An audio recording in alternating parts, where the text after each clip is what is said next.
fireflies we used to glide, flicker bright deep in the night. You glow a pure delight. In the twilight sky so wide, like fireflies we used to glide. Together we came alive, burning hearts so young and wild. Oh, we were catching fireflies, like our dreams they used to fly. Like your sweet scent in the air, all our worries would disappear.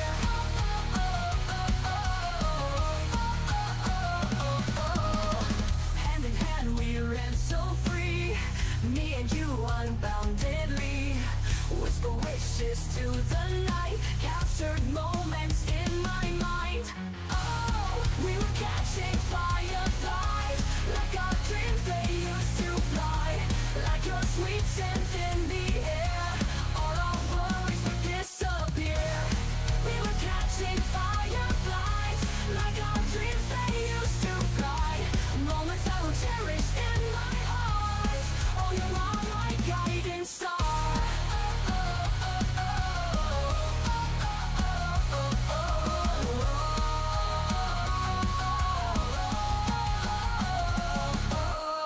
Little lights guided our way through the night till break of day. Trees of light we didn't hide, fireflies light up the sky. Oh, we were catching fireflies, like our dreams they used to fly. Like your sweet scent in the air, all our worries would disappear. We were catching fireflies, like our dreams they used to fly. Moments I will cherish in my heart. Oh, you are my guiding star.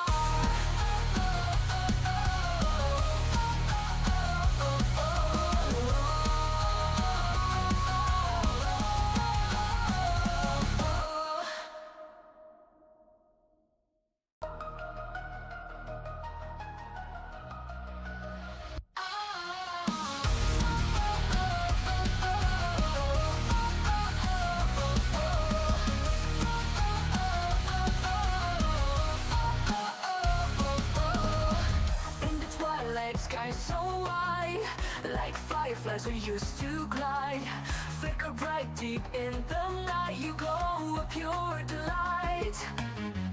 In the twilight sky so wide, like fireflies we used to glide. Together we came alive, burning hearts so young and wild. Oh, we were catching fireflies, like our dreams they used to fly. Like your sweet scent in the air, all our worries would disappear.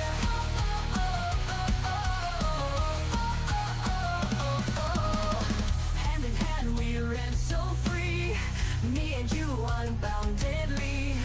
Whisper wishes to the night, captured moments in my mind. Oh,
used to glide.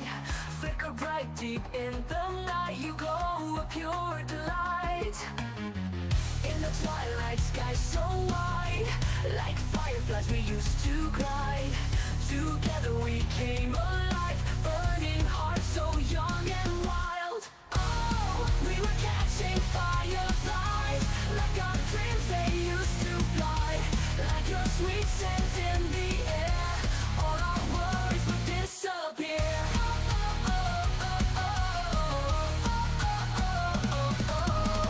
Hand in hand we ran so free, me and you unboundedly. Whisper wishes to the night, captured moments in my mind.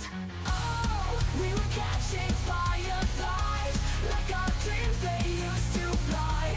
Like your sweet scent in the air, all our worries would disappear. We were catching fireflies, like our dreams they used to fly. Moments I will cherish in my heart.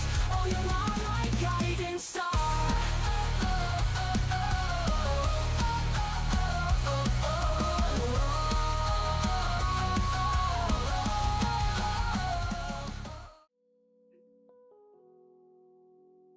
Right, and there we go. Almost got it that time. Nearly. Yes, hello everyone. Welcome, welcome. What's all this about wings? I'm seeing lots of talk about wings. What? I need context, chat. What wings are we talking about exactly? So if it's chicken wings, you're gonna make me hungry. So yeah, I expect to be fed.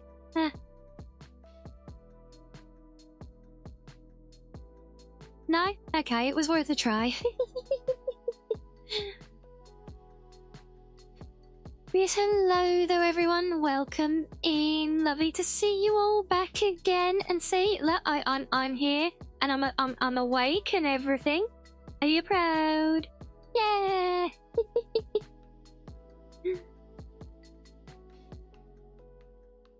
Yeah, seriously, what's the deal with the wings?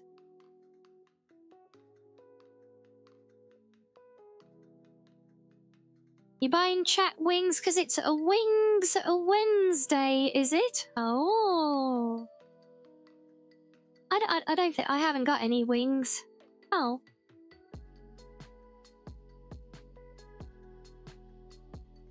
Are you winning today?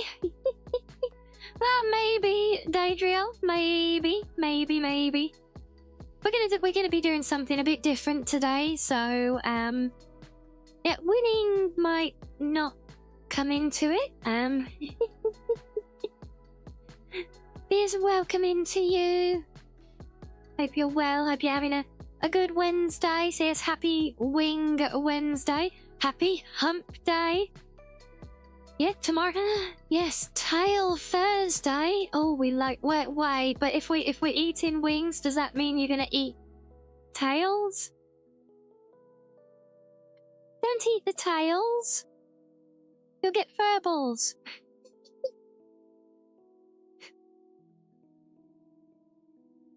10 wings for the cheesecake in the fridge? No deal. No amount of wings are worth the cheesecake, I'm afraid.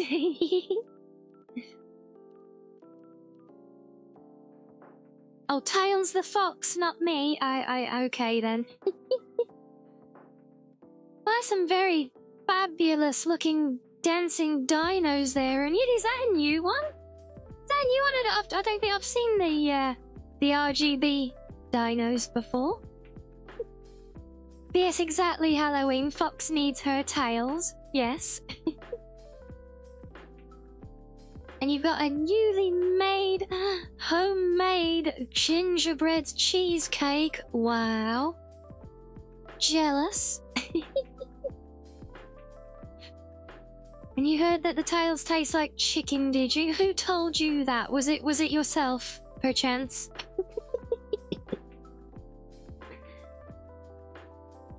No, you're eating my tails tomorrow? No, get off! You're not eating my tails or any other part of me tomorrow. I'm not for eating.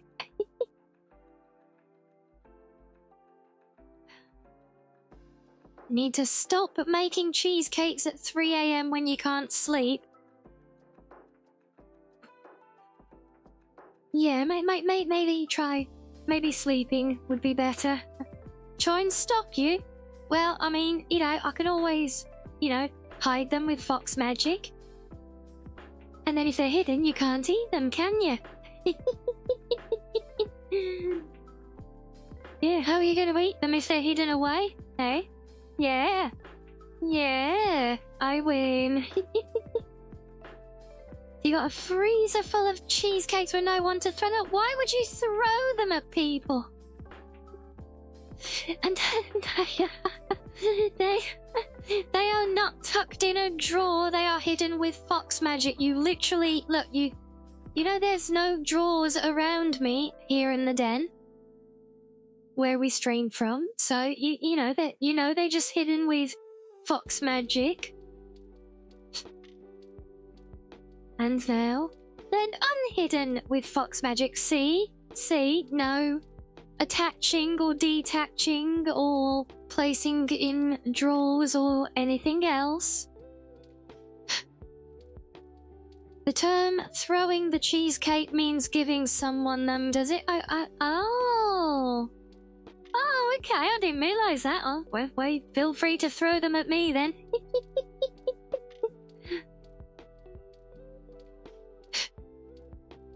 Throwing cheesecakes and I'll pop out and attack them. You made me sound like a whack-a-mole.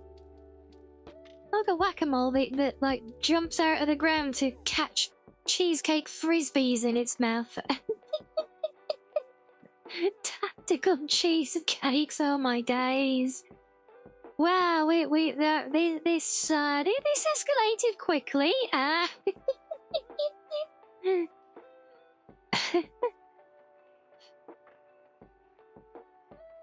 Are you wrong? No comment. Shut up. Oh, jeez. Oh, cheese, even cheesecakes. There you go. You want to see if you can summon your followers, but at the same time, you're the lazy brain-fried potato. Oh, bless. There's nothing wrong with being a brain-fried potato. See, I'm such a brain-fried potato. I can't even say a brain-fried. God damn it. Oh, case in point, I literally couldn't say it to say that I couldn't say it, look. Very much proved my own point there yet. Is that right, Anya? There's a dedicated cheesecake shop near where you work, is there? Very nice. I say that, and was that a welcome thing? Was it Pizza Cat? Do you duly noted then?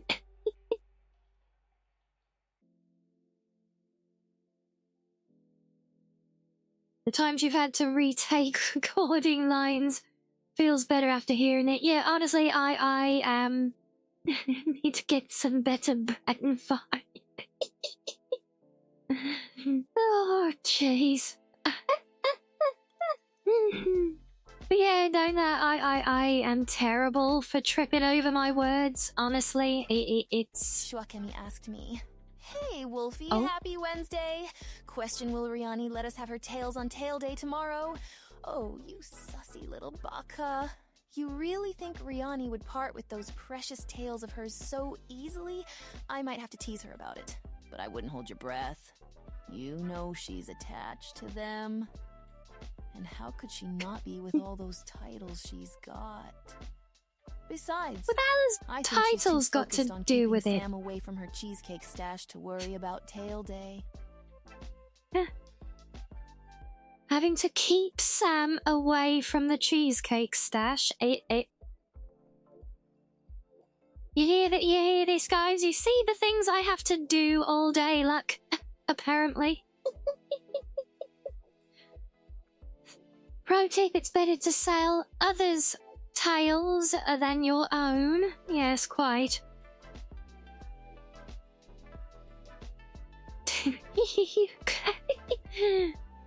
Can't stop you, Fox Fiend. Bet. You can't get the tails if they're not there. Just dance, Onion, yes, just a dance.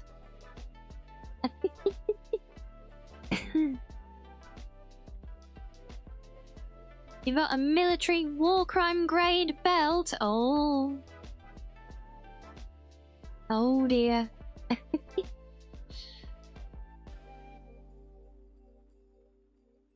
Oh, well, we'll see. We're coming out the gates hot today, aren't we? Aren't we, chat, hey? What's so spicy? Is it because it's hump day? Is that it? We hump day, so we're all excitable. For humps, I guess? Is it? Probably not, right? Brain's not braining today, is it, Pizza Cat? Oh. Yeah, my brain doesn't brain every day either. You know, days that end with a Y are particularly problematic for braining. Yeah. What day, Daedral? Hump day! Have you not heard that Wednesday's hump day? Because it's the middle of the week. It's the middle of the work week, so it's the hump in the middle. It's downhill to the weekend from here, right?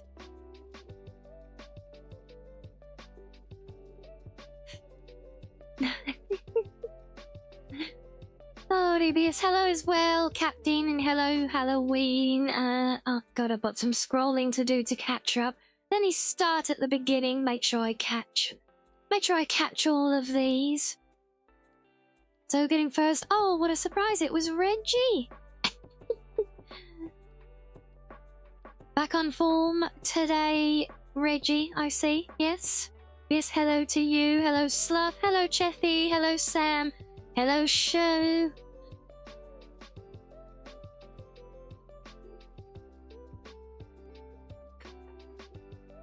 And of course, hello Daedriel, hello Purple.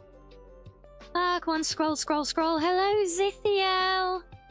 Yeah, see, it takes me a minute at the start, but I'll get there eventually. This is why I like to go back and scroll for all the hellos, get all the chaos of stream starting. Yes, hello, welcome in, hope you're well. And hello Onion, yes, with your dancing dinos, of course. And hello Pizza Cat.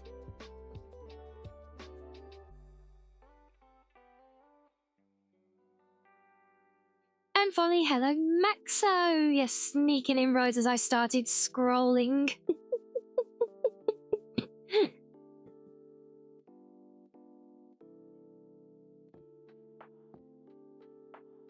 Beth had to grab something. He's all good. Welcome back.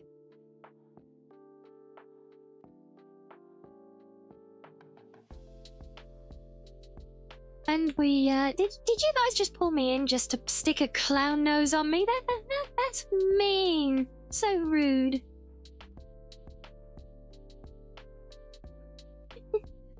Had to grab my cheesecake? No, not the cheesecake. Anyway, you can't get it. It's in the special hidden, locked, super secret fridge. Yeah. Job done back to RuneScape. I see. I see how it is. Yes, just have to come and show your love, right? With a clown nose, of course. You did a voiced intro for a friend's channel, did you? Nice.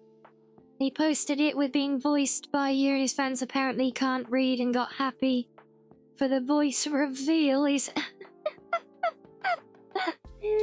Oh, gee, I take it your friend doesn't do, like, voiced content? They just do, like just showing gameplay or something? Is it one of those channels?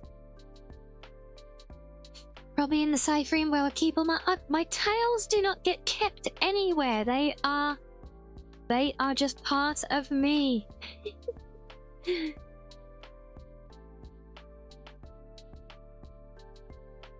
That's cool, Daedriel. It's awesome doing Doing little things like that. Very, very good. Also, hello, Cairo.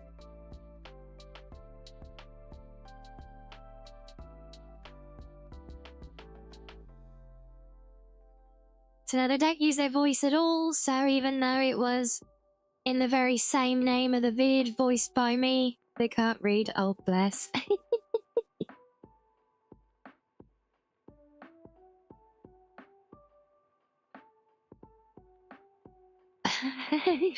Share the cheesecake with Sam. Honestly, I would if I could. You know that.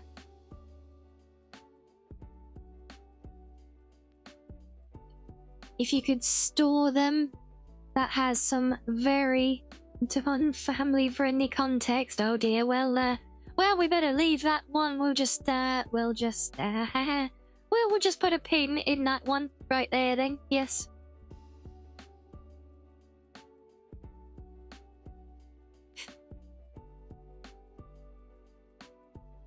Again, I said it before, I'll say it again. We're all coming out the gates very hot today. Very, very hot and spicy. Is it because of the wings? Is it hot and spicy wings? You've got a joke of the day, have you? Oh.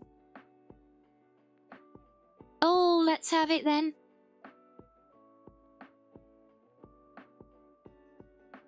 Putting the pin? No, we're not putting pins in the tails. They need them wings, Trethy, yeah. You just say mid-panic attack? Mid-panic attack? Oh no! Oh. I hope we can help. What do you call a wolf you can't find? A wolf. A werewolf. Oh god. Why is it? As soon as I read that, I just picture someone like searching around the house, asking almost like in like caveman voice, you know. It's like, werewolf. Are you wolf? No, you're Fluffy Madam. What do you call a kitsune who don't know what they are?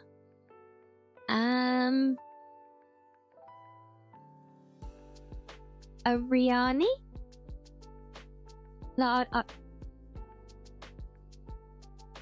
What's so new? What's so new? What? What?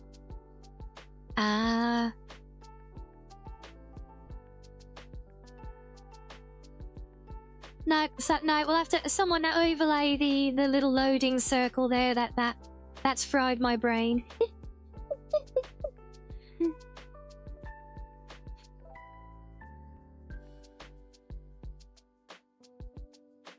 Kitsune is how it's pronounced very fast, really. Kitsune. No, well, as fast as I'm able to pronounce it, it still just comes out as kitsune. Or kitsune. So that's why it went over my head, but damn it, I feel bad that it went over my head now. Sorry.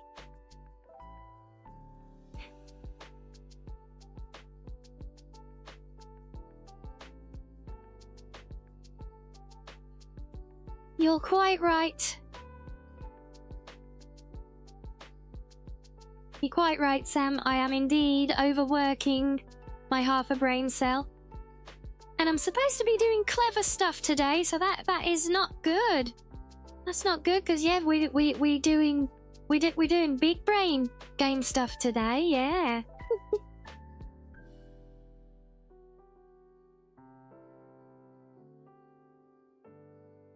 Oh dear, the jokes are drier than the date life with your fiancé across the Atlantic. Oh, your fiancé's across.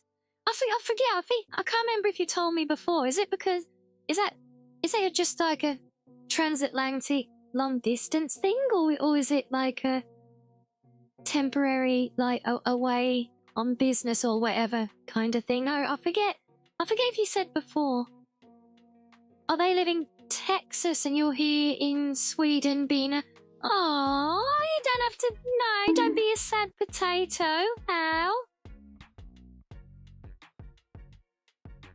Is that was that resetting my half a brain cell? Well, thank you. Well, yeah, we don't want to be a sad potato.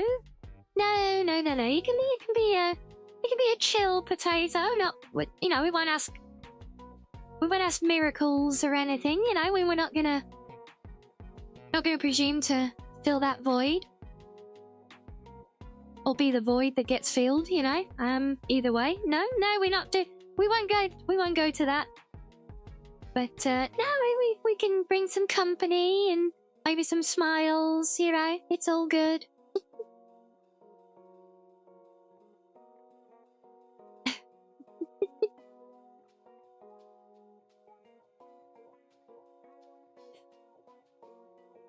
So you guys are actually saving up so that she can go and move over there with you. Oh, that is awesome. Yeah, I would honestly much rather be in Sweden or Texas, to be honest. Sweden would be a great first choice, I think. I think Sweden would be really, really cool. I remember I used to have a friend over in Sweden. We used to play online together. And from what I learned from him, you know, so it sounds like you know, pretty good way of life over there, you know. So yeah, well, good for you guys. I hope you managed to save up sooner rather than later. Yeah.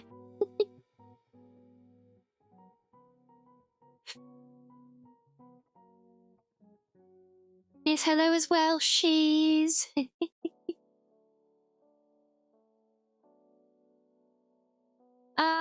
No, that's not my old friend's name. Although, to be fair, I don't know what their actual name was, though. We weren't, like, IRL friends. We were just, like, you know, guild mates in some online games, you know.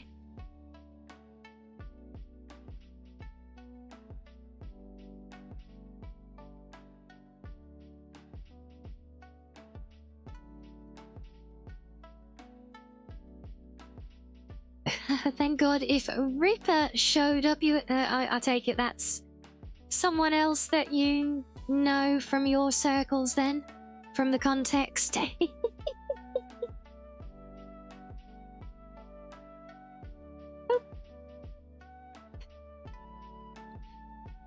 Oh, and I see it's biscuiting time, madam. Okay then, sure. Why not? Not like I need my arm or anything.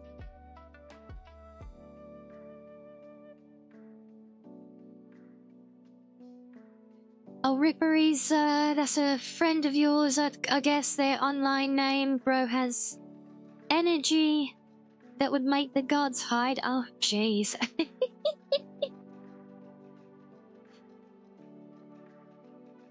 That is some energy. Yeah.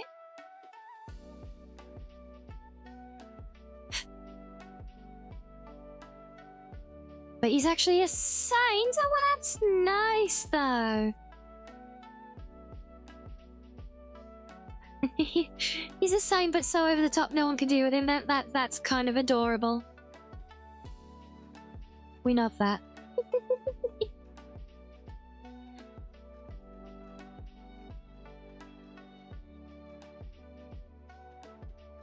Oh, don't know what it is about making biscuits. You know, I've been sat here all day. Not even seen her. Go and start stream. She's straight on my arm. Another joke? Yay. Let's have it, Kurt. Come on. We're on a roll today. Like cheese and pickle. We're on a roll.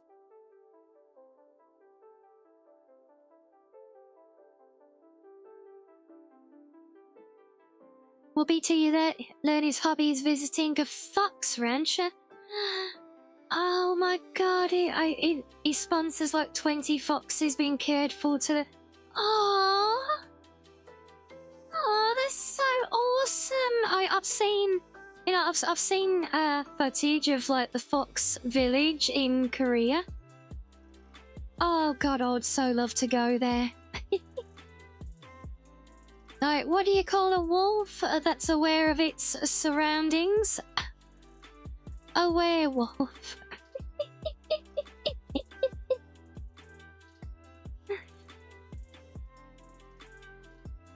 Well, not only are we very on form and fresh with these jokes today, but I'm definitely sensing a wolfy theme here.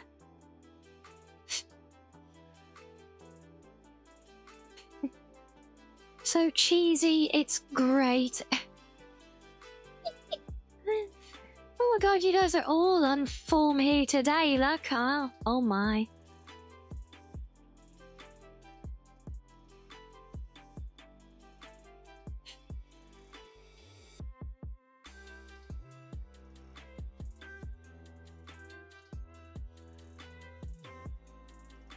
Yeah, see, now you just got me curious. So I want to see now if we can come up with even more. Oh, you were watching Ada play a Wolf Among Us earlier. Oh, that's a show. I don't think she was on when I was lurking around Twitch earlier.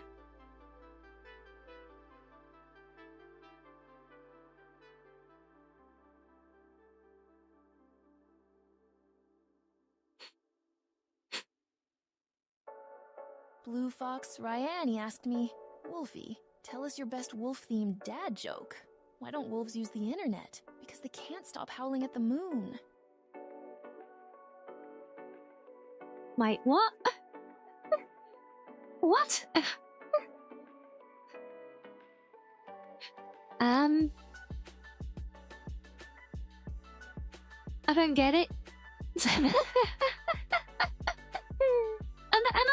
Am I cooked? Am I missing something here? Why don't wolves use the internet? They can't stop howling at the moon. What? What the hell? What kind of crap is that, Wolfie? I want my money back.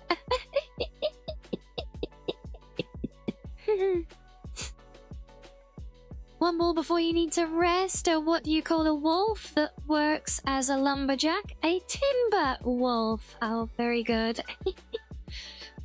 Yeah, I think we need to banish Wolfie to go and sit in the corner for the rest of stream, because yeah, that was yeah, she you know, all this time we thought that she was the one corrupting Ringbot. Now I'm starting to think it was the other way around. Oh dear. Much disappointment, yeah.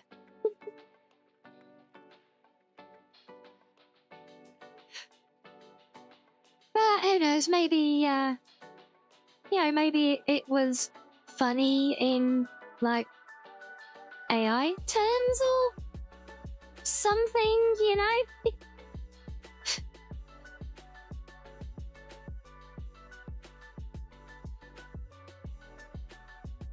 Who knows, maybe, maybe AI just has its own kind of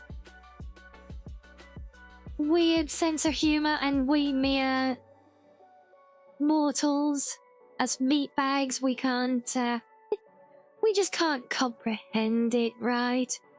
Yes, that must be it. It's just her humor is just, you know, it's on another whole other level, another plane. Yep.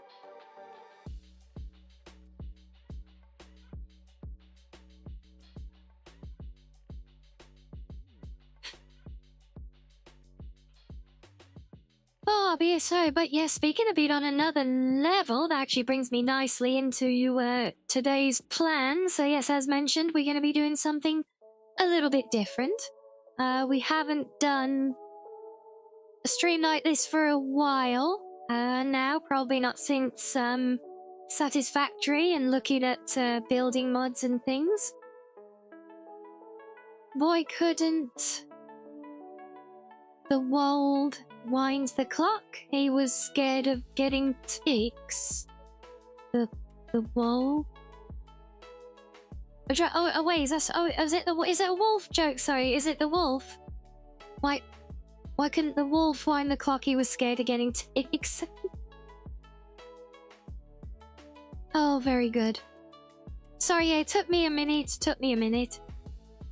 So, because I think wold is a word in Old English as well. Sorry, it had me for a minute. I was like, but a wold, but how would that? I didn't get it, but yeah, I got there in the end. It's all good. I said that half a brain cell is working overdrive today, okay? And it's gonna keep working as well, because so yeah, we're gonna do something a bit different. We're gonna do some, maybe call it a bit of show and tell.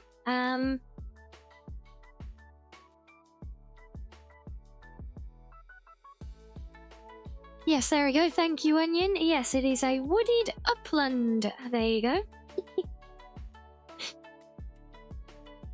And so yeah, so we're gonna be actually focusing today on doing some building, but it's not just gonna be watching along whilst I build. We're actually going to we're gonna do some exploring of some of the different little techniques I've kind of found, you know, little workarounds, if you want to call them that, or yeah, capabilities, things that the system will do that are not obvious. Because basically this came about because I shared a screenshot on the game's Discord. This is, of course, Star Rupture that we're in for. Anyone was not aware today. If I've got it up there, let me just switch over a minute.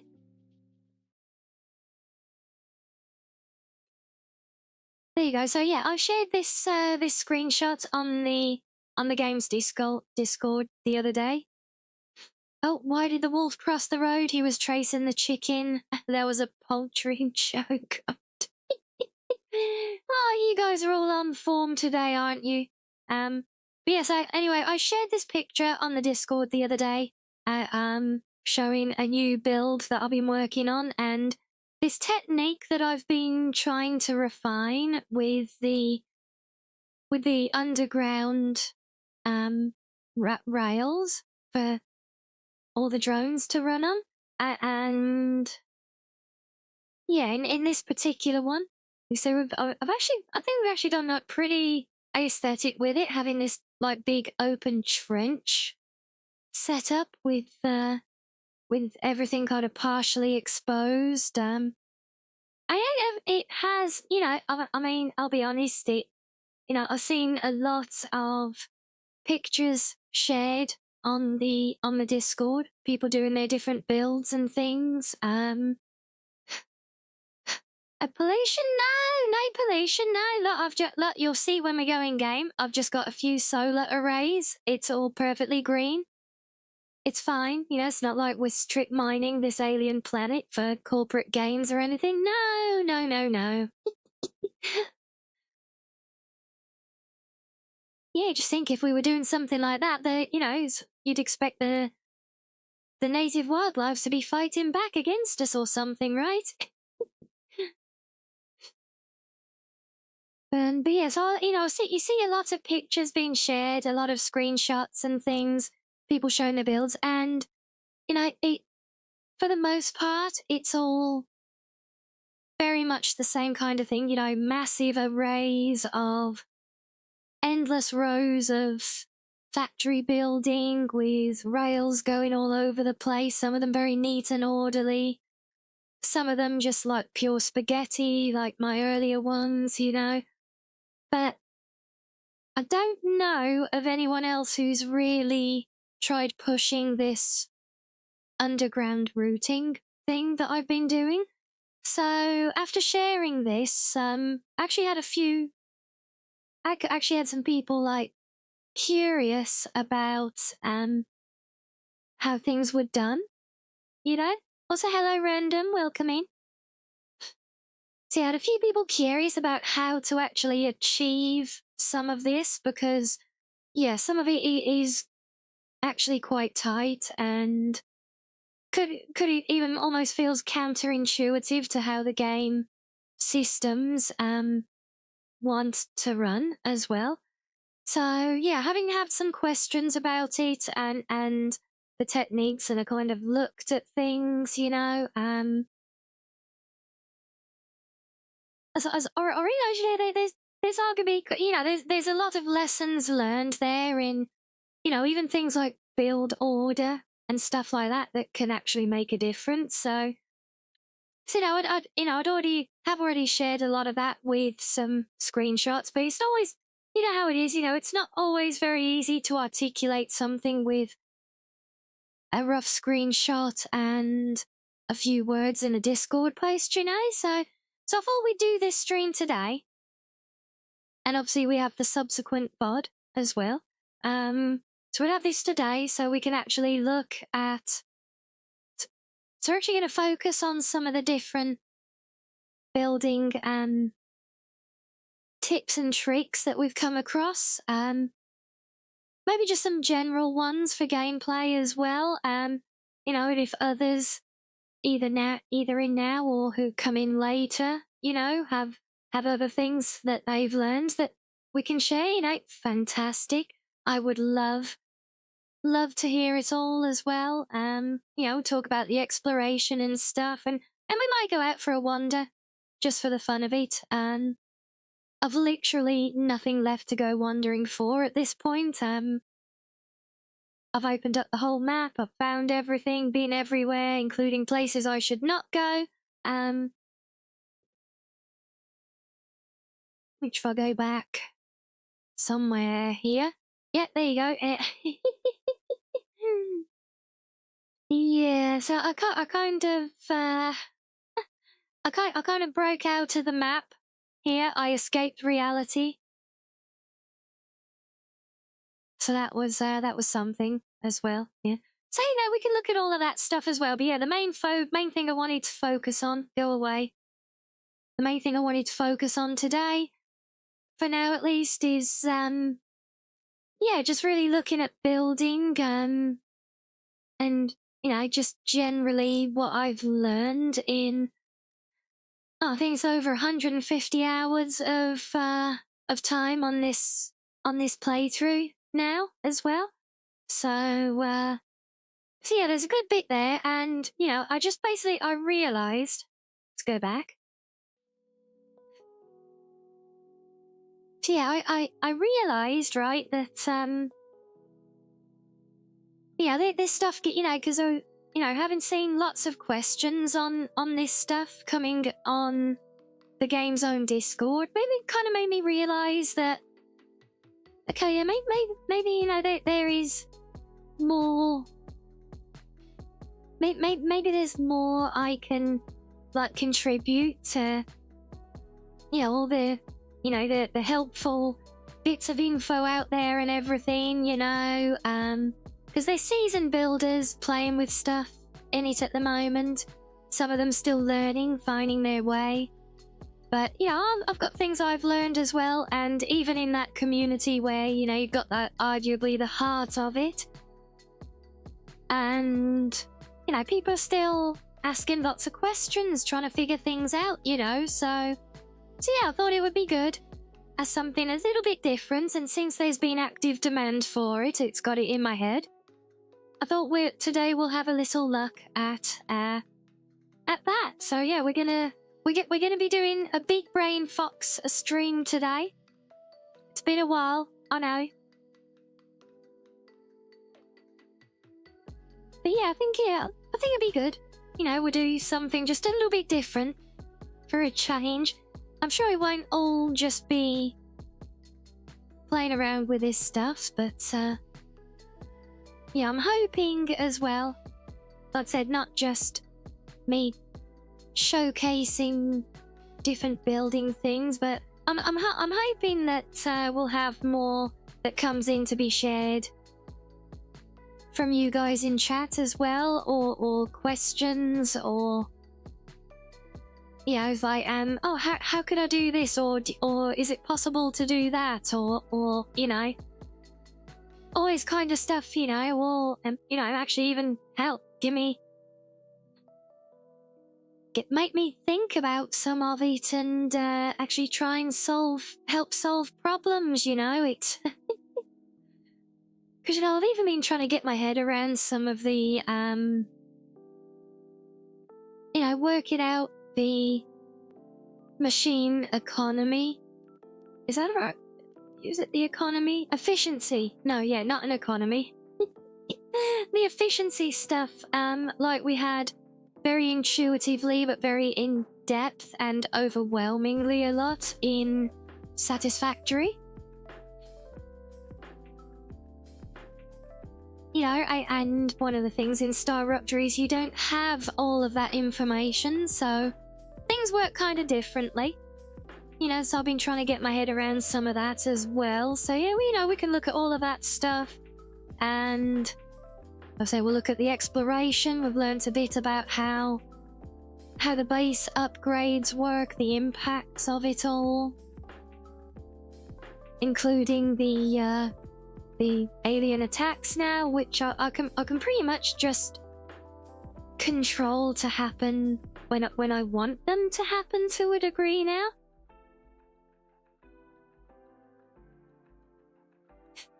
So you tried playing AC Valhalla yesterday, uninstalled it after 5 minutes. Was far uglier than you remember. Oh dear. Oh dear, it's not good. That's a shame though. Especially if it's, you know, something you've obviously played and enjoyed before. But you'd hope that the aesthetics would still, you know, hold up. Still be enjoyable. Or at the very least, still some, you know, to look past, like Morrowind or, you know, New Vegas. You know, even with the best mod packs you can find, those games are still gonna look like ass, but they're still good games.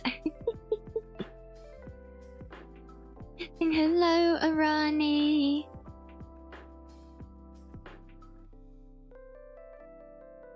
And how are you today? Sneaking in, catching up on your streak. Very good.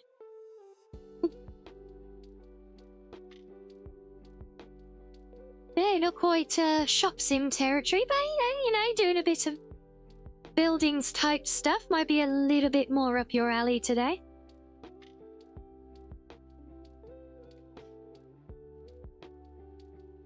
Might try Watch Dogs Legion again, fair enough.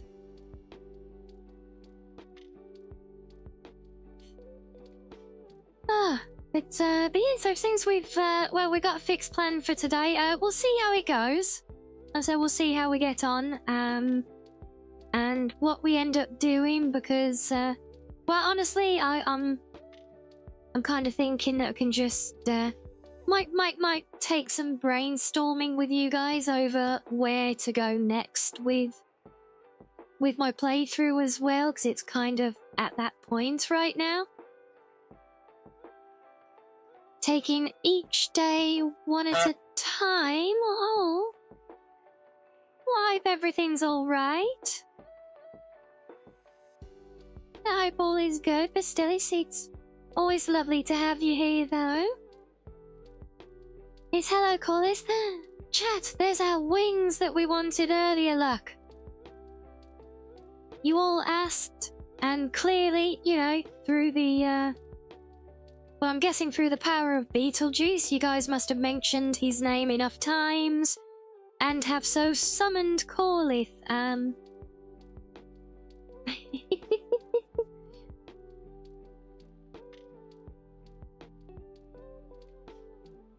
Yeah, I don't know, Corlith, just everyone was going on about wings earlier, because it's Wings Wednesday, apparently, and so, I believe the question was asked was, where's our resident goose?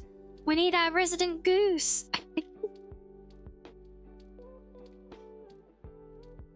Some very angelic wings. I'm not sure if angelic wings belong with a cheeky goose looking face though.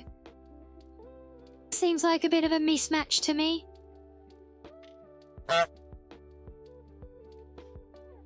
Oh, okay, Ronnie. Yeah. No, it's all good yet, but no, don't worry about it. I'll try and get caught up at some point. I don't often even normally remember that I even have a blue sky. Actually, can't remember the last time I checked in on there. I think I mostly kept it just to keep the account locked for, you know, myself before anyone else snapped it.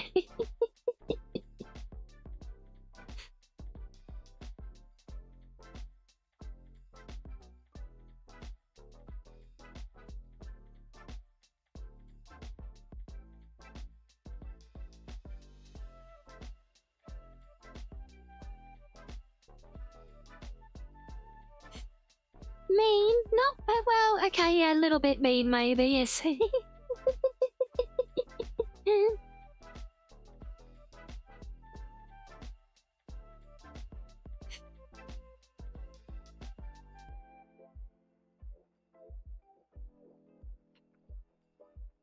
But yeah, listen, you know, we'll be honest, you know, cheeky goose is cheeky goose, rah, exactly, yes.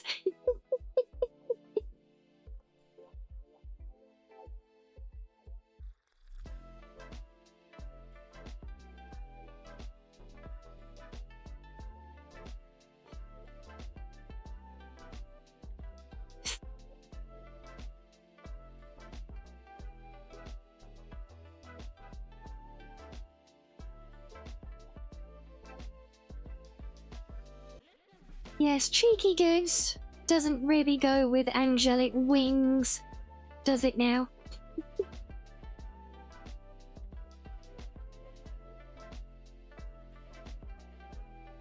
What was I saying? Yeah. No, but yeah. Blue sky, I almost forget I even have blue sky, so yeah, crazy. Right, we get so spread out over all these platforms, don't we? Of course it does, is part of your, I see. Part of your disguise, right, yes. So the angel wings are a disguise, very much affirming the fact that they do not belong on said goose, right?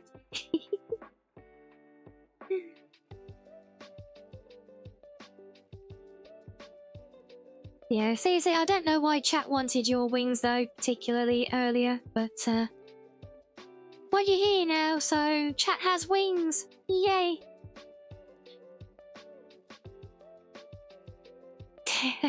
Hoisted by my own petard.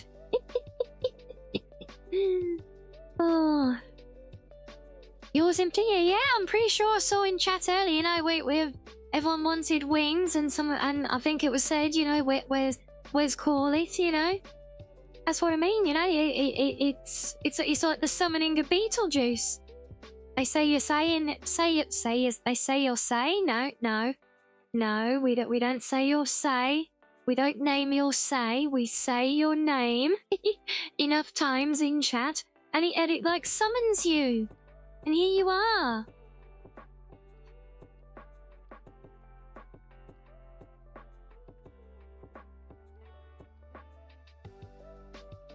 So yes, there you go, guys. So fortunately, I think she's already wandered off. He did have his hunting rifle in hand when he was talking about said wings, to be fair, but I mean, I'm sure it's all fine, right? It's all fine. It's all fine. Nothing to worry about, obviously. And hello, Wand. Hello, Kalak. Welcome in, both of you. Hope you're well.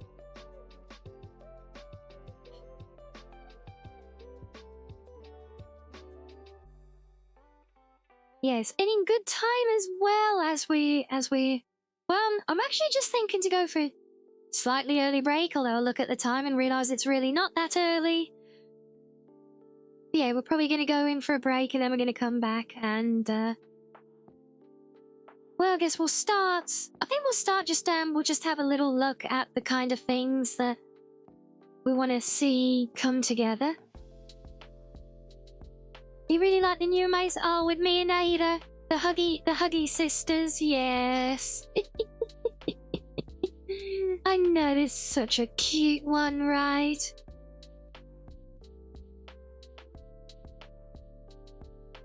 And you know, it was Ada herself who drew those. But yeah, there's so I had the. It's great. She did the individual one first, but then we like looked at it and she separated them. So then we had them as separate emotes. So kind of like my left and right tail emotes, you know. So that now you can have us like nuzzling. You know, wait, I did a great one with I put like one of Saru's emotes in the middle, so it's like the two sisters nuzzling brother.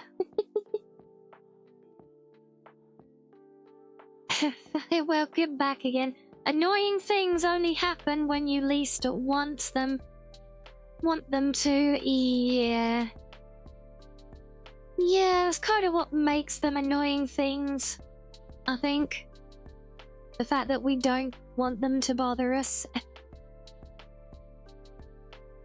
it's all good though, don't worry, you haven't missed any tips and tricks or anything, don't you worry about it.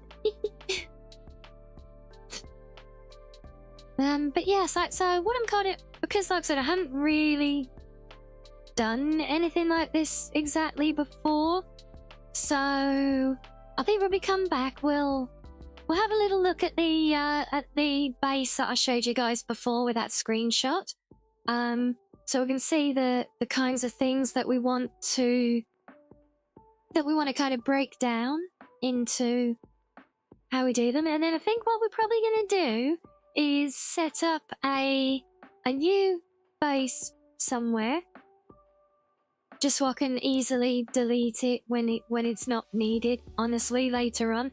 And we'll just use that and do some like little test, you know, almost like test builds, little demo builds, that kind of thing, and have a look at a few different bits and pieces, you know. And we'll see how we get on from there, I think.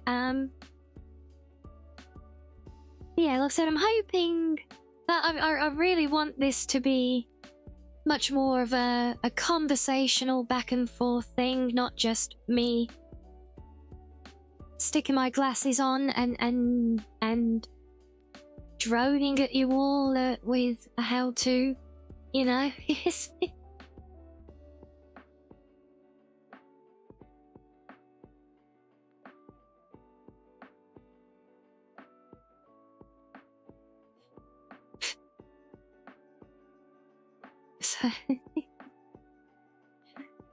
So yeah, we'll see how things go. Like I said, it's a bit of an experimental night, if you like, with all of this. So yeah, hopefully you guys can work with me.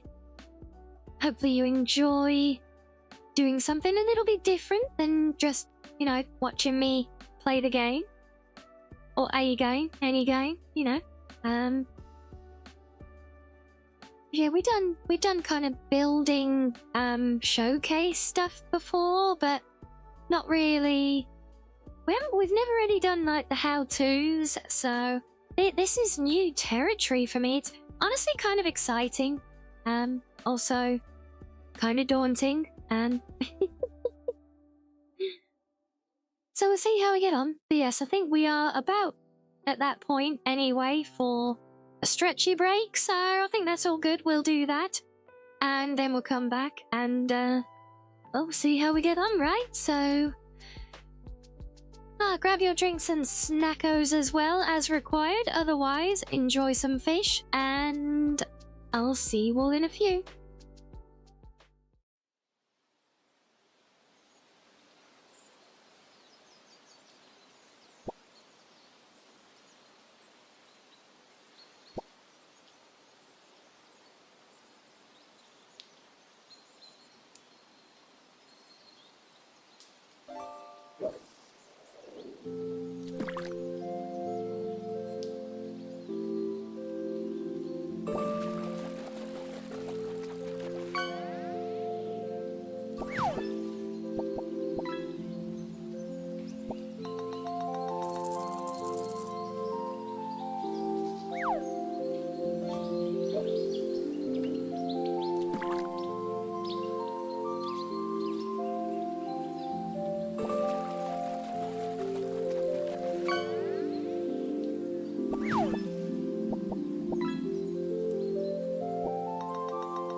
Right, oh, welcome back everyone.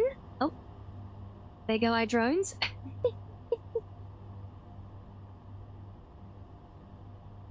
Obvious, thank you, Slav.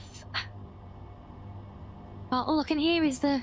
Wait, we know why they're called drones, Luck.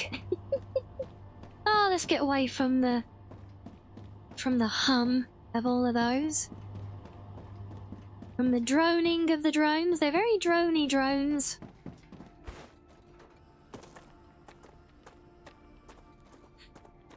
Ah, that's better. Yeah, I'm sure that will finish catching up with itself in a minute anyway. But yes, so welcome back everyone to Arcadia 7. Right. What do we want to do? We want to hide those. And do we want the buttons today? We can do standees with the buttons. I gotta put my glasses on now if we're being a clever fox today, look. Foxy McFoxington. Oh. A very regal name for a very regal fox, yes. We approve. And look, there is no tail draw. Shut up.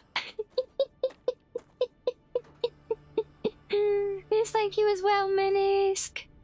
We're green. Yes, glasses equal clever fox. Glasses enable the other half a brain cell. Yep. This is how you know I'm trying to do clever things in game. I wear my glasses. Yep.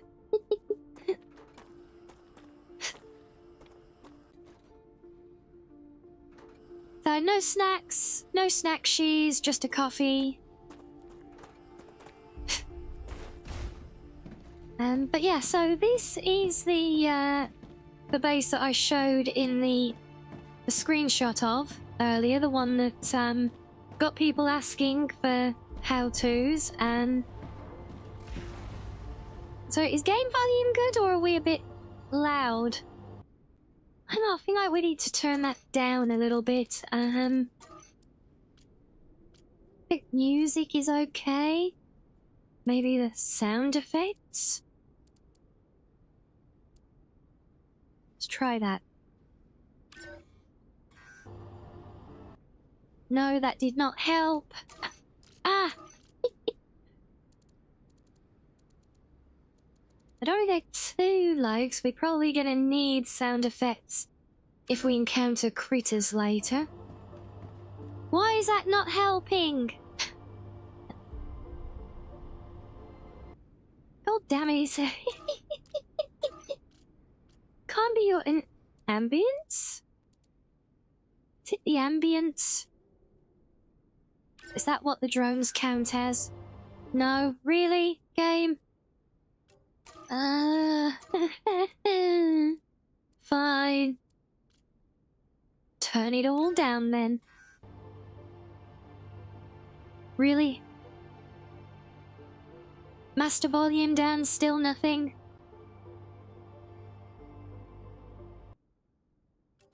Seriously? Why are you doing this to me, game?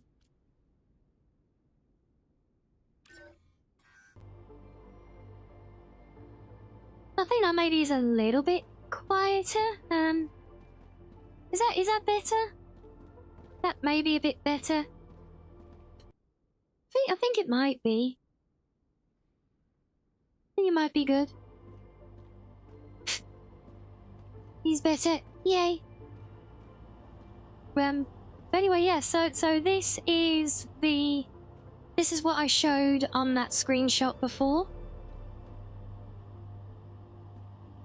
This is where we have the big below floor, not really underground, but just the below floor and trench. This whole facility, this is all ammunition manufacturing. Basically everything here along this trench. And yes, this includes the ore extractors,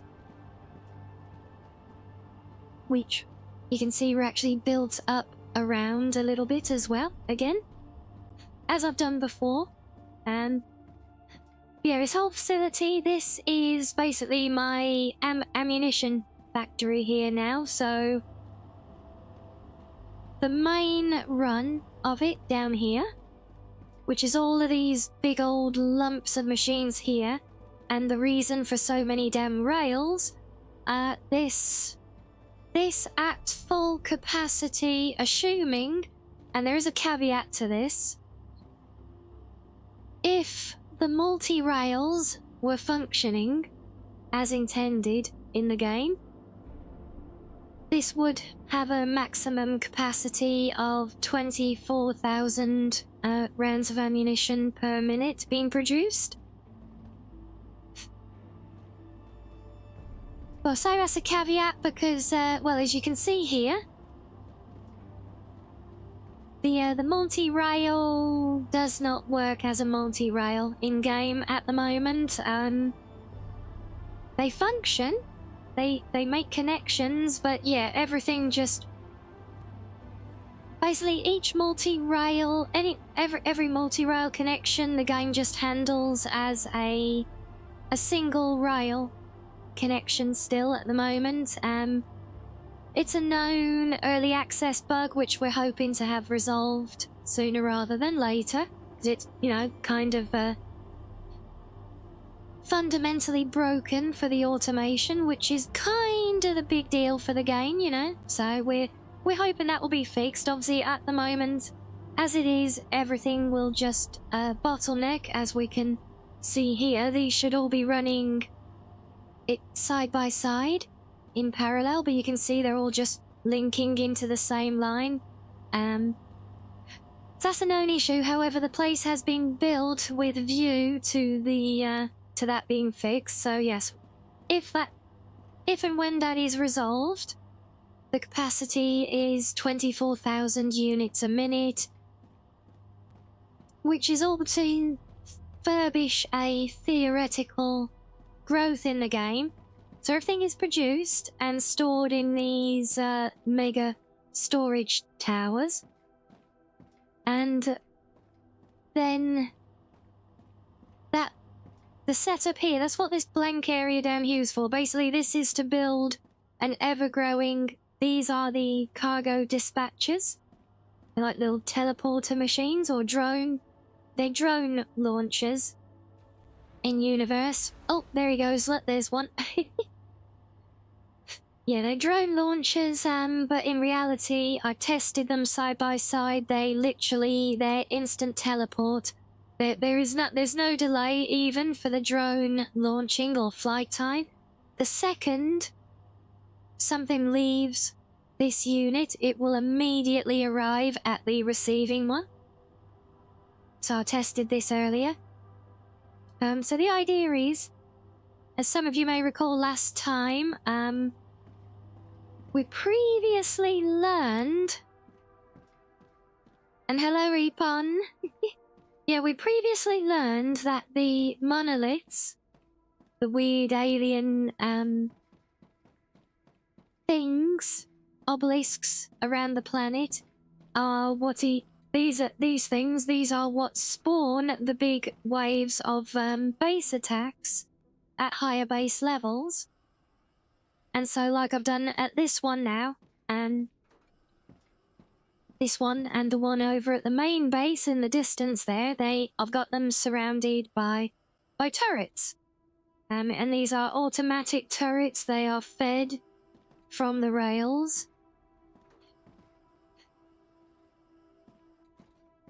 You hope you'll be able to synthesis elements later on. How do you mean by synthesis elements?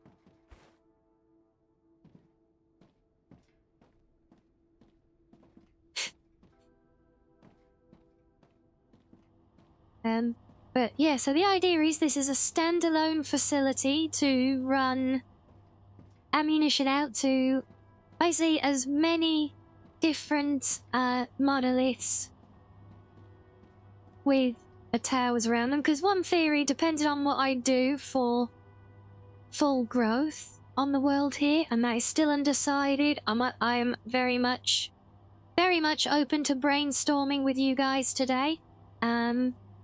On what direction to take the building in here to take it to the next level.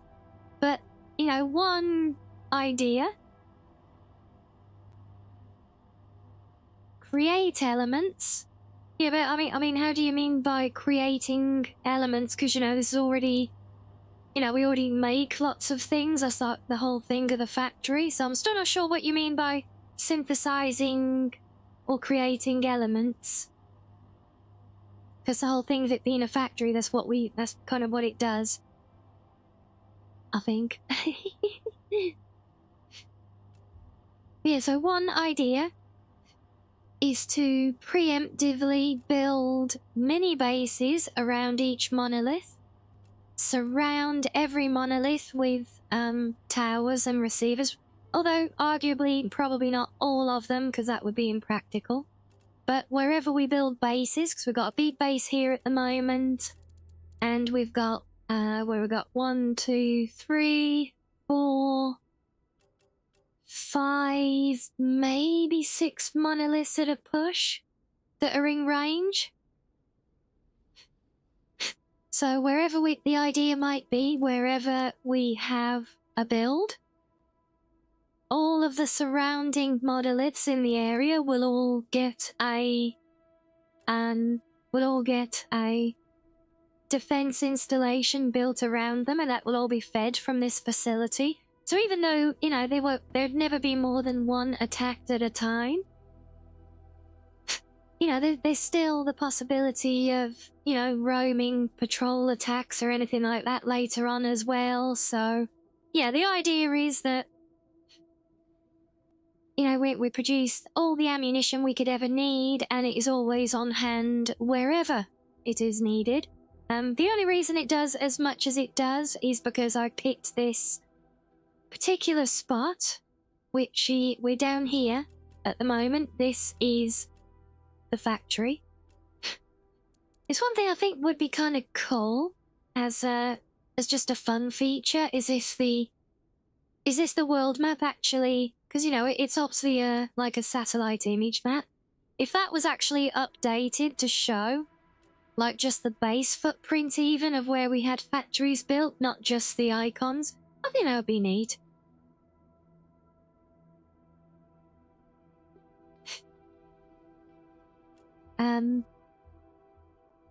Yeah, the map, so I picked this spot because it's basically in the arse end of nowhere, and it's tucked away, isolated, and it has the two main ingredients that are needed. There is some being imported from elsewhere, but that's to allow the extra production here. So it would show, like, agree to the effective range of your factory. Yeah, I mean, that would be nice, because, you know, it's like when it's in a big built-up area, the distant rendering doesn't really show. You can just see, like, the...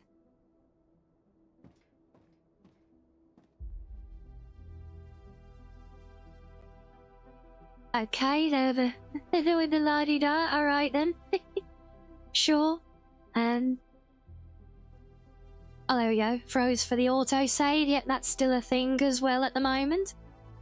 Yeah, wait, when you see a viewable from distance, all you see is, like, just the light and dark grey of the platforms everywhere, even when they should have buildings. So, you know, just seems just agreed to like that or something. I think it would just be a cool feature is all.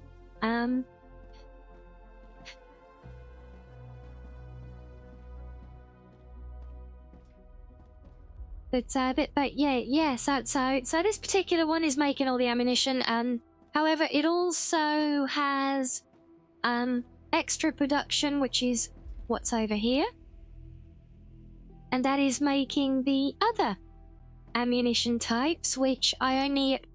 So there's only this one, the green one. That's the only one that the turrets use at the moment.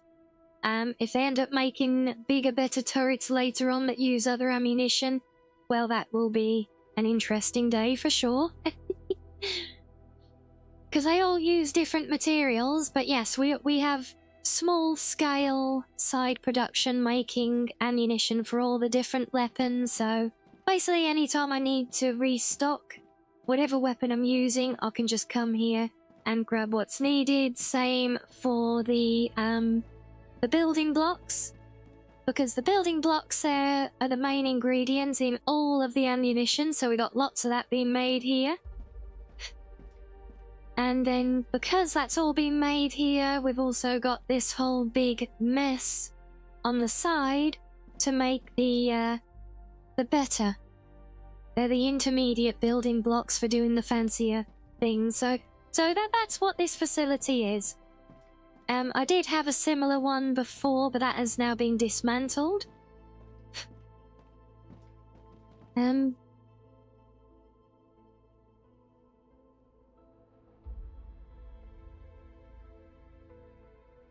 Yes, indeed.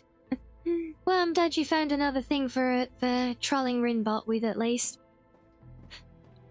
So yeah, so it was after showing these screenshots that I got asked about some of the things that have been making happen here in order to actually accommodate some of this really tight building in the trench here. Things like getting these tight connections out of the machines like this, running rails tight underneath each other, that kind of thing. So now we've got an overview of what it is that we've been looking at. I think if we go back to the starter area.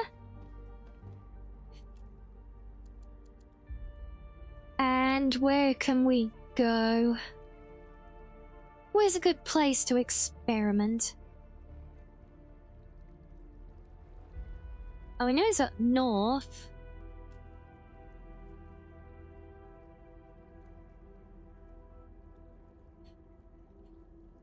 And yes, I have, I have also been busy. Yes, I have indeed uncovered the entirety of the playable world map.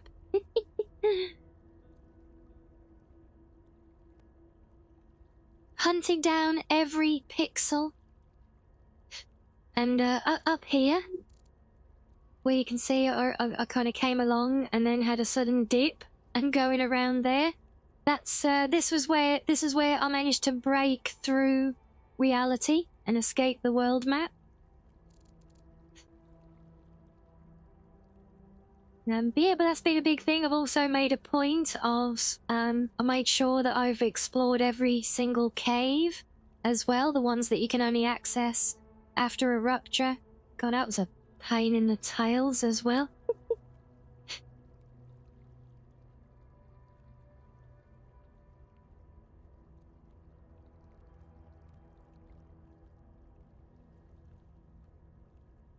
Did you find the answer to the universe? No, I just found it was empty.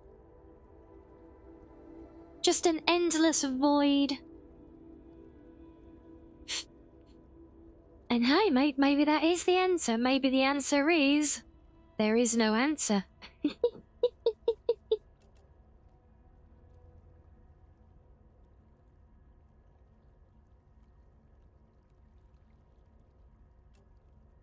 Well, I guess actually we could go and play in the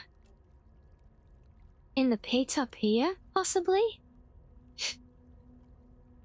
Fox in space, space, space. Yeah, something like that. Yeah, I think maybe if we head up to this corner, it's a bit of a run from, well, anywhere that we are, to be honest. But I think it's actually a really nice, big, open, flat area that we can have as a little experimenting area. And if we need it as well, depending what we experiment with, we've actually got titanium, wolfram, sulfur, helium. We've literally got all of the different materials, and calcium down there a bit further. So it's actually quite a nice big flat area that's got all the different materials nearby. Over here is not too bad.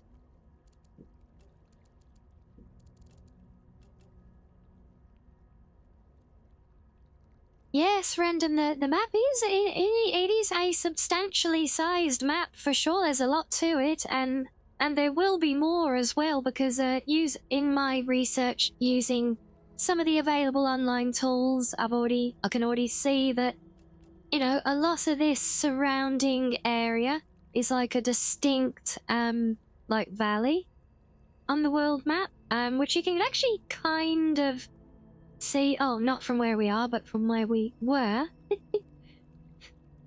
Yeah, you can see this kind of distinct valley, and also people have actually dug into the game files to get this information and found potentially, you know, the next grades of new materials that are all exclusively out in those regions just beyond the radiation right now.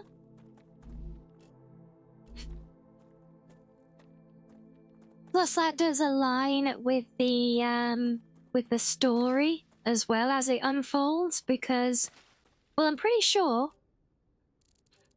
when you first start the game, I think all of this area up here is in radiation. I'm not quite sure where the border is, but yeah, I think this is in radiation, and that gets uncovered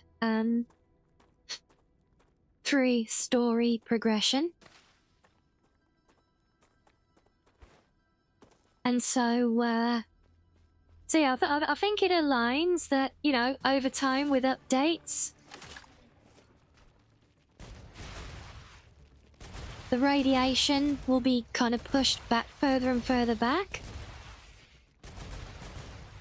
Yeah, we'll probably end up doing repeat visits to the world engine, going to different parts of it.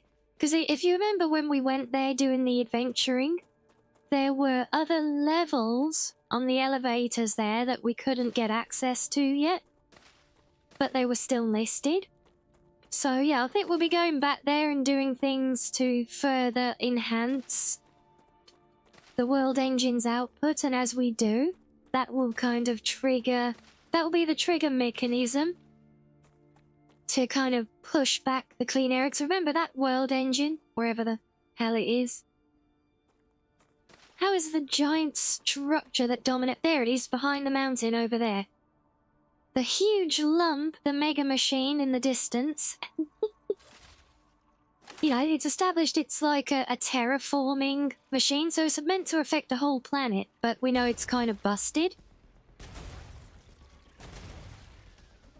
Because he got overrun by these nasty little buggers. So yeah, I think it kind of makes sense that, you know, with new expansions, I don't know how they will be triggered in game through story and that. But I think we'll get opportunities to go back there and trigger and visit the new areas to the dungeon. And through doing that, that will, I suspect, then be the mechanism that further enhances the machine's output and further pushes back the radiation. And yes, as what I was literally just saying is that you can already see where people are dug into the game files, where the next round of new materials called geophyte and something like that, geophyte and crude oil come in this band. They're all in a band, like kind of out to here, all around, all down to the south. So, you know, it's like when we get that theoretical next expansion, whenever it may be. Obviously, we're early days yet. But I think we'll go back here, go to one of the other levels we've seen that we can't access, do something to the machine. The machine will get a big boost in power, and it will push all the radiation back a little bit further. And then we'll get to that next kind of layer of new materials, new things to build. Probably new monsters that want to try and eat us, you know. And hello, Jay. Welcome in. How are you? Yeah, I'll say this is all just theoretical, you know, and just because things are dug up and found in the current game files does not mean they will end up being the case, but that is just what people have found so far, so that's what I have seen. Oh, I don't... No, I want to go up. I want uppies. So I guess we go... Yeah, we can try and go, or we can just go over.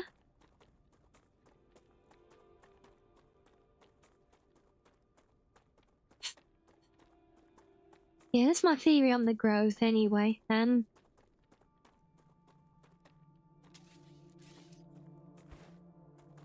not even quite sure. How did we even get on to talking about the growth anyway? I feel like the whole thing was a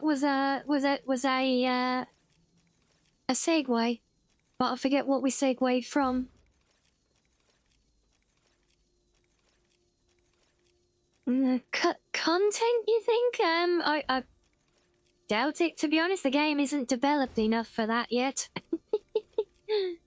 We're still building the first release of content, so yeah.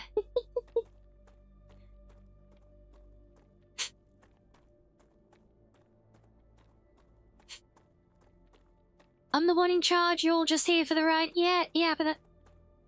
No, don't make the mistake of presuming that means I know what the hell I'm talking about most of the time.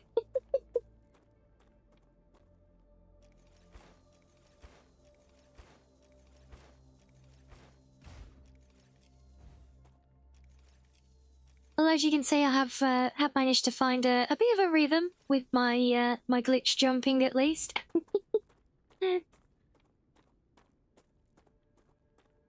So where are we? We're there. We're going up and there.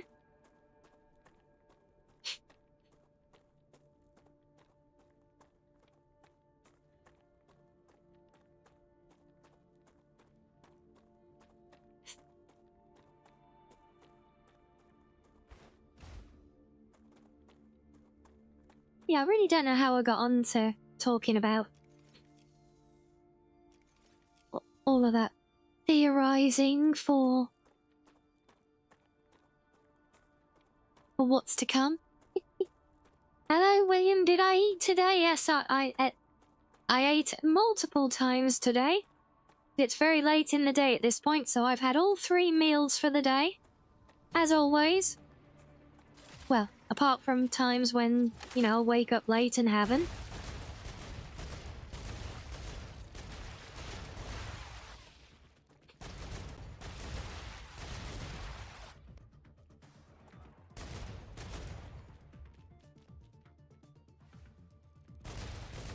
Them bloody Neo wannabe bloody spitty bugs.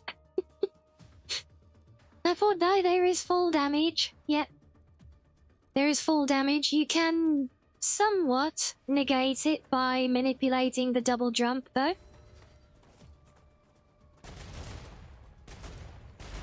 Gotcha, you little git.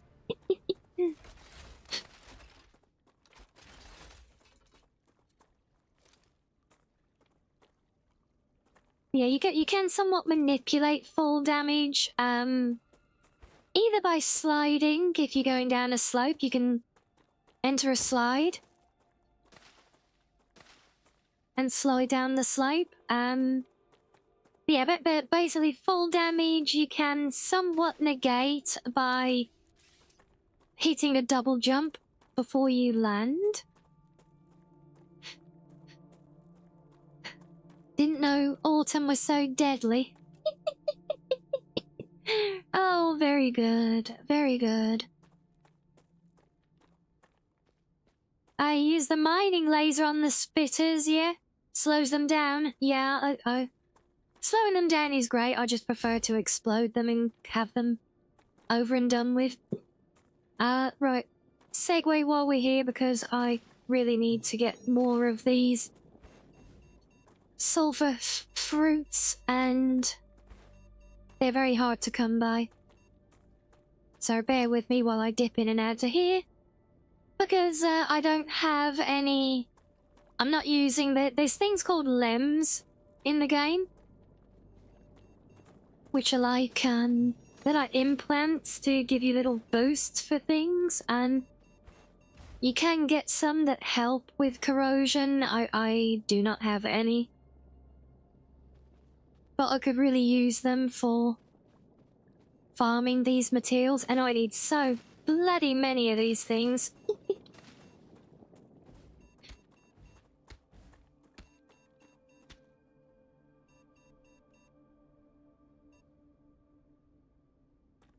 I don't plan on eating it, I plan on burning it in research.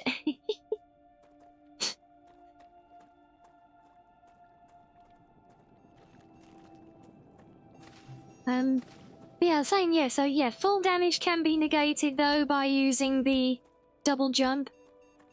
Just hitting a jump before you hit the ground, if you time it well. There is, you know, it's not indefinite. You couldn't like fall from orbit.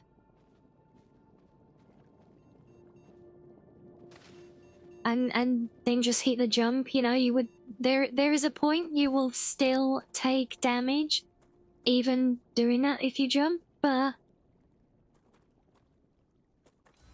there is also there's the glitchy way that I managed to climb up the mountains, And because the way that works, it can essentially also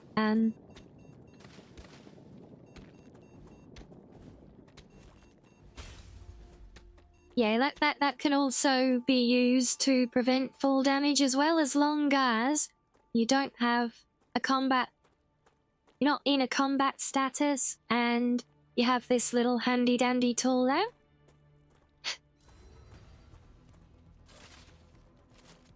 Because if you're in combat, it won't let you do it.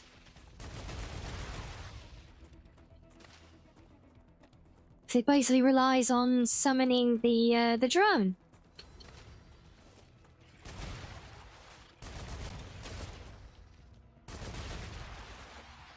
As long as you can do that, you can also use that to prevent full damage of any degree.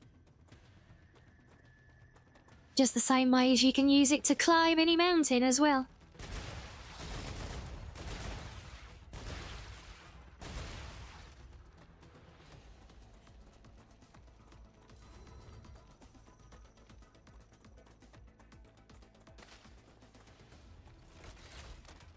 Oh, why do you get to always appear just as I'm reloading? Go away.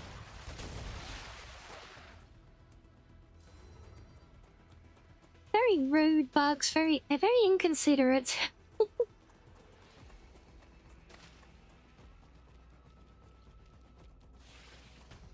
Where? Oh, there you are. Hello.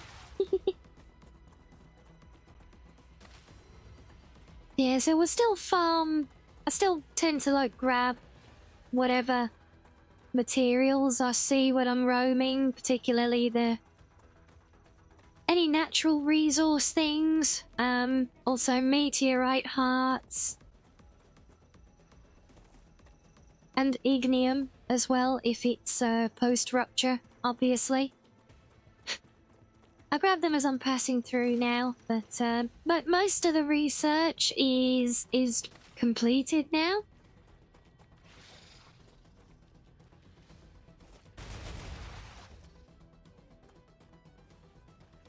Oh, now we get a wave warning, great.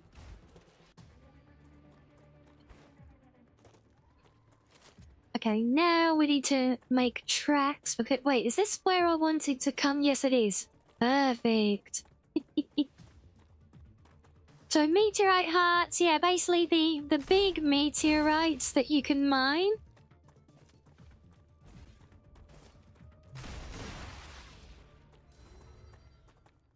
Unlike the little ones just give you that one material, which is frankly kind of utterly pointless and has no value once you've done the very, very, very opening of the game.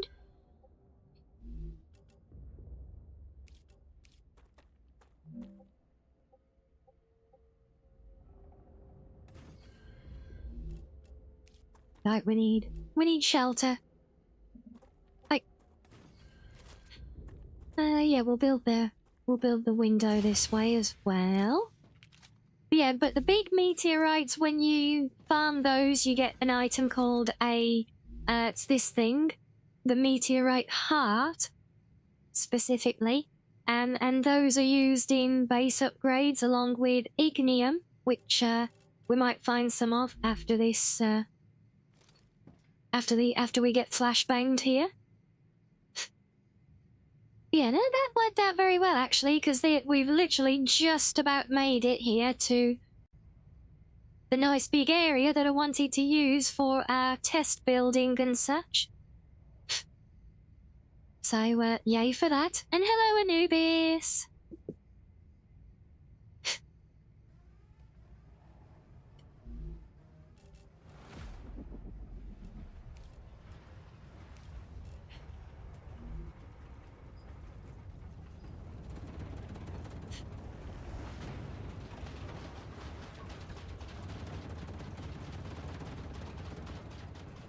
And hello, Galactic, as well. Yes, the game is...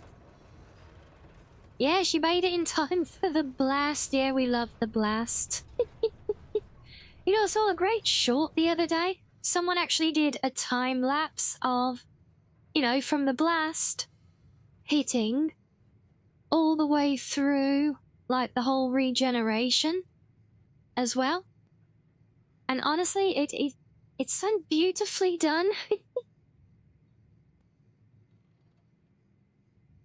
Oh, you're still on the Corpay contract? Oh yeah, Rail, version 3 Rail.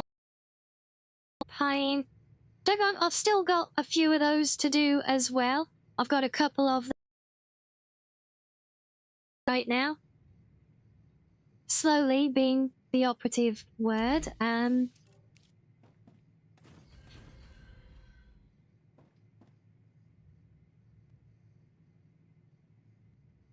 Yeah, but at this point, yeah, doing the, I think during the version 3 rails, honestly, was that this one? Yeah, I got it about 3/4 of the way done, and then I just bought out the remainder because I had like 250,000 data points. So I was like, screw it, just 100,000 left. Yeah, just buy it and be done. Because that was the last thing that I really needed to make sure I got covered. Because there are a few areas on that arms factory I was showing you guys earlier that do rely on the capacity of those version 3 rails. Then everything that comes after that, and this one is about the only tech tree that has any worthwhile progression in it at this point. Because we get the multi-storage unit and the expendable storage unit, both of which will be potentially handy if for doing a big main build, depending on what I decide to do, but they're not game changers either. They can both easily be temporarily circumvented with a standard storage unit, you know, and upgraded later as needed. But apart from that, at this point, and what we got, level... Okay, yeah, those are level 10, level 9 on Griffiths, 9 on the Moon Energy, and that's pushing hard on the robotics. But most of these now, they're honestly, they will just be doing for the sake of doing, because level 11's the last level right now on Future Health, and that's just a couple of lems, right? Whatever. I've already got the lems that I want, so that no value. More lems, again, no value. 100 wall bonds, really not worth the effort of the lenses and all the materials. Just, honestly, even 1,000 wall bonds wouldn't be worth it. Plus, I've already got like over 1,000 of these things stacked up and nothing to spend them on. Same with the limbs, so there's nothing. So far, all of those, nothing to I even want to try and unlock. Okay, Moon Energy, we get the big, super good wind turbines. That will be nice, but by no means essential, because I think my entire facilities run from like 3 solar arrays or something at the moment, so, you know, we're certainly not needing those right now. And then, you know, an inventory upgrade, great, nice to have. Again, not really needed at this point. So that literally just leaves these couple here to focus on. Anything else will just be a case of doing for the sake of doing later on, you know?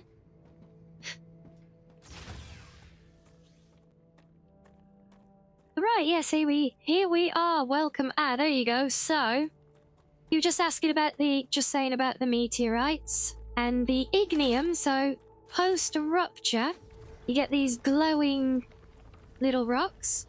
These give us, oh sorry, ignitium, not ignium, ignitium. These only appear during the post-Rupture phase that we're in now. And they are another rare material used in base upgrades. These little you see everywhere, they're absolutely pointless.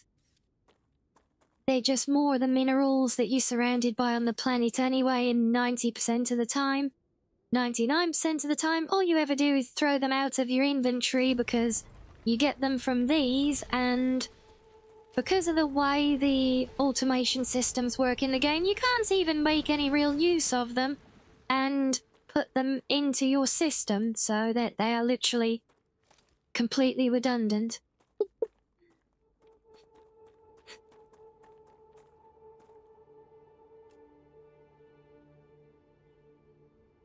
Yeah, so we're here now. I'm also going to actually get settled in.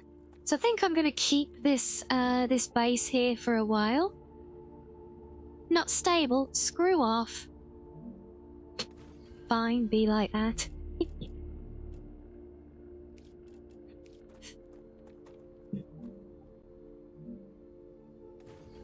Bloody awkward luck. Fine. Let's, since this is probably gonna stay here for a while, let's just, rebuild that. And, yeah, case in point, see, you can just demolish and rebuild a base core without affecting everything attached to it.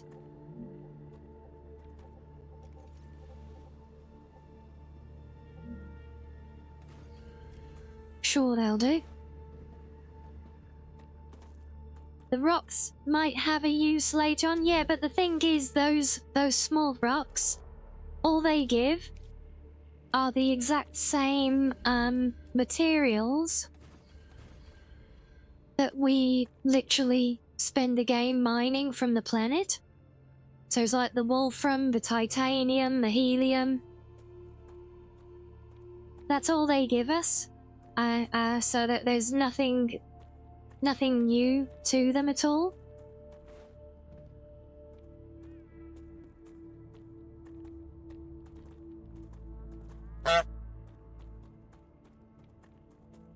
Yes, well honked.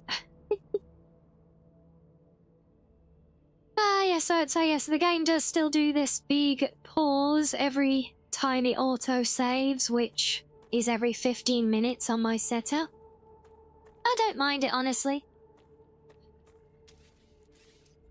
Yeah, so we want to do some show and tell on building here. This might end up being a proper building site. So it's just like in survival game, finding sticks or rocks on the floor after a while. You never pick them up because you're cutting down whole trees and mining big boulders. Yeah, exactly. Exactly that, yes. That's what they are, you know. In the very, very opening of the game, you can... You know, you might want to make use of them. But even then, here's the thing. Because of where you start in the game... Because there's only one point I know of that. I don't know if it will change later and you'll be able to have different start points. I doubt it, to be honest. But here's the thing. You start the game here in this crater with the lander ship, right? Immediately outside of that, you've got your titanium and wolfram, your big nodes that you can stick an ore extractor on. And you can manually mine those with a laser as well. So straight away, the only things that you could do, you can gather initially, that you can do anything with, are there en masse in these like big mining nodes like this one. So even then, those little sticks and stones equivalents on the floor, I don't think I've seen a point in the game where I've ever needed them at all.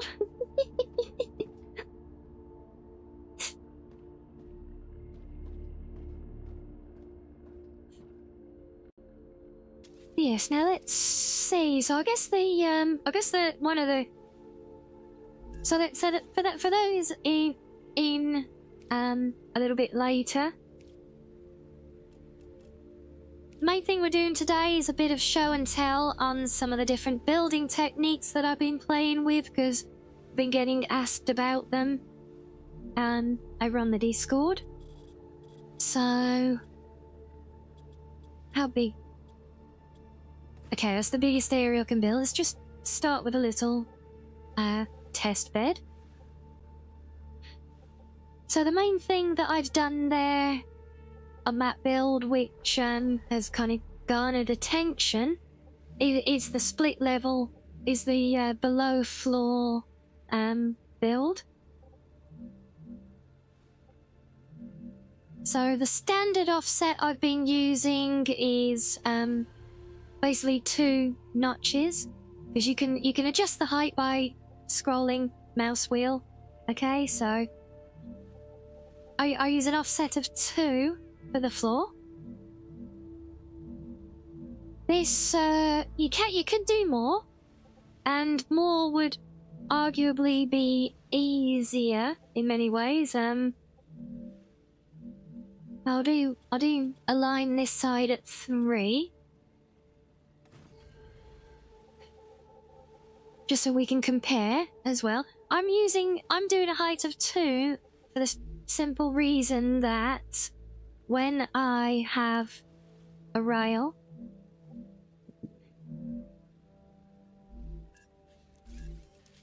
which I always forget when dropping down can't replace a tile.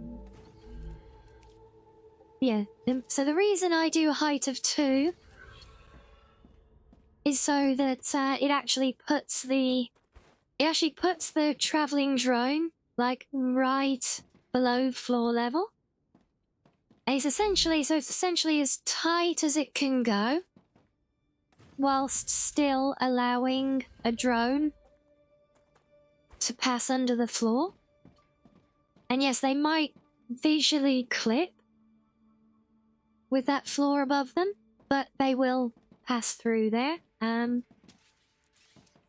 So that's the reason I do 2, is because it's the minimum I can do and still have a passable, a coverable floor above them. And what I might even do, I stick you over there, and let's grab a rail from you. Just so we could actually run materials. And show some of this, even.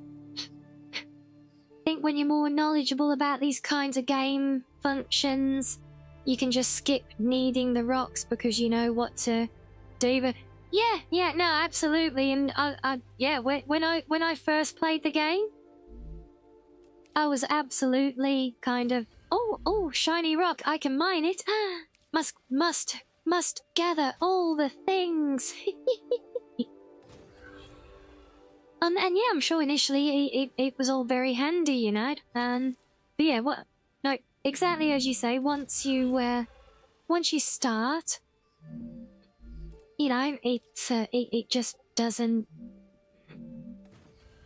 You know that you don't need them. Then you know. Like I said, it's very much the same with these kinds of games. Yeah, so I'm just gonna put these here and run them both into one of these. So we can get materials running through here and actually see the impact of the different of them passing by the different floor heights. Once we put some power there, I wonder if I loop this around, can I literally just keep this stuff moving in an infinite loop? That'd be kind of hilarious.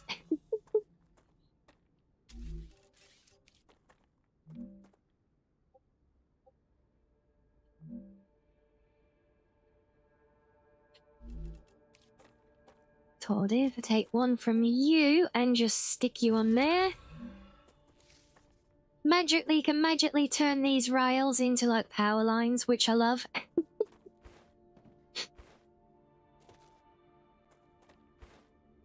Right, so now we just have to tell this to ask for the right material.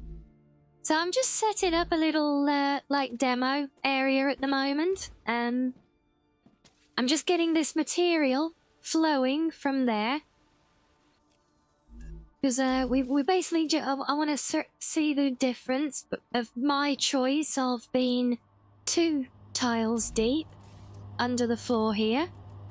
So if I build that there now, so we can see that, you know, the drones pass through there, but, you know, they do technically kind of visually clip the underside. So if that's a contention point for people, you know.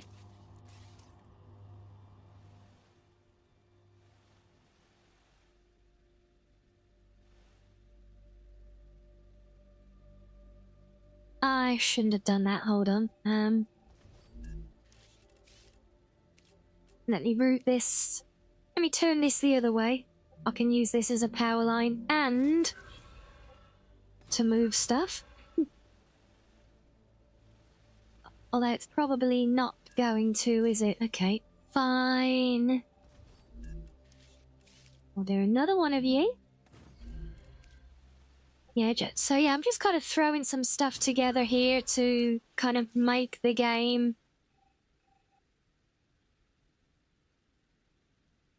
pull things as I want it to. What I actually really like is to get this stuff moving into a mini loop. So I'm going to let that keep filling up for a moment. But what we're going to do, if I loop that to there, and then if I set this to the same material. Right, there we go. So that should just start feeding an infinite loop of material. If I can just get the material just constantly running around this silly little loop.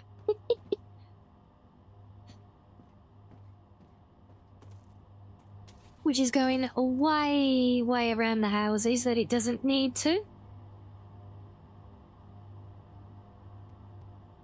Let's get rid of that a minute. There should be enough in there, I think.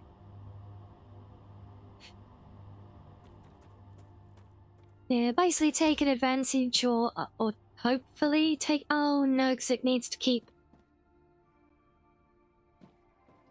Nope.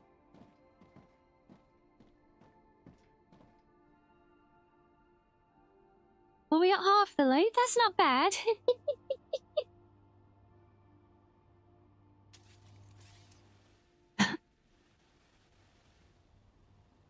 Yeah, because if I'll bring that in, that's going to keep filling it up. I was hoping that would actually keep splitting. Oh, that's fine. Well, we got one bit there. So yeah, like I was saying, so we have the difference there. Obviously, if we're running at why loop, because I'm trying to show that the passage of the material, and it's a lot easier if it's just looping. And you know, we're not in any big factory here or anything. It's one tiny loop. I'm pretty sure the game engine can handle it. Yes, we'll do. Let's we can just get rid of that on that side. We don't need that. Don't need that.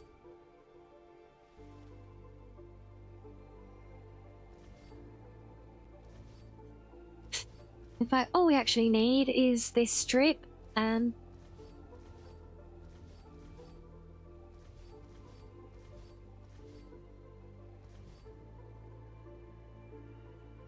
Yeah, this whole thing, everything we're doing here is just part of the show and tell of looking at some of the different techniques that we're doing, the whole how-to tips and tricks thing that we're doing today.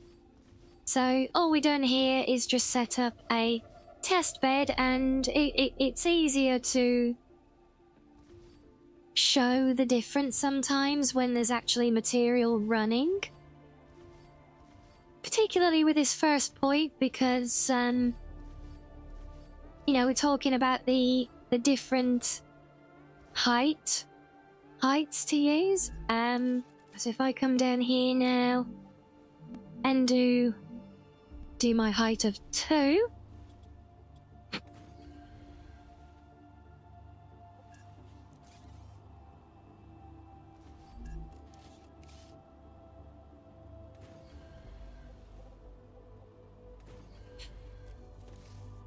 Yeah, so this end here, so this is the offset I'm using, keeping it as an absolute minimum.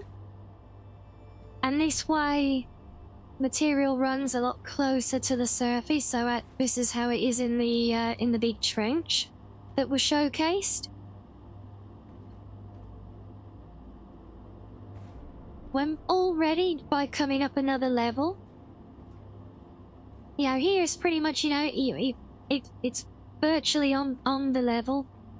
It's within the visual eye line, but once we're up here, it's immediately much more below, which is not what I wanted. The whole point of the aesthetic I was going for is to have that as close as possible.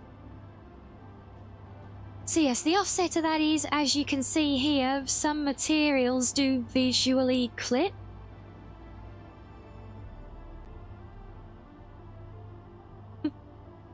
So there is visual clipping of the materials if that's an issue for anyone. You know, obviously, that's why we look at both ways of doing this, you know?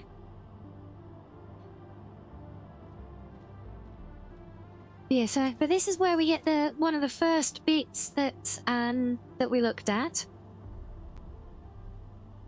Was during the vertical connections from the machines and having them dip under the floor.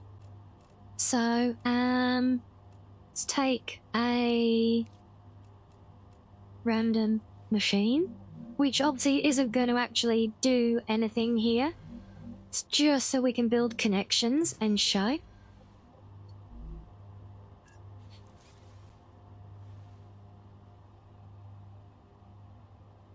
And obviously get pause while it auto-saves again.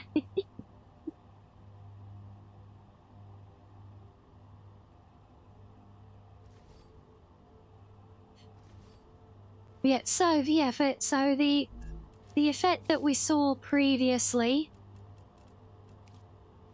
was that effect there.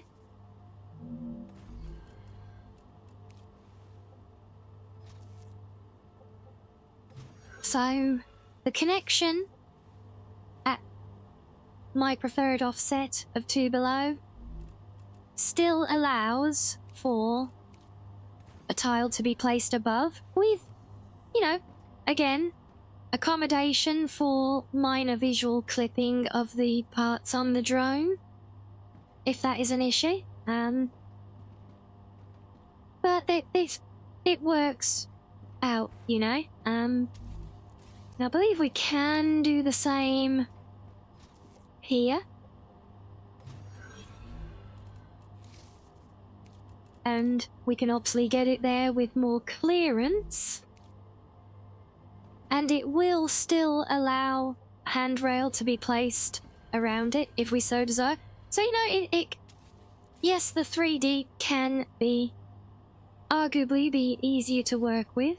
Again, the 2 that I did was purely to have the visual of things running as close to the surface as possible, but still able to cover them. But it does come with its own caveats as well, and there were complications, which I think is what prompted some of the questions about this, because I got room there. I think I've got room there.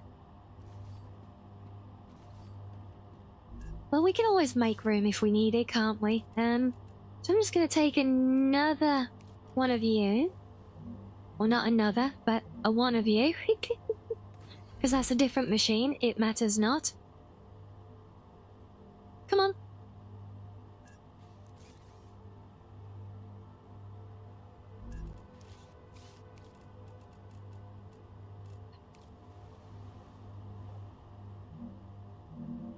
So, but if we just bring in a standard straight connection out of the machine, you might notice I just did these on the using a cross piece.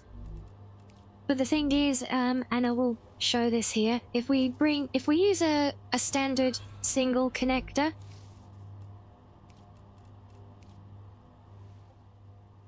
we can't place the tile above it. So we can do that, but then we have to have an extra large opening because we can't place the tile, it won't let us. However, doing exactly the same thing but with the larger, any of the larger connectors, in fact, doesn't have to be across, it can be any of them. But when we have one of those, see, we can place the platform above, and that is simply down to the physical connection points of the rails, because when you look at them, we look at them side by side, comes quite clear.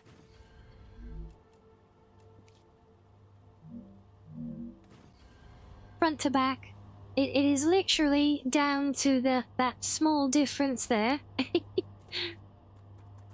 of where the connection point is on the end. And because that one is centered and it's further back, that means that for doing this, the connection comes up steeper, and so it then conflicts and you can't do it. But with either the cross, a multi-rail, a modulator, basically literally any of these will do it. And that they will allow that connection to be made, and obviously doing the crosses is a useful one as well, because it allows for perfect 90-degree connections with a reduced footprint as well. And there's something else that actually needs to, or can, come into play. Doesn't need to, but he can. Because, well, if we got a tall area up here, and if doesn't matter how far below, some of the areas I've done in that build, by the way, are much deeper than 2 below. That's just for the aesthetic one of the open trench in particular. We'll see now if I wanted to run a connector from one side of this to the other, obviously I can just remove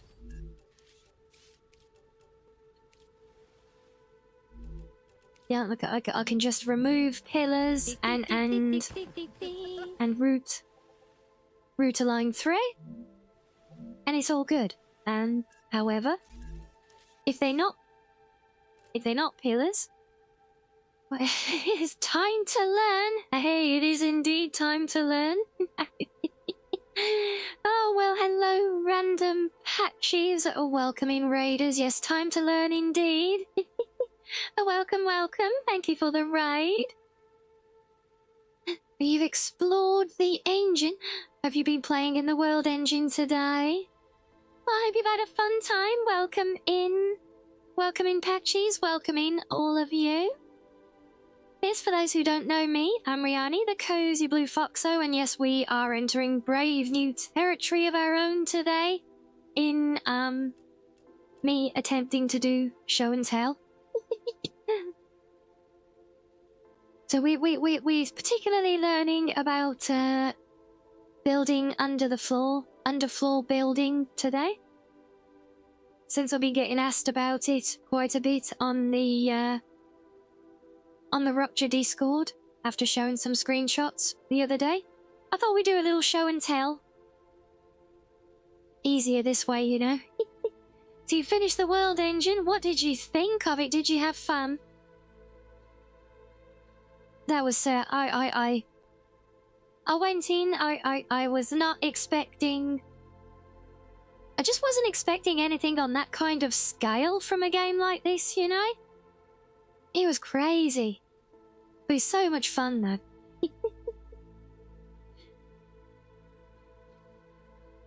So yes, we love all that. Look forward to more. Look forward to more.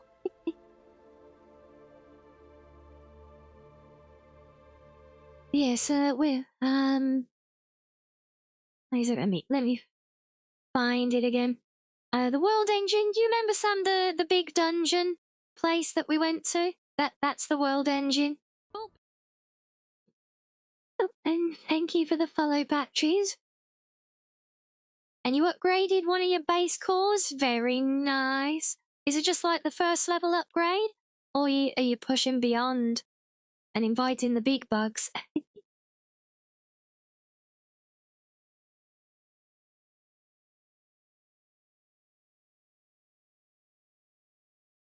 You're building your mega factory, are you? Yes, I've been doing similar.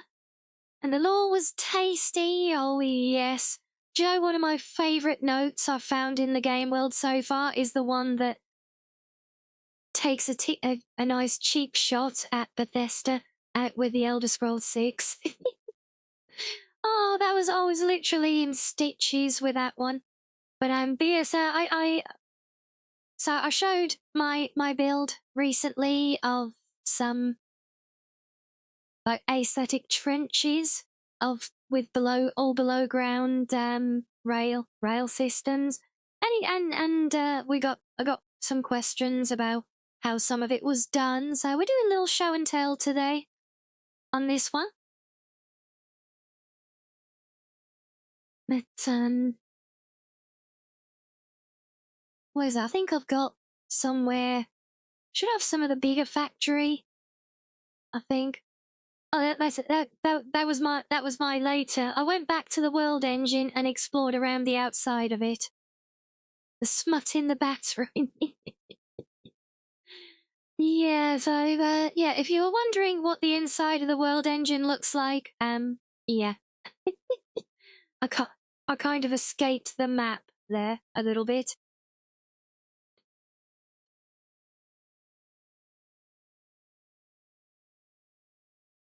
I think all of this was earlier in the build. That's probably the closest I've got, and that's evolved since then. That was the titanium works. But yes, I'm currently working on plans for a big factory. This place with the open trench that we're basing all of this on right now. This is just my arms factory. So just all of it. This is all to produce 24,000 rounds of standard ammo per minute for distribution to global turrets. So we're just doing a little show and tell stuff here. You escaped the map in the playtest, did you? Nice. Titanium Wax, you hope he gets a fair wage. Very good, Keys, very good.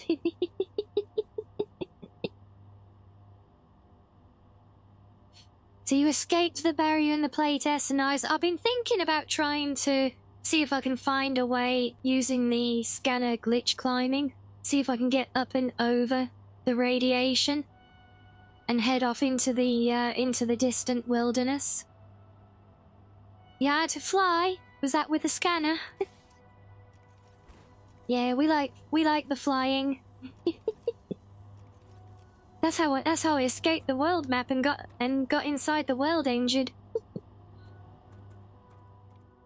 So we like that. We love that.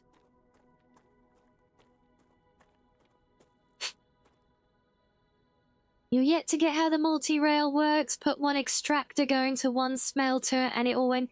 Yeah, so yeah, I actually showed this at the start of stream. Matt, the multi-rails are fundamentally broken in-game. Essentially, right now, it's a known early access bug. Multi-rails essentially function as single rails right now. That's why you get the visual glitching of the drones hopping between pylons, and why they will still bottleneck instead of actually running as multi-rails. So yeah, it's just a known bug. They will function as a single rail.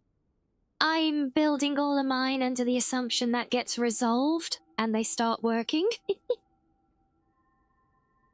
Ah, so you've tried getting over the radiation, have you? That's unfortunate. Still saves me the trouble of trying, though. Yeah, there's like the big cube-looking place off the map, kind of down here to the southeast somewhere. I thought about trying to jump over to that. But no, I've just been busy so far, unlocking. I've obsessively hunted down every rogue pixel in the playable area. That's kind of where I've gotten to so far.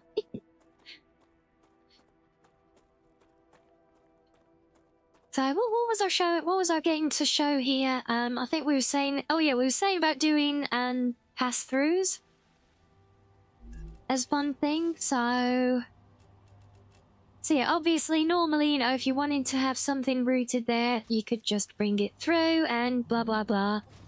And you have a rail connection. But if you've got a building above, for example, or even a pair of buildings above, as we often have, obviously we can't get rid of the tiles there. But what we can do, though, is we can use the wider footprints, which I always forget I can't snap in over existing tiles, but you can use the wider footprints and thread. It will thread a rail through the gap. Oh yeah, it doesn't matter that that's one that can be removed. So it will actually thread through the legs of the platforms, which is a helpful one. But this is also a consideration with planning planning a layout as well, because once you've built something underground, assuming obviously you're working to either the 2 or 3 tile depth that we're basing these on here, I'll tell you, if you're using full like 2 or 3 pillar heights, then it's different, and you can build multi-story factories that way. But obviously that's not what we're going for here. So, you know, if I want to build my dispatcher, you know, 2 levels above here, I can build it over those, and let me give it to that. You can build it over blank floor tiles, that's fine, but you cannot build it tied over one of these, even though it would technically go. Even if, even if it's the rail. No, not you. Go away, come here. Yeah, even if it's just the rail passing through, or a footprint of anything, you can't build a building above one that you've already placed. So again, that's why you see it can be important to try and plan the whole layout accordingly, and why sometimes it helps to, I think, plan the surface layout and map the subsurface as needed around it. I would also recommend not going tight to the ground with the very lowest level. So whatever the lowest level is that you want to run, I would give yourself at least 1 extra tile. That way, if you need to then drop a cut through. So if this is our low level, and we've got our factory level above,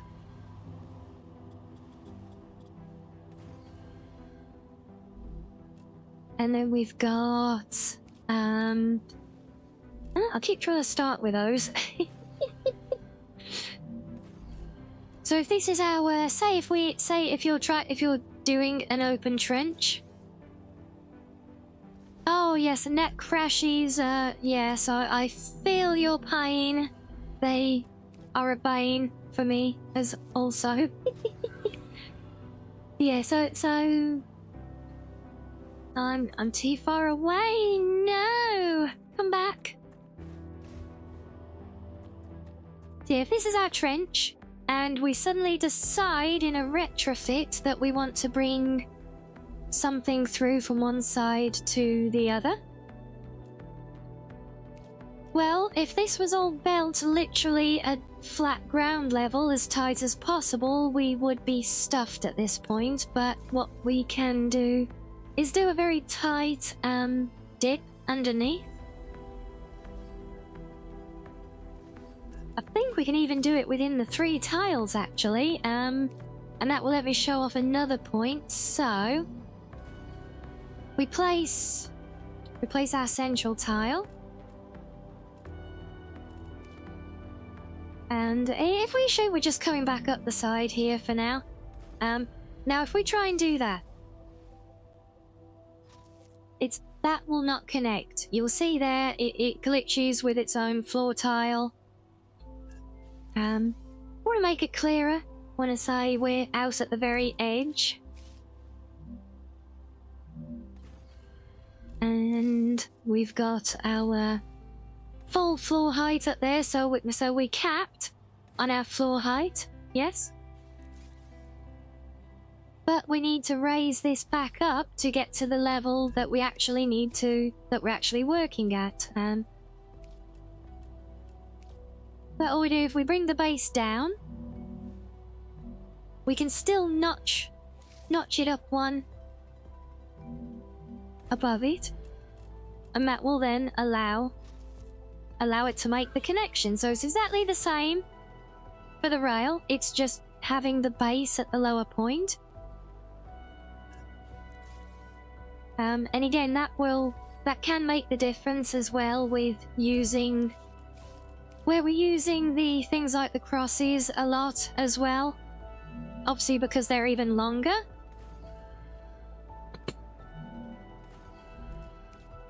They can be problematic, but even those, as the shortest possible connection, they will still actually make a connection.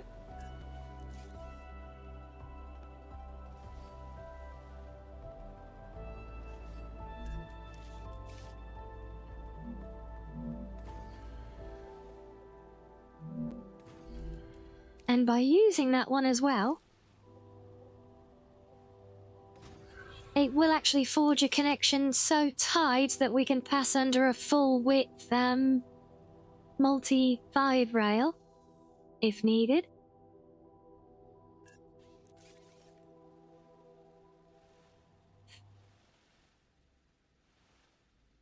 So that's another one. So again, it really comes down to, it can make the difference using the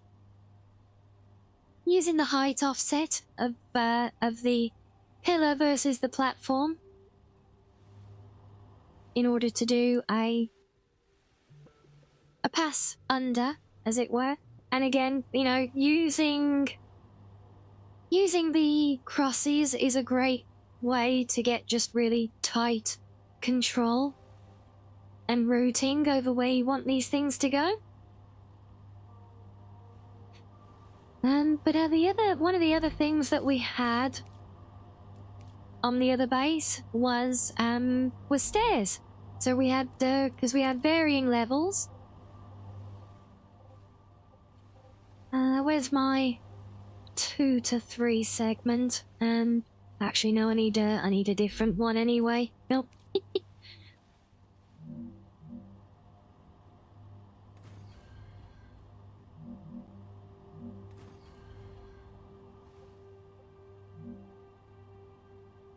So I think I recall I had something like this. Is that right?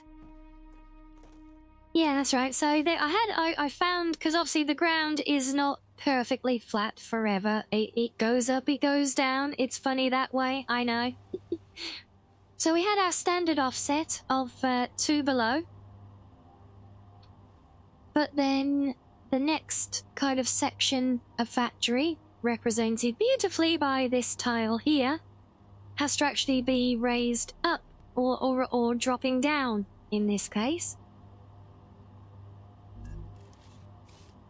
So what we then find, if we have no, get off, you're not full height, behave.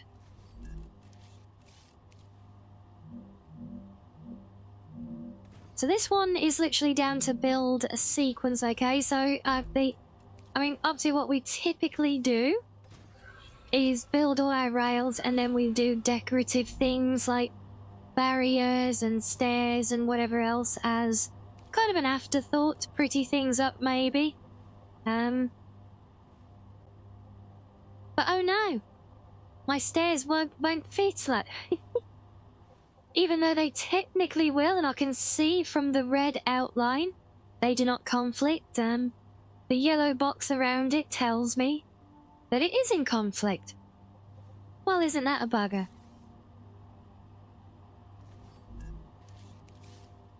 If I build my stairs first, and then place our rail, the rails themselves will pass through up to a certain point. See, that one will not go. Middle one will. So up to the center point, so exactly half the tile will pass under the stairs, if the stairs are built first. Yes, the order of operations in this case does in fact matter, and it is not the only case involving stairs, actually. But yeah, this one, the amount of times in that arms factory build, I've actually had to demolish...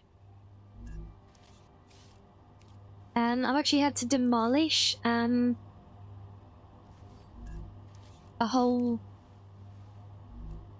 line to then build, just so I could build the stairs. And then come back in with some very awkward camera work. Using the drone.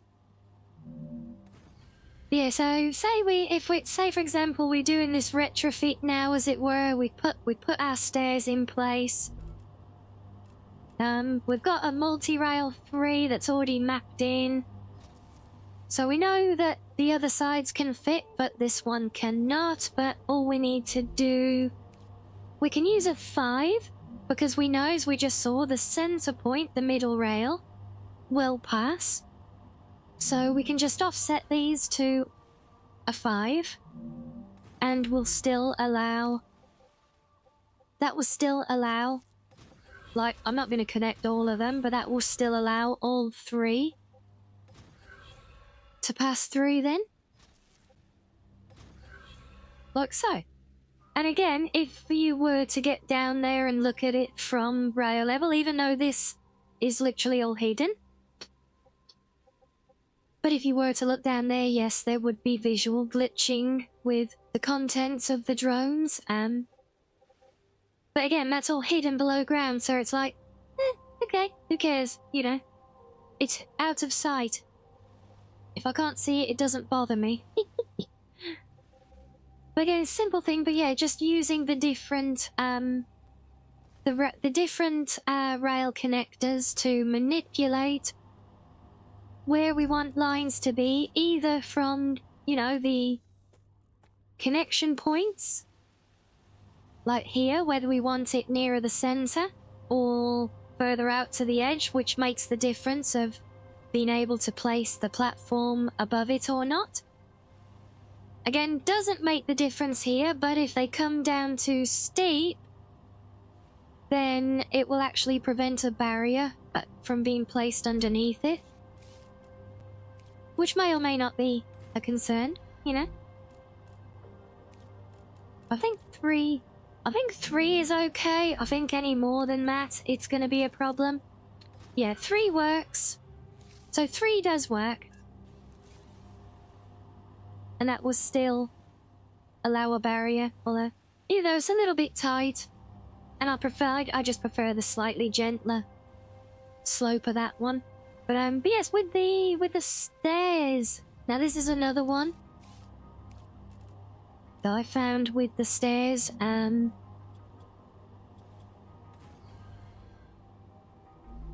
So if this is a nice little outcropping, little viewing post or whatever, I can't build a post there. You know, okay, that's maybe not the best example. Maybe it's a big long overhang up here, staircase coming up the side, you know.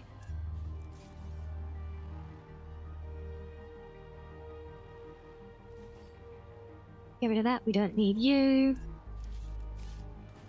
So yeah, you know, you got a big flat work area, you got stairs coming up from the lower area, that, you know, the kind of thing. And then you come all the way along and, oh crap, I can't get the last bit of staircase in.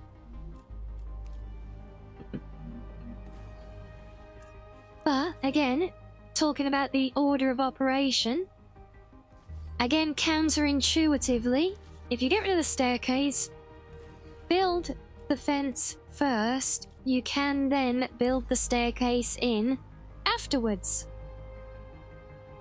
Are you already past midnight there? Oh yeah, you're a good couple of hours in front of me, yes, well, thank you again for the raid, and I'm glad you've had fun with the game. Yes, hope you can have some nice rest now as well. Thank you again.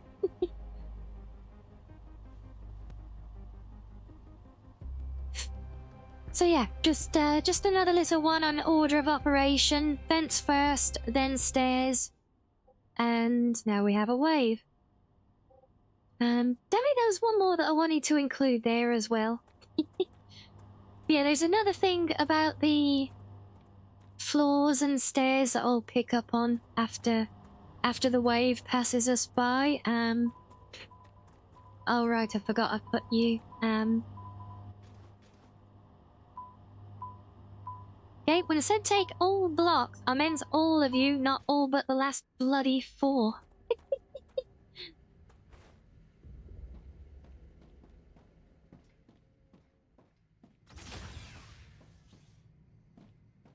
Never place you can paste your factory pics. Yeah, I mean we haven't got a dedicated channel for the game, but yeah, by all means you can share them. Yeah, share them in our general gaming channel. We'd love to see what you're working on. And if you're in the Rupture game Discord, well, there's always stuff getting shared in there as well. Yeah, we'd absolutely love that though. But anyway, I think yeah, since we can't do much show and tell whilst we wait for a wave to pass, I'll take the opportunity for a little break. Yeah, so the waves do actually come as a good reminder for that for us, don't we? So yeah, we'll do a little fishy break while the wave passes us by, and we'll continue with the show and tell, and, well, after these fish, so see you in a minute all.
Right. Oh, welcome back, everyone.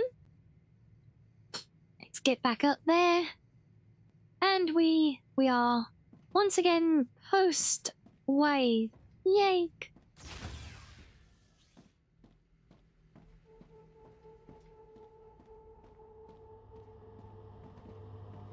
And straight back to it. Actually, before straight back to it, how are we doing so far?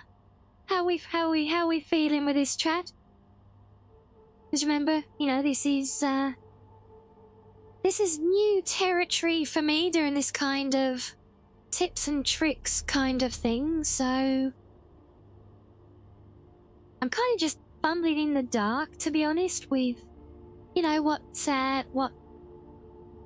how much to say, how little to say, because I know some of you have played the game, some of you have not. So it's a bit of guesswork on pacing. Like, am I rambling with stuff too much? Am I racing through, not explaining things clearly enough? Am I over-explaining? You know. But really, you know, if any of you guys can determine that, you know.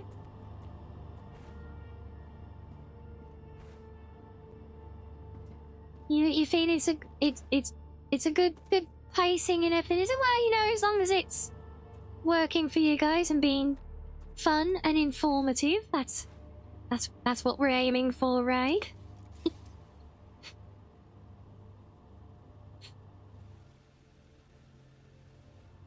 So there was another thing I wanted to show with the platforms and railings, just an interesting...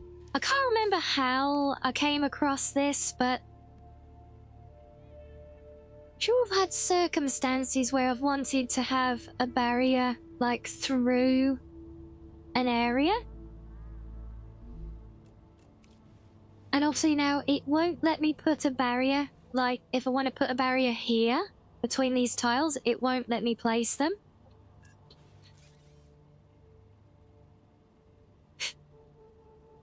Maybe just try and focus on a singular thing. I've done a bit of jumping between topics. Ah, no. Good point, yes. Yeah, we'll try and, it doesn't help that I'm kind of, I'm hitting things as I think of them as well, which I think is half of the problem. I see one thing, it reminds me of another. Like we just did here, I did the stair underpass. That reminded me of the stair railings. That's reminded me of this next bit. But yeah, I can't remember what circumstance I found where I wanted to continue a rail around something. I think maybe... yeah, it might have been where I had... because there are a few instances where I've had to have a double depth connection. Or, for example, maybe we've had a pillar up at full height and connecting to one below ground. So we've had the usual opening. Well, put the wrong one. Yes, the old leaning rail for being productive.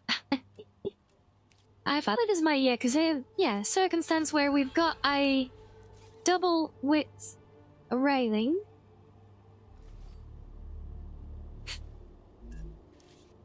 Yeah, well, I mean, it's fine for a first time, is good, but, you know, it's a learning thing for me as well, which is why it's important for me, important to me, even, that I try and learn from the experience, you know. Yeah, so say we've got a connection like so, and so I can't remember the exact circumstance I've had this, but I have had it a couple of times where I've actually wanted to bring my fence around the base with a pylon, but obviously I cannot. However,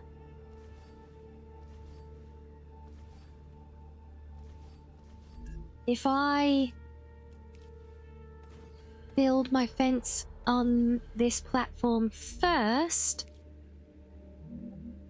you see, once again, if fence goes first, the supported platforms will in fact go in place around it. The fence is inverted. You see the rail leans the other way, which actually I almost kind of like more. You know, it's more of a leaning rail then, like with it's more of a rail for casual leaning on, you know. But yeah, it's just one of those things. If the fence is up first, you can place a supported pillar next to it. However, a floating platform still will not go next to it. So if, of course, you've got a...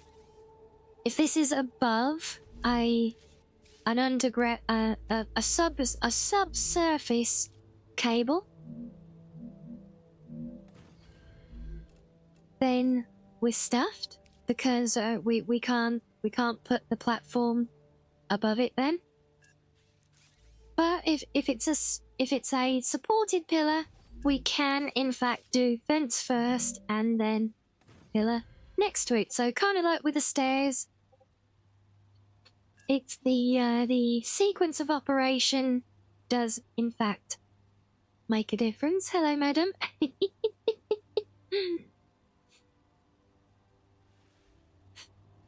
So just another little one, which can be helpful. You could in theory use this if you wanted to like put a fence all the way around your one of your machines if you so wished. I said it would be an interesting. I said too. I've actually used less fences on the current arms factory. I've just used them around the small openings like these. and not the big main trench. But let's see, what other things have we experimented with and learned? Did the operation sequence on those. We did the operation sequence with the rails under the stairs.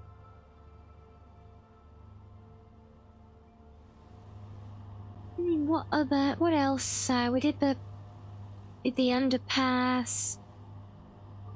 Said about staggering them using the different multi-rail things. Trying to think what other bits we've got that we can actually look at. Should we go back, have a look at the other base, see if there's things there that we haven't really looked at yet, maybe?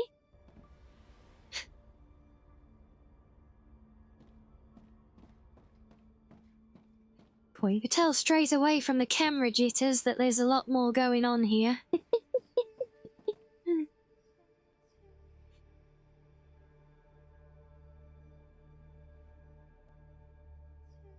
Come on, finish your autosave, please. Thank you. Hello, Letitia. Welcome in. Welcome in. How are you? Hope you're well.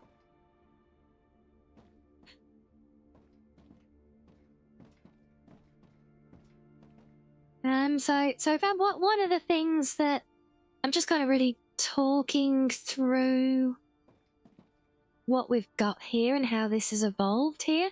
But one of the parts of this experiment was wanted to have bi-directional rails, because the multi-rail system, even though it will technically allow bi-directional connection points, it won't actually work in two directions. Not yet, anyway. Maybe when they get them like fixed from the current errors of only functioning as a single rail, maybe then that we'll be able to do bi-directional ones. Maybe then we'll also get a bit of an update, and it will give us like turnout points for them, connectors and stuff. That would be great.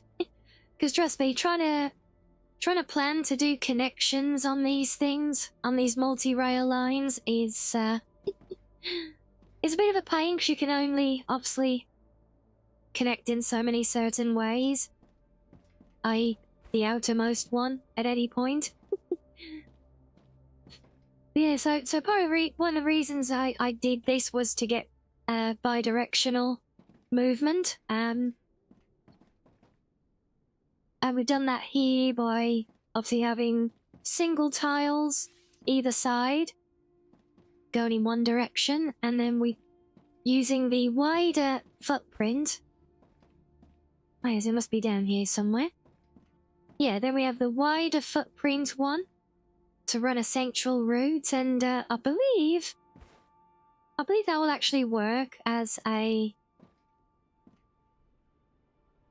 with all potentially as maximum capacity.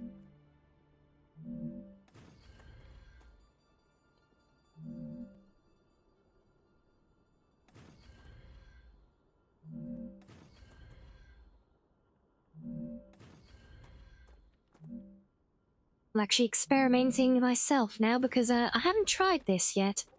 Oh, damn it, I came too far. No!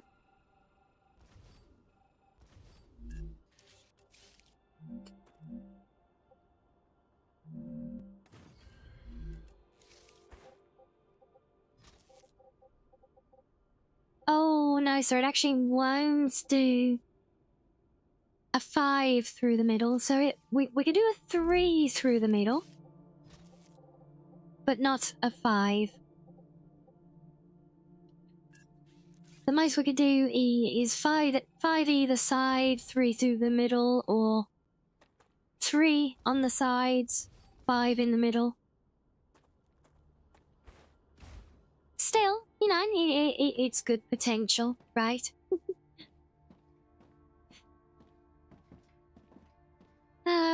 but what else have we been doing? What else have we discovered? That's why there's been so much, it kind of goes missing from the brain after a while, you know? It's kind of weird like that.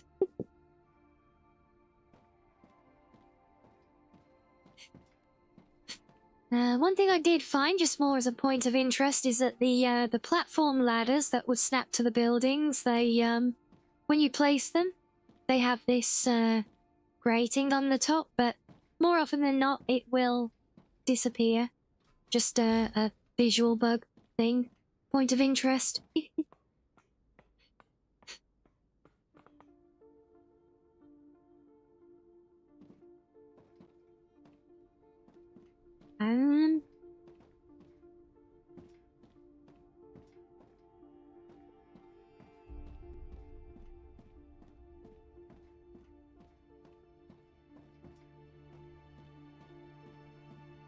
Where have we played with other ideas?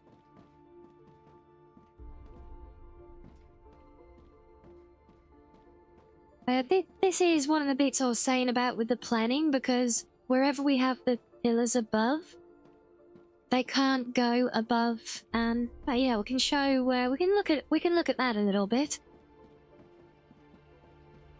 So like we're saying, we're building or having buildings above the low level rails.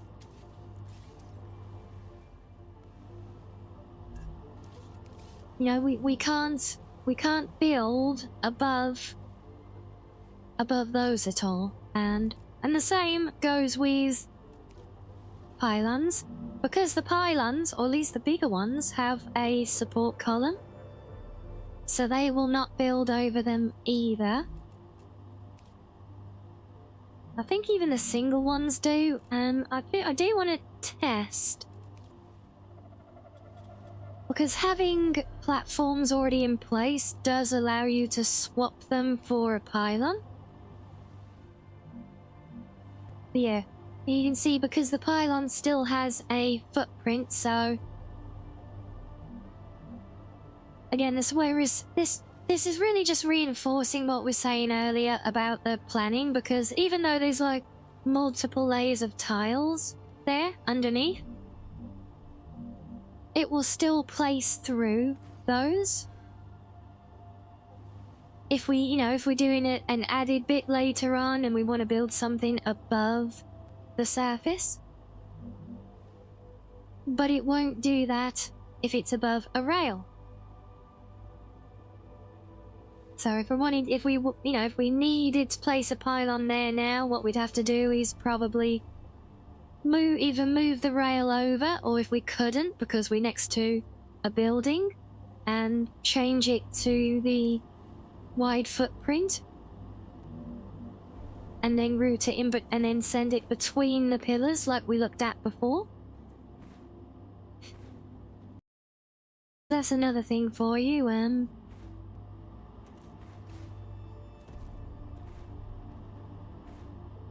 Yeah, we've got a fun fact. You can sprint indefinitely on the on the walkways as well, which is a great reason to build walkways in between your bases.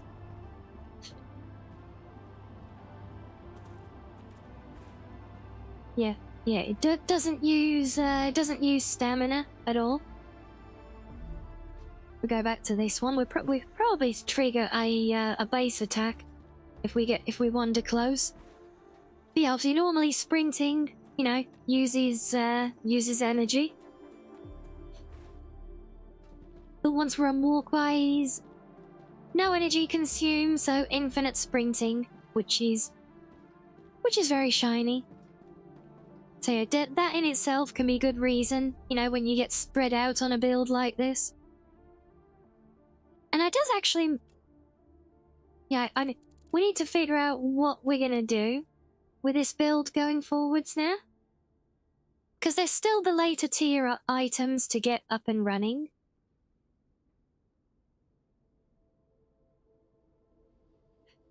So yeah, one idea is to build a complete mega factory you know, that just does absolutely everything with an obscene number of machines. But I'm not even sure there's enough resource nodes on the map to actually accommodate that, for one thing. And also, it's a completely insane amount of work. And give you guys an idea, let me show you. I started playing with one of the planning tools. I think this one on the Star Rupture database is one of the better ones, fully up to date right now. So this is where you can tell you what you want to make, how many you want to make a minute, and it will tell you what is needed. So here, in order to make 1 scanner per minute, I must not even a completely end point, and it doesn't even out best doesn't get fully accommodated. But to get that 1 scanner a minute, we need we need all of that. and that's a lot of stuff. Well, basically these are all split into different groupings of raw materials. So we've got like all the calcium processing, so all of these starting blocks. This is where I've moved them around to organize it.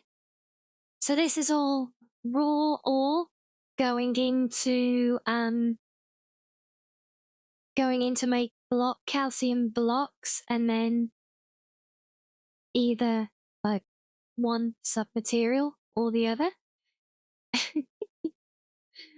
I'm getting all the pokes and proddings now, or you can't see what I'm talking about when a silly fox has got her face in the way, can you? But yes, that is quite a bit of stuff. Obviously, not each line is not necessarily a single machine. You can see a lot of this does overproduce what's required for this particular line. But then he gets into all the sort of later assembly. I see we're not getting away from this, and I'll try and keep covering what I'm talking about. I'll try. But we'll never say no to the nuzzles, though. All the head pats. It's...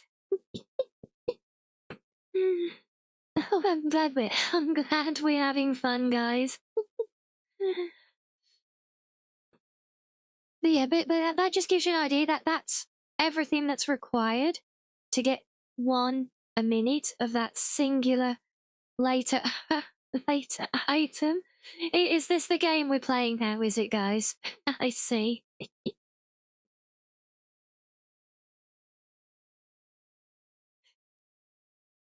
And I swear there's a button I clicked on this, but oh, there it is, yeah.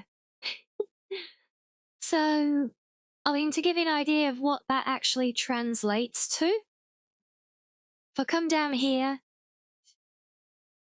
that tells me just all the different machines that we'll need, not least of which 72 ore extractors. 72 of them. You know, these things that we built here. This one thing that, we're not at that base anymore, damn it.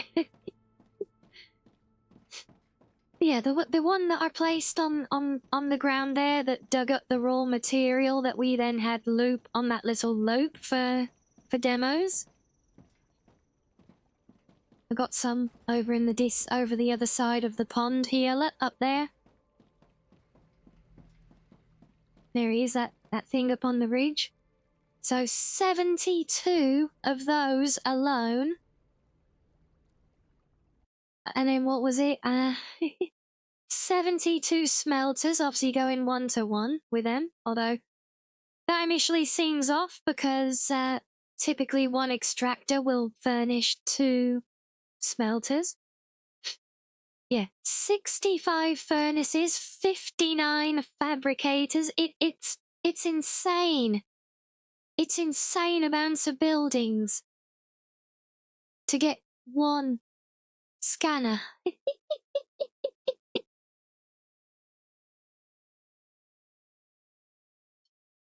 You know, quantities of materials. It's wild. You know, raw materials alone, 2,880 calcium, 4,560 helium, 1,200 sulfur, 2,640 titanium, and 3,120 wolfram per minute.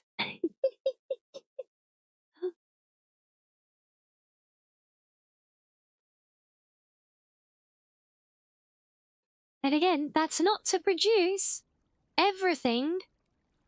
That's not to produce everything the game can produce. That's to produce one of the later items. That's it, just one. And, you know, from seeing what I've been able to decipher from the information that is put together on sites like that, well, you're gonna need a lot more of those items to feed later build stages as well. It looks like a lot of biochemical stuffs, and that's just crazy, you know?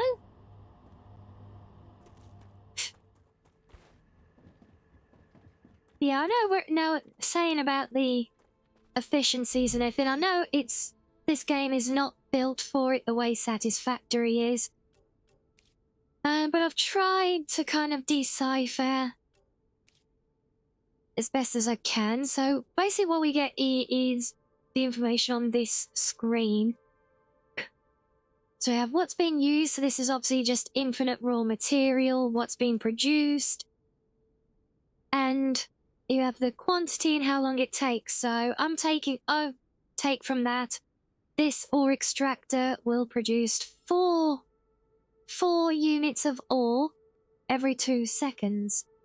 So 2 every second, so 120 a minute. But now half the problem... So I just see Madam sleeping on the back of the sofa and she's kind of hanging upside down at the moment off of it. I'm just waiting until she slides further and falls into my mic or something. Yeah, so half the problem with this is that each different material counts in different ways. So this one gives it how many per 2 seconds. Other machines will tell us that they make a material X number per 1 second, X number per 20 seconds. It's very inconsistent. So trying to work stuff out, you know, it's like, well, I mean, I'll show you what I mean. Because I tried to work all this stuff out, to work out the numbers of machines needed at this arms factory. So, obviously this is all worked kind of reverse engineered based on how much ore is available. So wolfram ore, this orange one, is the main kind of secondary material in the ammunition being made here. And we have, I think, 3 extractors. That's 3 extractors, 4 units every 2 seconds. So, as we just said, 120 a minute each. So, 120, 240, so we have 360 a minute. Now, some of that gets used raw.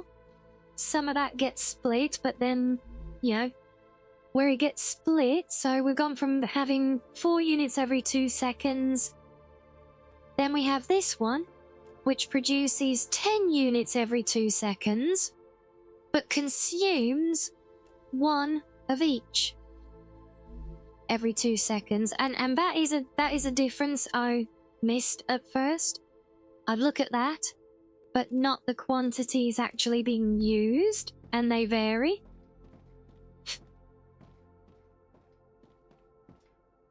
That was one of these. I think these ones... Yeah, these ones work at 1 per second. So this machine that turns the ore into ingots, nothing else mixed in. 1 a second, that does 60. But the ore extractor does 120, so 1 extractor will feed 2 smelters. Nice and simple. But then we get the building blocks, which is producing 10 every 2 seconds. Then we have the smelters, which produce 3 every 2 seconds. So 2 seconds is a fairly consistent measure for a lot of stuff, but trust me, it changes. Now for the actual ammunition that we're producing, we get 20 every 6 seconds. But it gets better because that uses 4 of one material every 6 seconds, 18 of another every from the available quantities, or there's 2 ways to look at it. If we go back to the planet, you can either look at it as I want to make this material and I want to make 60 items a minute. How much stuff do I need to feed in at the beginning in order to get that? Which is how we would plan for as much material as needed. For this factory here, it was really just about being self-contained, so we did it the other way around and looked at, okay, this is how much is available. How much can I produce with that? And it did vary a lot. Honestly, this first section initially was all smelters. And then I realized that most of what we do is building blocks. So then I changed a couple of smelters into these fabricators to make those from the ore. But then I realized the difference in quantities and consumption rates and everything else, and also using the building blocks on different things. And it suddenly got very, very overwhelming and complicated very, very quickly, trying to keep on top of it all. But we kind of roughly worked it out, kind of using the premise as well that not everything is being produced at the same time. Yeah, so we actually ended up with only 2 instead of the original 6 producing the ingots. So yes, balancing the... I mean, it is ultimately just balancing machine efficiency, even if you just had every machine running 1-to-1. As in, you know, 1 extractor going to 1 smelter, going to 1 fabricator, and, you know, all the way down the line. It will still get there. But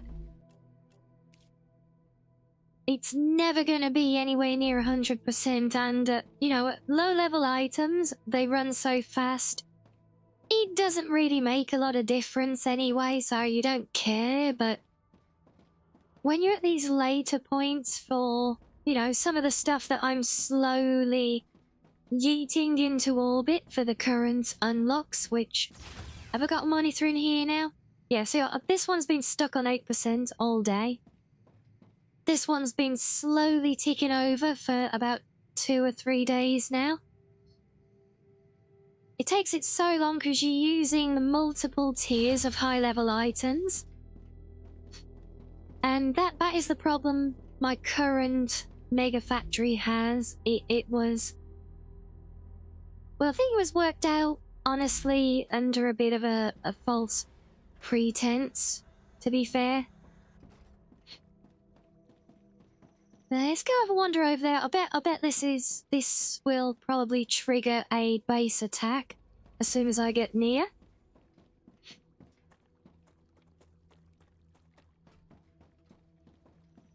Or maybe it'll be the next wave. Can't remember when I did the last base attack. Actually, I think it might be the next one. Yeah, because I did... That's right, I think I did a base attack right before I saved prior to stream today. Yes, this is actually all now just sitting, not doing anything. I think it's because, yeah, this one bottlenecks because I've been lazy again with my drones. I actually need... I've got 2 materials coming into the same unit. I never learn.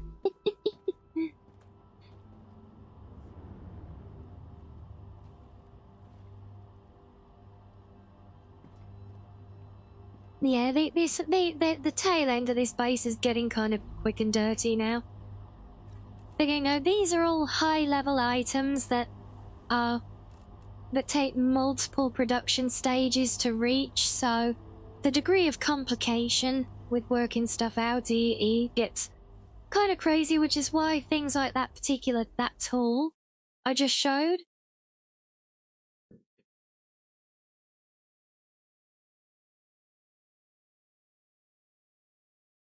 Yeah, it's why things like this become pertinent in games like this, and yeah, this one is pretty good. It's pretty handy. I like it. Especially because it will give you this breakdown and just tell you, you know, how much of this stuff do I need, you know? And see if you go back to the main database page as well. There's a good one, because if I just say if I come to crafting, and let's do the ammunition that we're making at the moment. So if I want,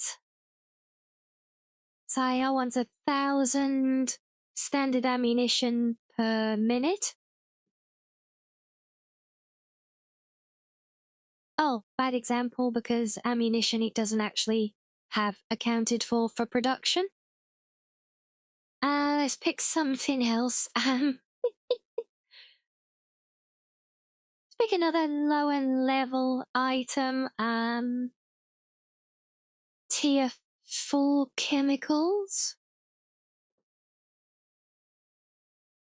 So there's a fair bit in there, but it's not too overwhelming. Or wait, what was one of the ones we had here? Oh, I know.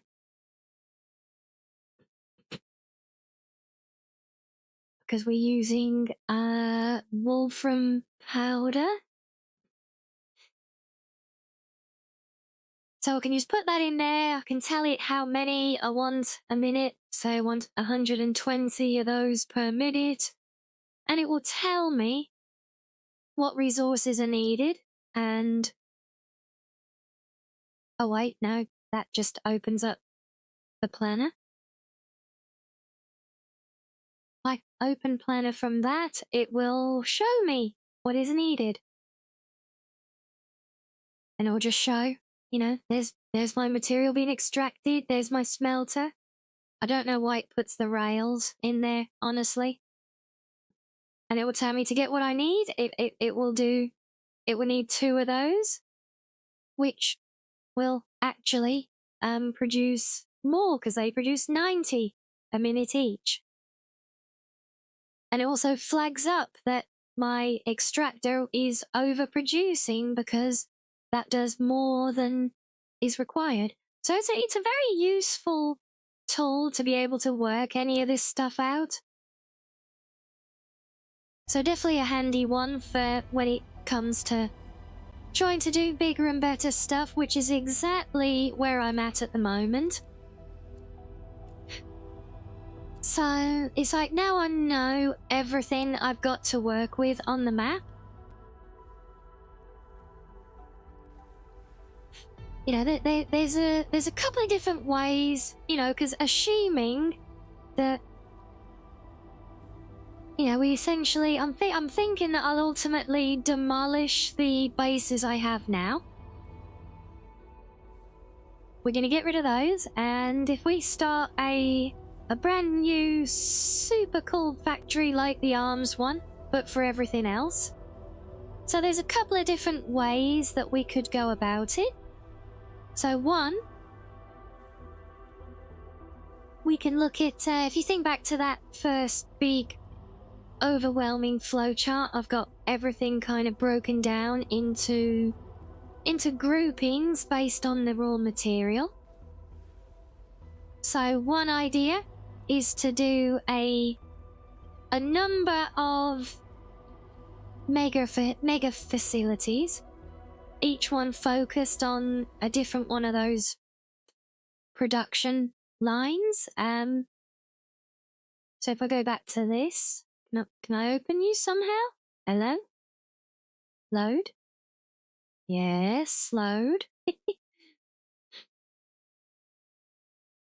So each of these blocks on the left-hand side would be a different one. So we'd have one for calcium, one for wolfram, one for titanium, and these are bits down here. These are like the sulfur and helium.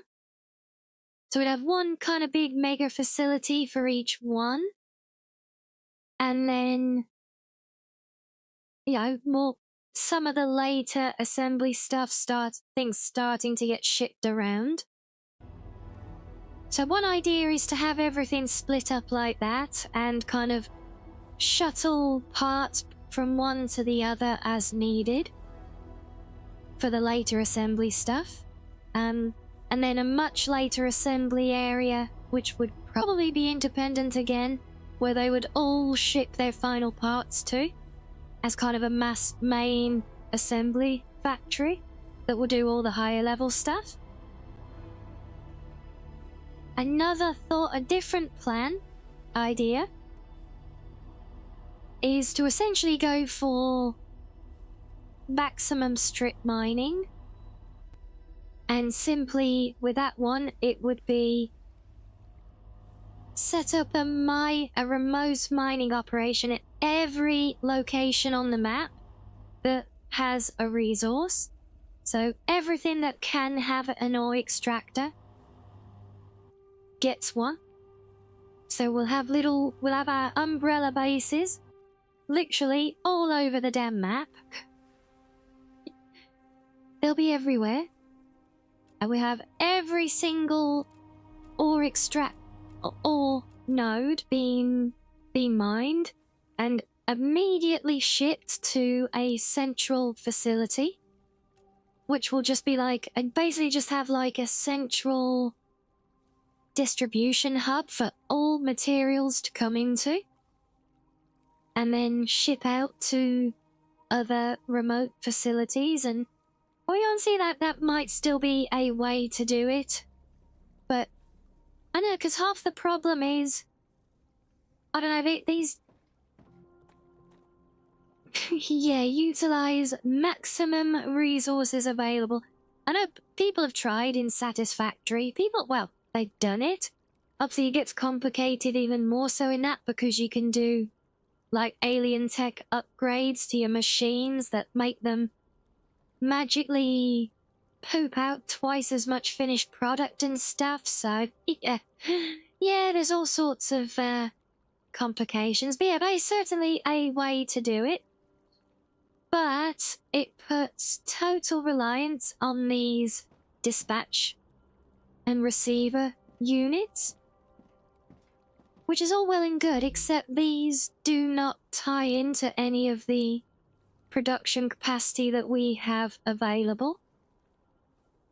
There's like an ore extractor we said does 120 a minute, assuming EX that there are different purities of ore nodes and they may have an impact on availability, but from the ones we've looked at, 120 a minute. These dispatchers all run at... They ship stacks of 100 every 10 seconds. So then it's about juggling the number of dispatchers at each step, having to make sure that the material is covered, balancing the total number of materials, you know. That's what you're talking about, yeah? A mega ore processing facility, yeah? You like that idea, do you, Key? Yeah. Yeah, I mean, it's certainly a way to do it. And now, the thing is, now I've got the building blocks taken care of, which is these, like, nuts and bolts up here, building materials. Now that they're taken care of, I don't think there's anything else that needs to use the raw ores. I think everything will use ingots and beyond. And yeah, the dispatchers, you know, if you're not careful with the number of dispatchers that you're feeding with at each step, they could easily become bottlenecks. And that is the concern. It's having to work those out. That's why I was testing them earlier to see if there was actually a delay for the transport, you know, between the drone launching and the drone arriving, but no, there is not. Which is something. But yeah, obviously all those calculations for units a minute and everything else, there would have to be almost an over-accommodation with the number of dispatchers to facilitate that. And to maintain that capacity. But, you know, it does have the potentially added benefit of putting all of the calculation kind of eggs in one basket, as it were. So, you know, there's definitely ups and downs, but what I don't like is the limitation of the dispatchers, because one dispatcher can send one type of material to one receiver. That's it. A receiver can have multiple drones coming to it. Oh, and there's our base attack. Are we going here? Were you... Oh, are you being spicy and coming in somewhere else? Oh, Christ, we're over there. Oh, boy. I don't like it when they come in over there, because I haven't built a defense tower around that one yet. Ugh, now we just gotta wait for them to get here.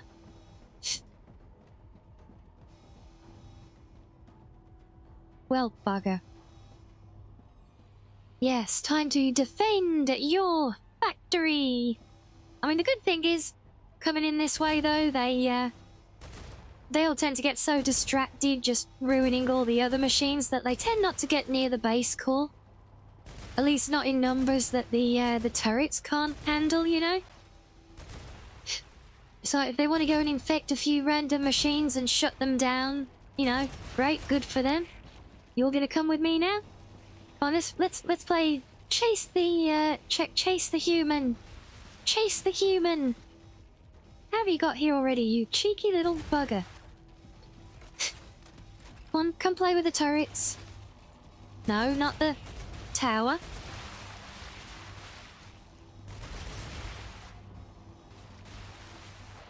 Yeah, because they're coming in so far, half of them get distracted attacking the other machines.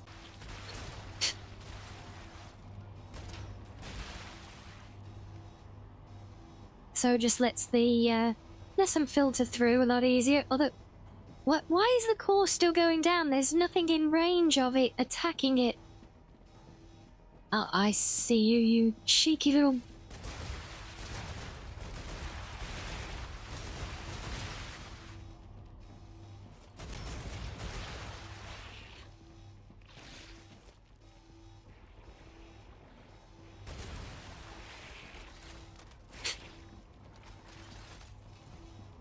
It's almost easier to just lose the core sometimes and then just pop the blister to get it all back.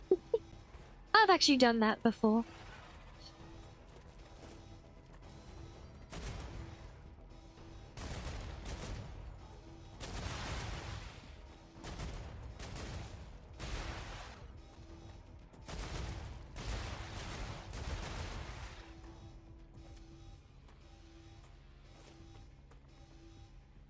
Boy, this one really is playing hide and seek, isn't it?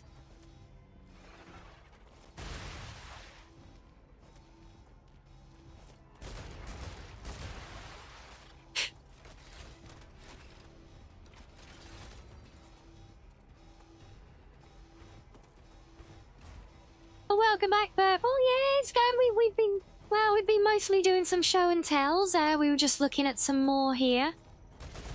And then the bugs decided to interrupt us. And of course, because now that we're playing on stream, they're being little buggers and attacking from a very inconvenient place, which makes it look like my system doesn't work as well. Any other time, they attack from the monolith that is right next to the base core.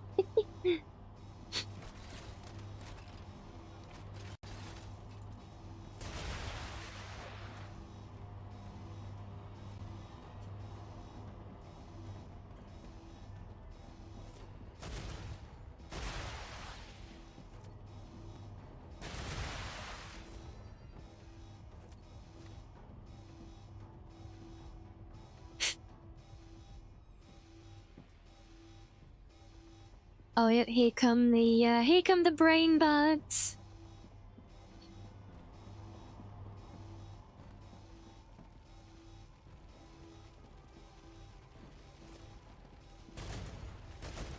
Oh, we got a wave coming. Well, that'll be handy.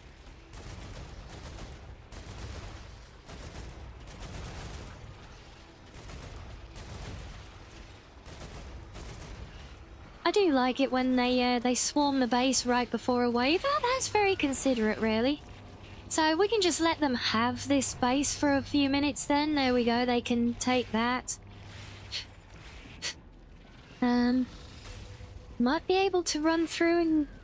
Depends where... If I can see where the blister is, then... Assuming there are... And there's another one somewhere. The awful little buggers.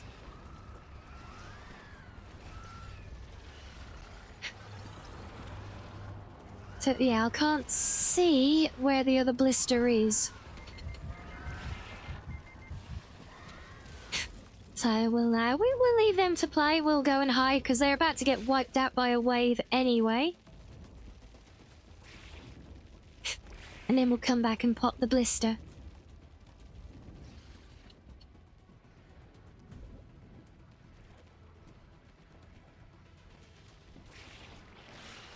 Yes, I still can't get through the airlocks.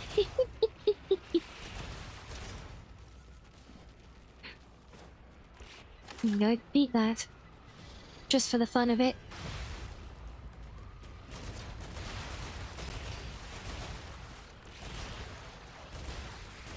I think the only reason I'll stay out here and keep engaging them all the way up to the wave it is mainly so that they don't... Because if I don't, they'll go and start attacking the base core.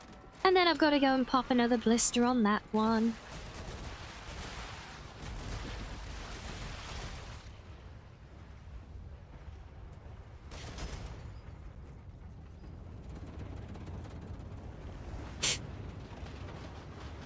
Oh, you got a big winter storm coming there, Reggie? Oh, that doesn't sound good. And yes, we are just standing in the open airlock. We're not even inside the building, look. We're just standing here, watching the world burn right outside the door.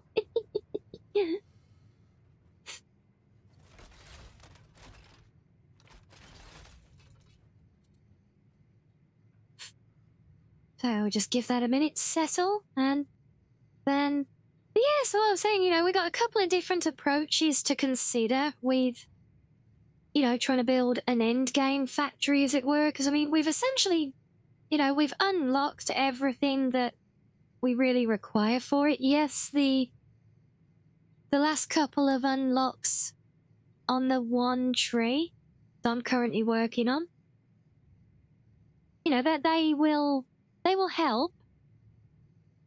For one, having a giant multi-storage unit would well, it wouldn't be a perfect resolution, but it would be a better safeguard for the way for trying to use multiple dispatchers into a single receiver.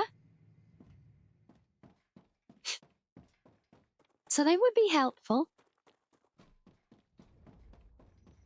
Can you make a factory maze? I maybe, you know, building up with the pillars and everything, you know.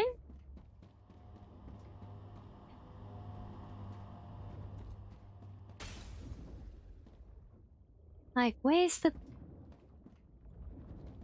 damn blister? I'm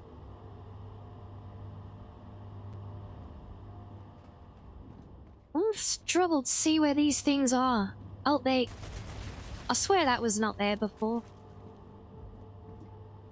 Right, well that takes care of that.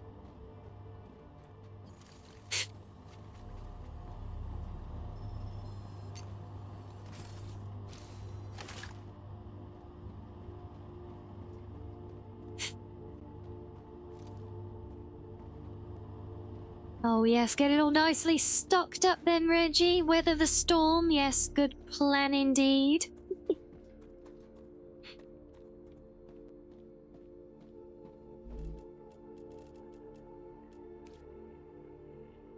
Something else that I hope to see in the future here is some proper, like agriculture or horticulture, you know, so that we can...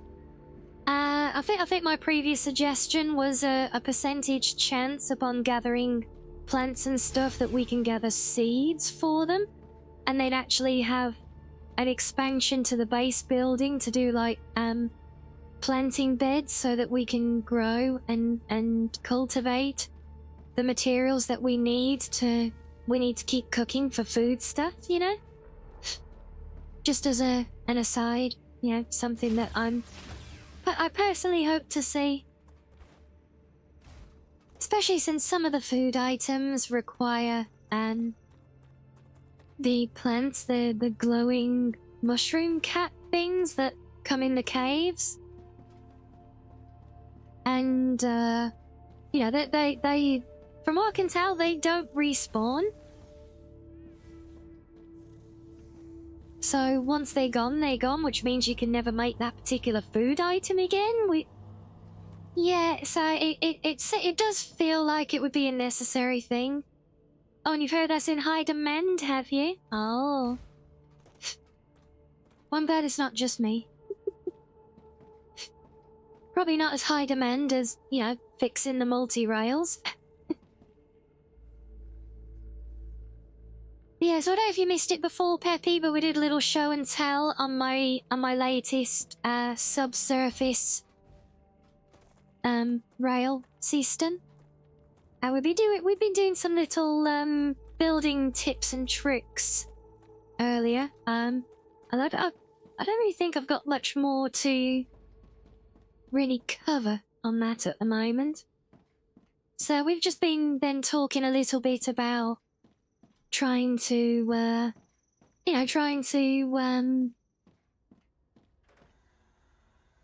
work with the machine efficiencies and you know, because all the different materials have different production rates that they're given in, you know. There's no universal X items per minute. It's all in varying numbers of seconds.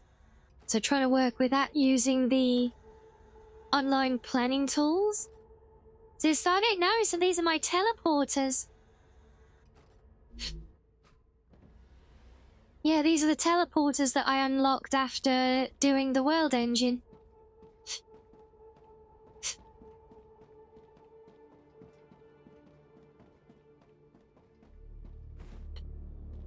So yeah, because this is where it came from, because I've showed some pictures of this on the Rupture Discord, and people were asking, you know, how to do some of this stuff. So that's what we've been doing through the start of stream today, is just showing some of the little kind of building tricks that I've found along the way.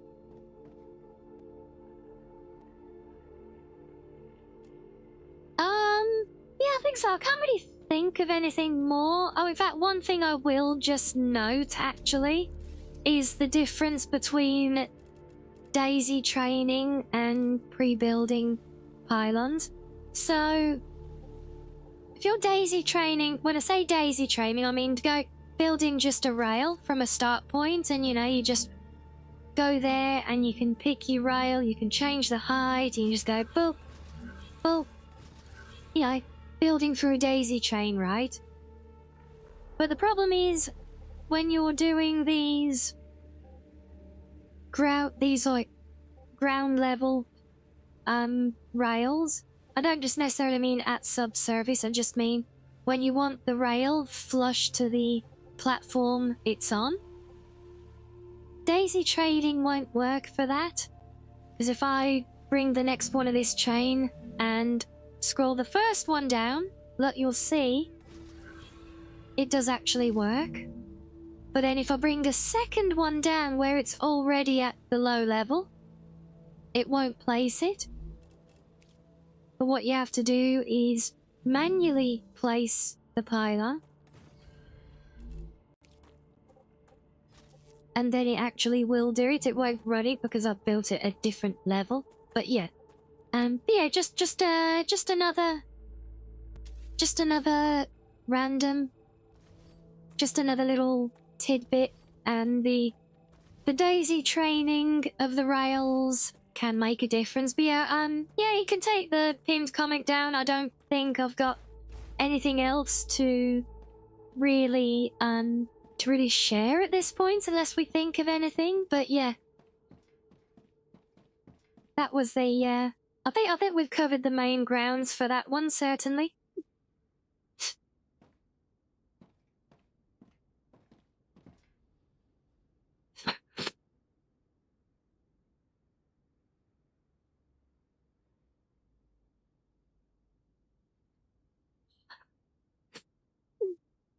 Yeah, so following on from all of that, I've really just been brainstorming ideas for how I'm gonna progress my main build. So I've got this facility here.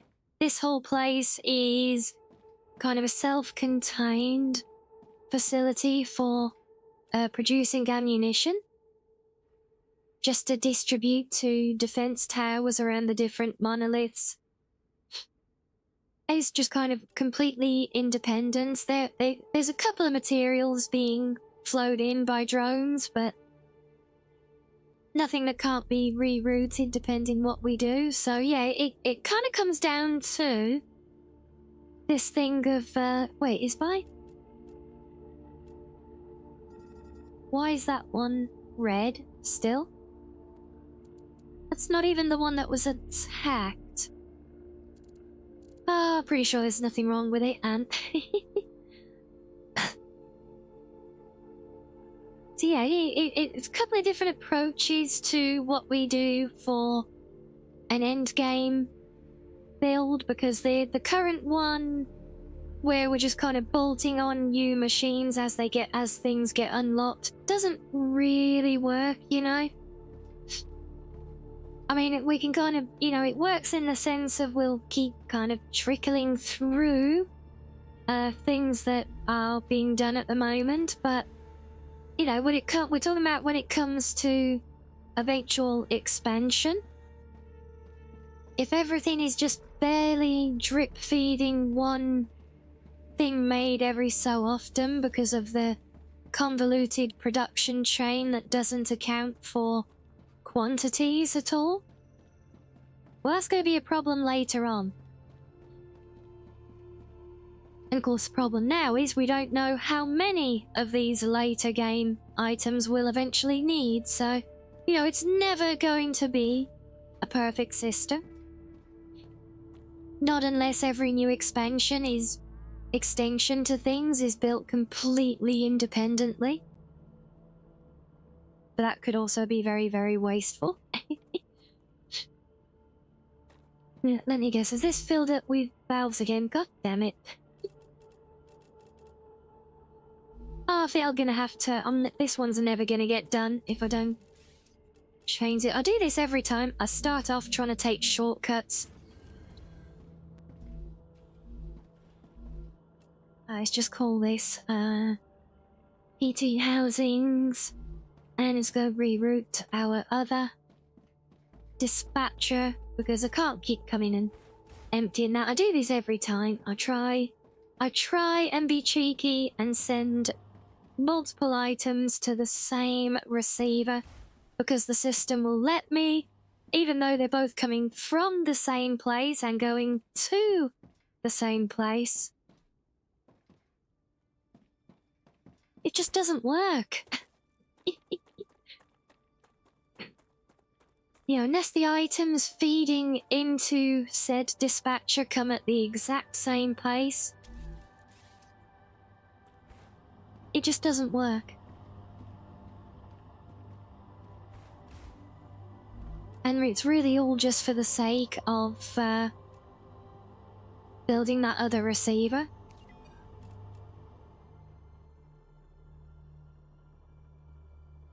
So we do that, problem solved, drop more of those.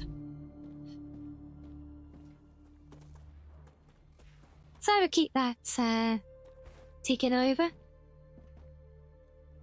But yeah, and so we keep getting all these little add-on bits everywhere, and the early phases aren't really optimized. For one, we could actually have twice as many ingots being produced here as we currently have, to say the least.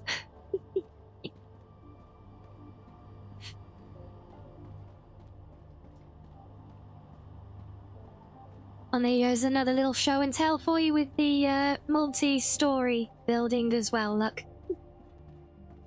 Not an optimal setup for it, but a functional one that grew kind of organically.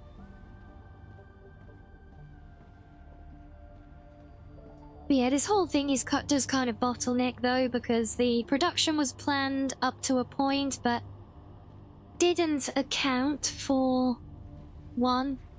We've actually got a lot more capacity in the raw ore coming out of the ground. But he's like, so, you know, it's kind of crazy now because we've got everything just kind of trickling through, you know, these aren't going down, these buffers at all. And they're just trickling through a little bit at a time. But the parts that they're producing, you know, some of them are all sitting like overly full now. Some of them are literally going hand to mouth all the way through. And, you know, a large part of that comes down to that, you know, me just not knowing early on how things will be used at later stages.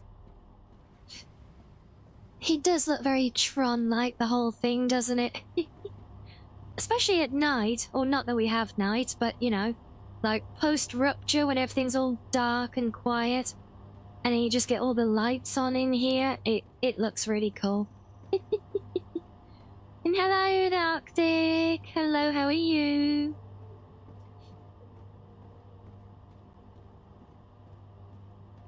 So yeah, so it's kind of, you know, this whole, basically everything we built here, I kind of want to demolish and start over. Same with the beginner base that we left in place. Gonna demolish that one as well. And, you know, if we want to build an end game capable setup from scratch, this is where we're now brainstorming on how best to approach that, because we've unlocked the whole map. See, there was a madness to the method. Because now I can see where all of the different materials are, so we can actually plan what to build and where. No, you're not sleeping well lately? Well, I can definitely relate, although thankfully the last couple of days, since my mini coma, yeah, have been acceptable for me, so hopefully you get there as well. Hopefully you don't have to fall into a mini coma to get there. Yes, we did though, thank you. Just really brainstorming on You think I can add automation, design, and implementation to my resume? Maybe it's already on there.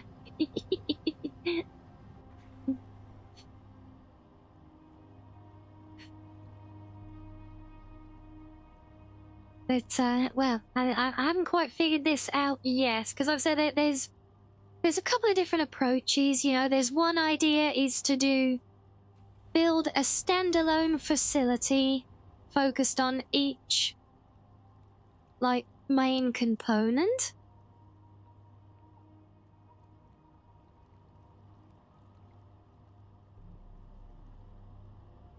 No, I think you'll need a midi comer, but that's hard to do with your schedule. Oh, bless.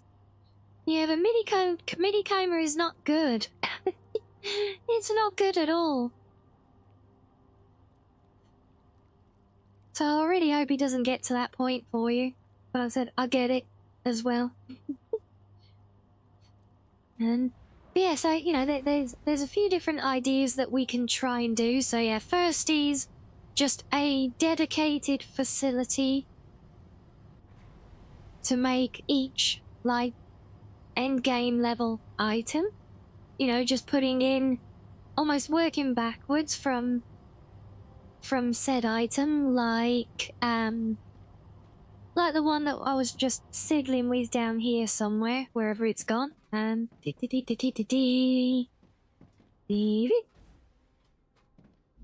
this one.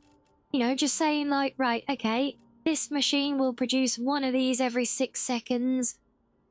Work and just step everything backwards from that, you know? I mean, I've literally seen people have done that, literally in a straight line, with things just like getting the line, just getting each row getting wider and wider back to the beginning until it's got everything it needs. See, now that's one way of doing it. Just a dedicated facility for making each item.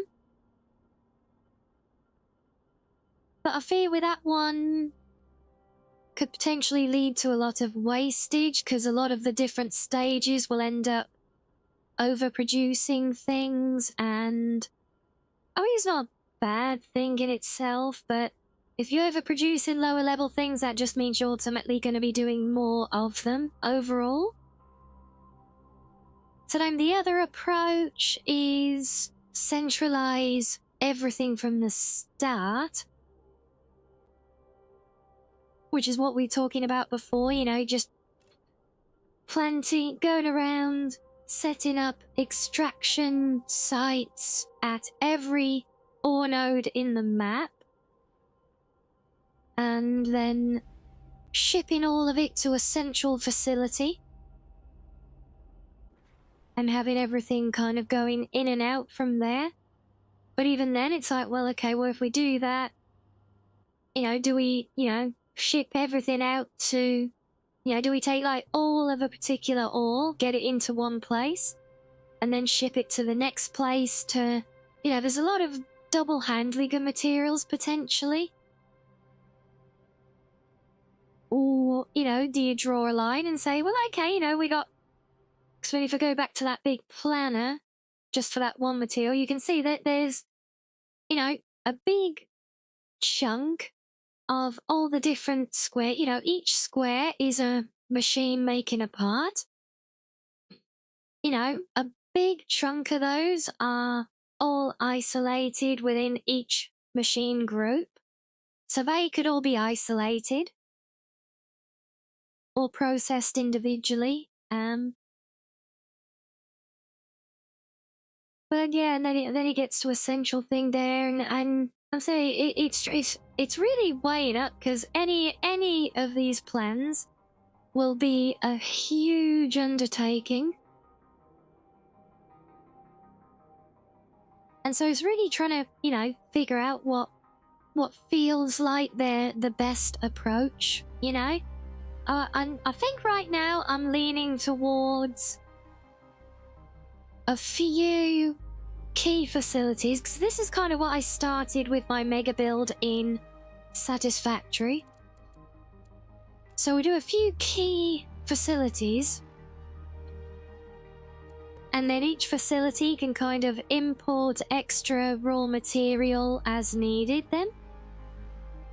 It's kind of the way I'm kind of leaning towards maybe. So it's like up here, this kind of valley here is a massive supply of wolfram, for example. So, you know, I'd probably turn that into a mega facility doing all of the wolfram processing, which is like one of the... Is it this one? Yeah. So just turning that into a big mega factory that does like all of this, but for everything. Because these are all common materials that just use that raw material input ultimately. So, you know, we just make a big mega facility here for that one. We do another one for titanium. I think I was looking over here somewhere. And, you know, we just have a number of these and then we ship. Use the dispatchers to bring in additional resource into those as needed. We'd have to design each facility so that each, you know, if we say we had a production line of each core material, because we have to assume that when we get later tiers of items unlock, well, they're going to use more of something, and those somethings, yes, there will be new raw materials, but you can guarantee they won't just use those, so...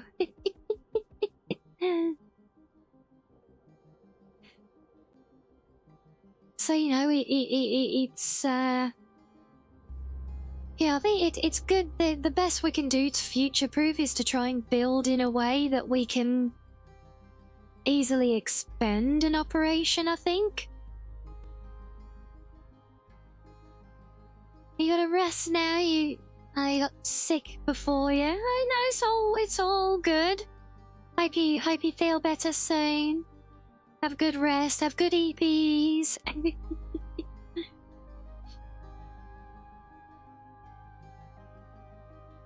So, but yeah, so that's kind of what I'm leaning towards right now. So rather than purely centralized, we'll have a few dedicated facilities to each main material production. And then, you know, they will be focused there. They can import additional material as required.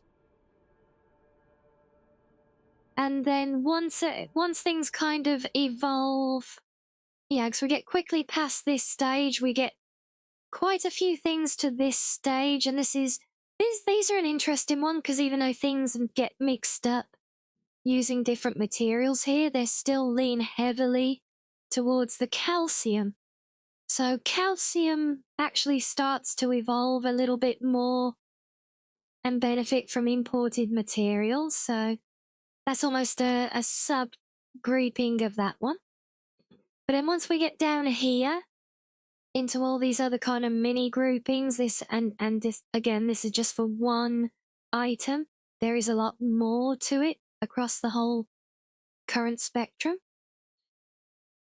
I think then at this point we get to like a more centralized all-in-one facility that has import functionality from anywhere, you know? So yeah, I think it's kind of the way I'm leaning with it all, to be honest. So not setting up to strict mine everything initially. Why did I tab out again? I did not need to tab out again. Yeah, we just gotta pick a core central facility for each, you know, thing. And then try and design the operation in such a way at each facility that, you know, that it can grow as needed. Playing with multi-story would be a good way for that. So I think the most we have typically, I mean, this one has a couple of extras with a titanium. So we actually have a few here, because that's what all these different rows are. Or each bundle is like a different production stage. Or different tier. But each grouping, each column of made is a different material. So out here we're making rods, sheets, beams, more sheets. Why do I have beams in the middle? I think it's because the beams, that's right, yeah, the sheets get used elsewhere as sheets, but all the other sheets basically get used internally on this particular build line. So they, yeah, that's more internal management. So we have sheets. That's still the rods, and then tubes. You know, there's actually only 1, 2, 3. There's like 3 or 4 sub-items. And some of those are directly related to each other. So you could actually play with a multi-story thing, which we didn't do any show and tell on before. That I can not be lost here. I swear I can find my way around a place that I built myself. I promise.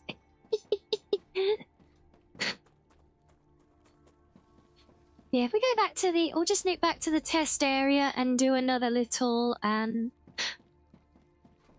little show and tell bit, since that is still largely the focus for today and I've thought of other things. See, a multi-story building, also building,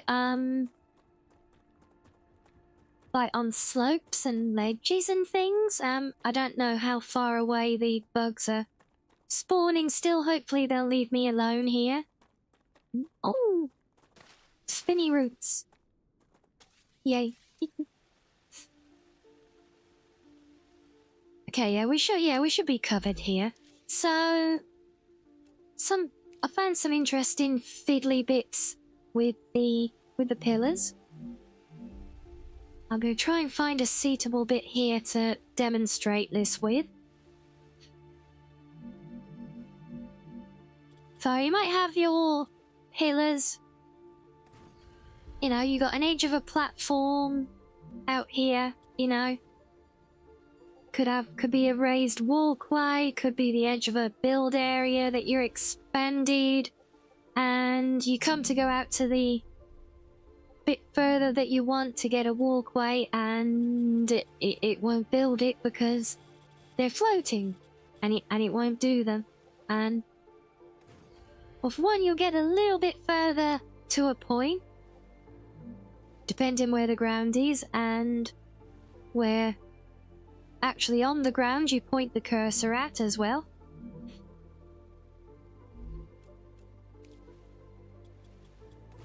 Yeah, just because these were a little bit fiddly to build originally, the stackable pillars.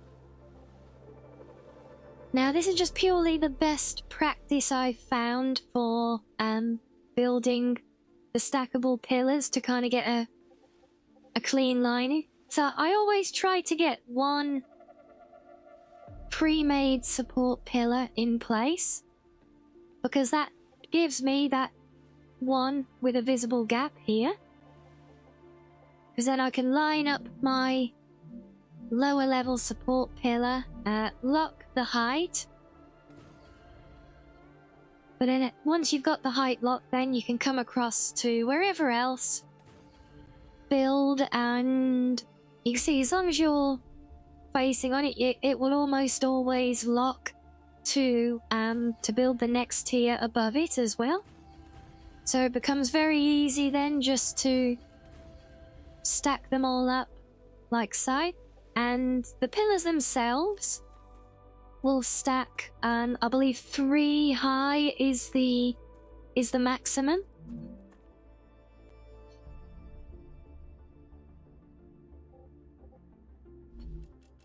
I do just want to see if these are coming from a ground level support. So we get 1, 2, 3. Yeah, 3 maximum. Doesn't matter if it's coming from the floor or from a pillar. And interestingly, of course, they whether it's off the floor or a pillar, they still snap to the same grid height as they climb. But yeah, that But those stackable pillars are what allow us to do multi-story building. 3 height will give maximum clearance for, I think, the tallest of the machines that you can build. Which is probably, I don't know, compound is actually quite small.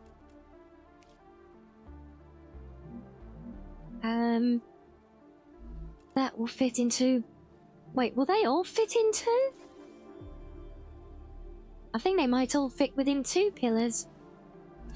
3 would definitely give bonus clearance though. Refineries would be an exception. But then I don't think 3 would even be enough to build over a refinery, so yeah.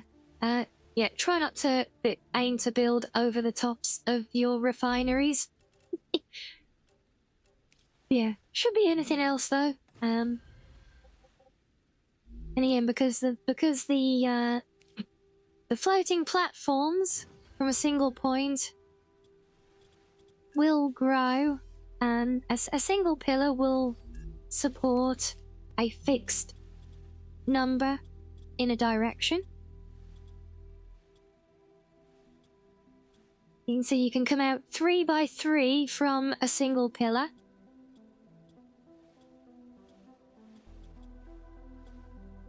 Or you come out by 5 in a single direction, but it's like a total load area.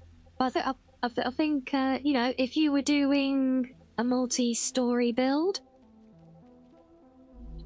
aiming from the 3 by 3 would probably... Oi!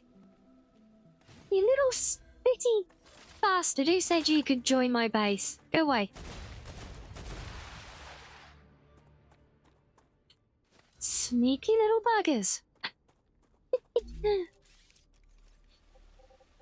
Yeah, like I was saying, I think a 3 by 3 or building the 3 by 3 support, because they'll snap together.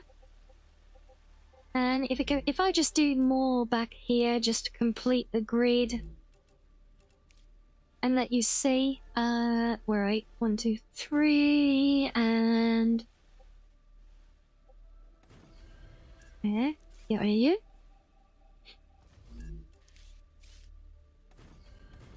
Because obviously, I mean, you can't just go and build a factory unit on the very top there, but once you have the floor in place, and I built that too far, haven't I? God damn it, I built it too far. No!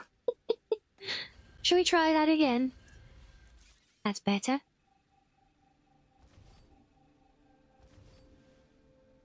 And hello there, Neld. You just sent one of your pets to greet me? Oh my. Did we get along? I think so. I assume so.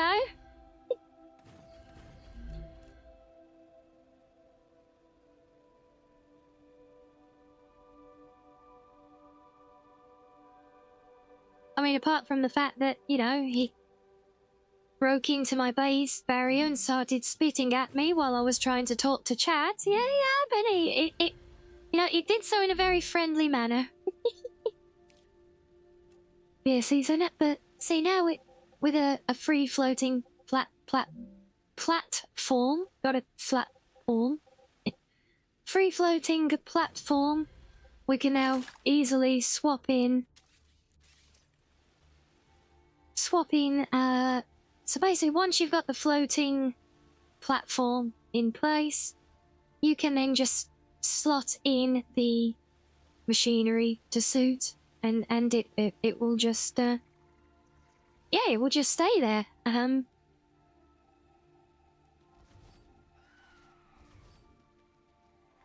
Wait, little brain bug, get off of there. Cheeky little buggers.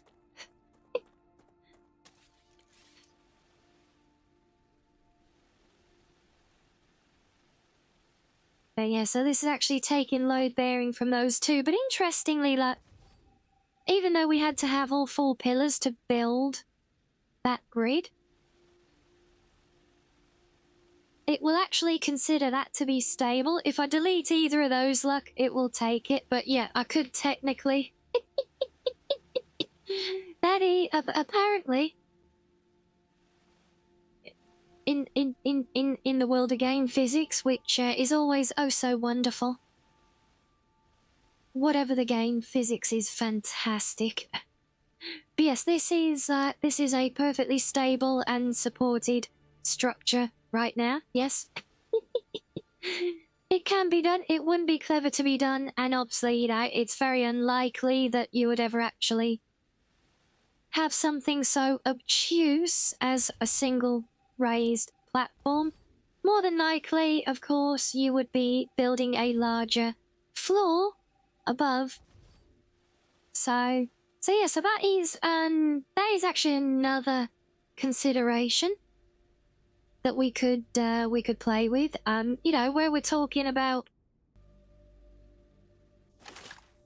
potentially doing these new mega facilities, focusing on the core groupings of raw components. Is you know, we could do different floors that would allow each floor to just expand outwards, as long as there's room with the terrain. You know, like with the with our titanium here, you know, we'd have a floor doing, well, we'd have a ground floor doing all the bars. And I could kind of go, you know, along, store, go up to whichever floor above. Hey, that could actually, you know something? We might be on something here, guys. I'm trying to visualize it, but just bear with me here. What if you're gonna get some amazing fox art here? So what if like we've got, right, and we build our extractors, yeah?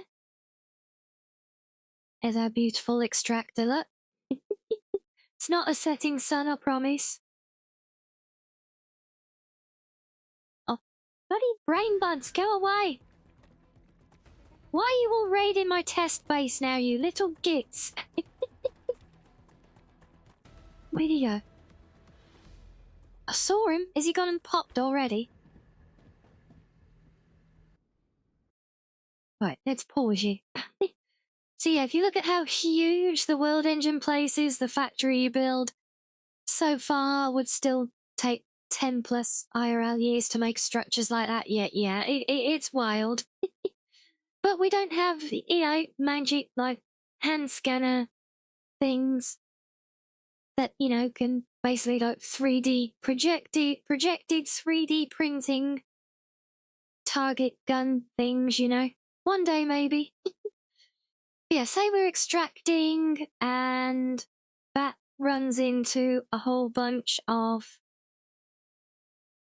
smelters, which can then go into storage.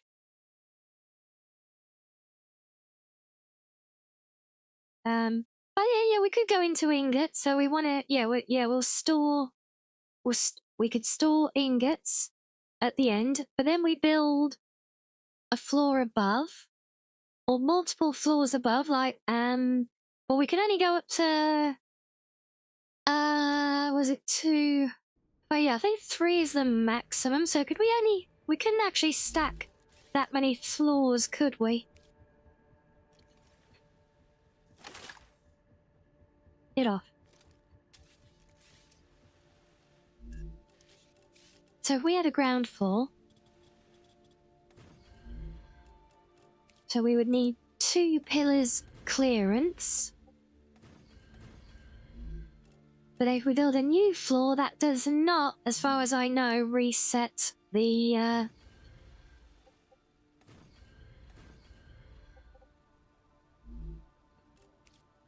height. So, in fact, yeah, what it actually won't even do a third. So, okay, so multiple floors, maybe not. That's a shame. So I was actually thinking we'd have a different floor for each material. So, you know, we could produce like sheets. Yes, with my beautiful freehand mouse writing. Shut up. Do sheets on one level, then rods on another, you know, because that could all feed in there, then that could just feed into each floor, making each thing. And that would have been really good. But I don't think, like, could you be a bigger save dialogue? And damn it! These little buggers keep sneaking in here. They're being very rude.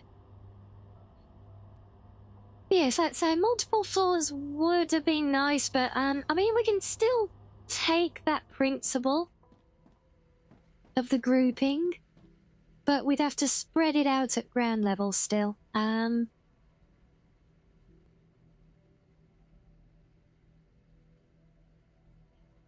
Maybe different directions, you know, almost like Fanny Tao. So, oh, I got rid of my doodle. Not the doodle, no.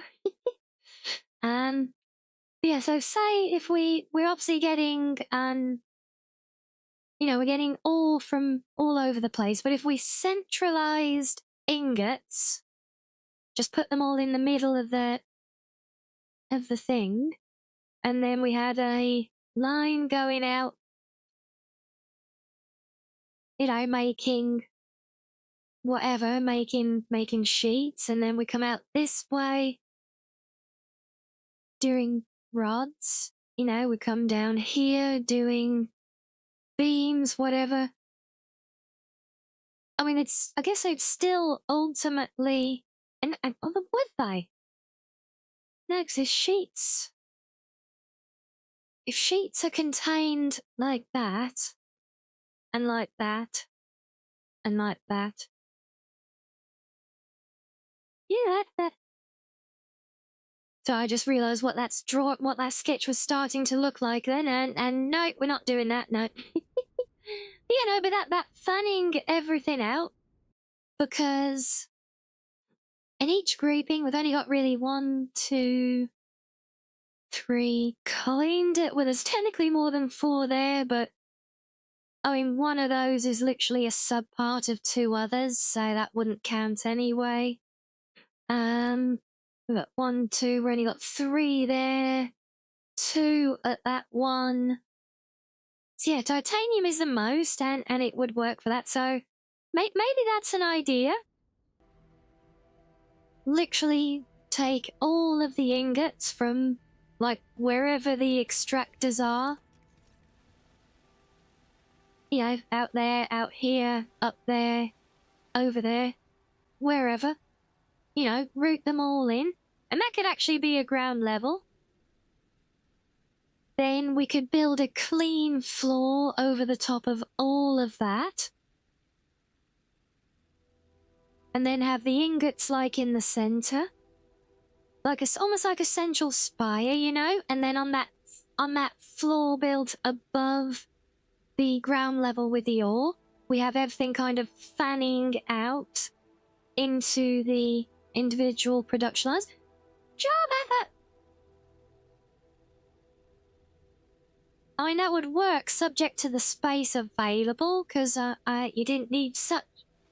It'd be the size of the area that would be the killer for that, because any one part would eventually hit the walls, although it could technically just ramp up.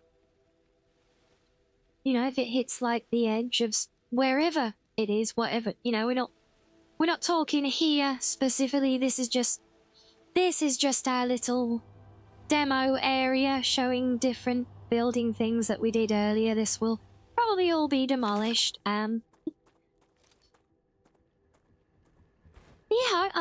the more I think about it, the more it feels like this could work, at least for these 3, like, core and main mineral facilities. Obviously, the helium and sulfur will be different. That one we might still just mine everything and ship the raw material over. Because there's some really awkward mixes between helium and sulfur at different stages. I hear scurrying. Come here. Little spitty bug. Yeah, so because those ones are quite different, they'll be their own unique setup, but for the three cool ones, I don't know, I can kind of see this working. Maybe. And it's no worries, Reggie. Good luck on your adventure into the outside world.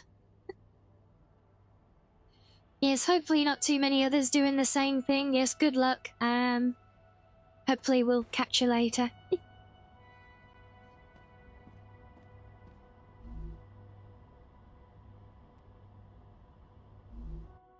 See, well, the only way I'm going to get on with any of this is if I actually start it. So I think it is time, guys, to actually start ripping up.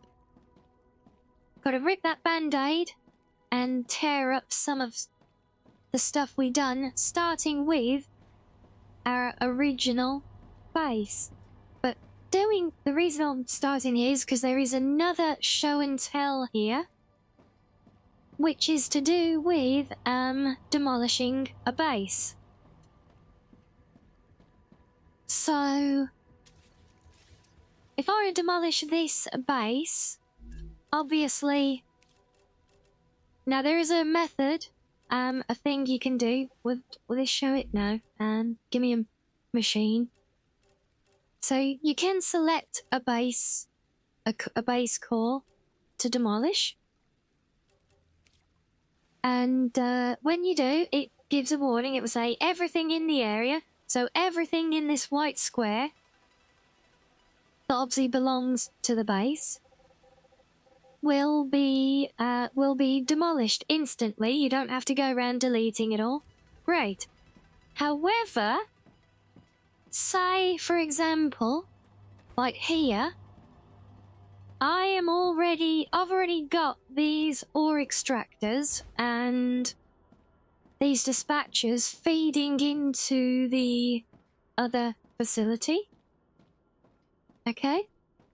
Now, I don't want to demolish those. Do you see what we've done here? I've got another base tower all the way down there in the distance. And if we look at it, the square for that one actually sits, well, it actually doesn't quite include all of it, but it's only the dispatchers that I want to keep, really. The extractors are literally just place and plug back in. But yeah, but because the stuff in this corner is encompassed by that base core, demolishing this one will not remove anything inside the border of the other base core. So if you want to demolish like part of your base but keep part of it intact, you can potentially, obviously subject to the layout and everything, but like here you can use a second base core further away and essentially overlap its corner to serve as a protected zone around the area that you want to keep from the base to be demolished. Now, yeah, God knows how he's going to turn out with a mountain of random parts around me that I can't do anything with. But yeah, come down here. So, yes, so there you go. So it gives all the summary. So we're going to get, well, quite a lot of things back. And it shows us the breakdown, all the machines that are going to be demolished and everything. Do the bugs from the waves still get confused on what to attack when... Yeah, they don't even need cores to be overlapping, honestly. I mean, I've intersected a swarm before and led them. Because what I've had before is over here. So this core here is upgraded and gets attacked. The whole area has been built into one big factory, kind of all through this as a big L shape. But all of this over here belongs to this other core. So what I've actually had is this core spawns an attack that came in from here, and everything started to migrate. You could see the swarm of bugs heading over to there. I've actually just picked them up manually and kited them and led the swarm over here instead. And so yeah, you can, it doesn't even need an overlapping core, just you know, same up here for that core with that attack I had earlier that came in from here, I think. You know, it came from here to attack this base, ignored this one, came straight for the base, but he didn't go straight for the core. As soon as they see other machinery, they will kind of go on the attack there. Some of them make it to the core, but they get distracted. I can go and intercept a lot of them then as well, or kite them to another core. Say, you know, it's yeah, they essentially, yeah, they do. I think they do get confused, for want of a better word, or just distracted maybe, you know. But I don't think it's specific to cores overlapping. Are they just, if there's anything within their range of attention, you know? But yeah, show and tell time, because this all needs to go. I'm gonna have to do this with the other base as well, and that is gonna be kind of distressing. But it needs to be done. I could definitely do it here. We go 3, 2, 1, and oh, all gone. Just like that. And we get a big old box with all the crap in it. All the stuff that I literally cannot make any more use out of, so he's probably just gonna... I mean, some of it I could transfer to other storage, to be fair. Like, I know electronics, I'm always low on at the other base, but of course now I don't have a teleporter. But the point is, over here, look, everything that is inside the range of that distant base core all remained completely intact. So that's all here still. Including the random bit of walkway over here that we don't need, but we got anyway.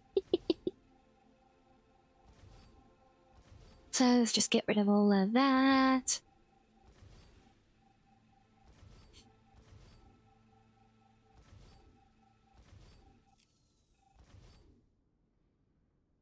Really? You're giving me a wave right after I demolish my... Thanks, game. Well, let's just plop a little safe house in here for a minute then. So I do need to do a quick bit of rebuild here to get this area functional once more for now. Although, I mean, if I'm... Yeah, cause I kind of want to keep the current main base running still, just because it's chipping away at the unlock. So we might keep that there.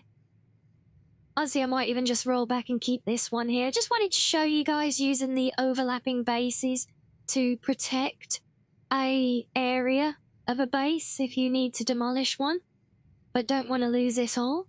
So I might just roll that back actually, which means that we're going to get the impending wave again. So yeah, let's just go back to there.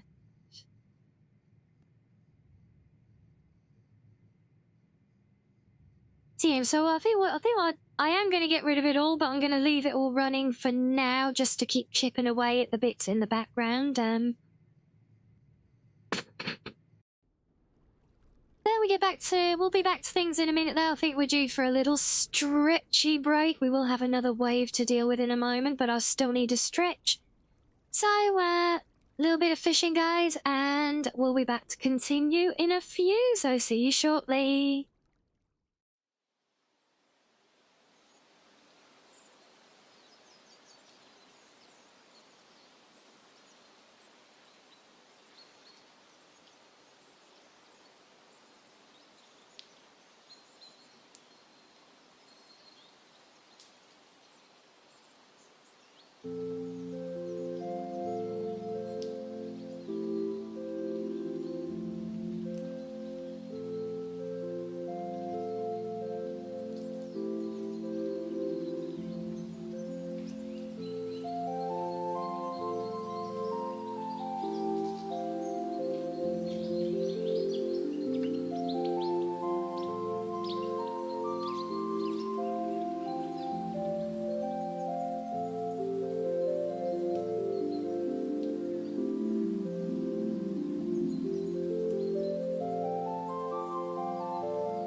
welcome back, everyone. Have we had fun with the fishies? Oh, still trying for that last card, Arctic. Oh, bless. One day. That's going to be a hell of a celebration when that card finally hits, right?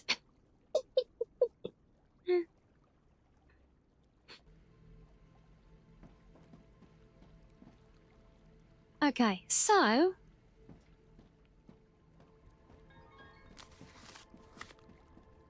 You'll be dead by the time you get it. I thought you already are, though.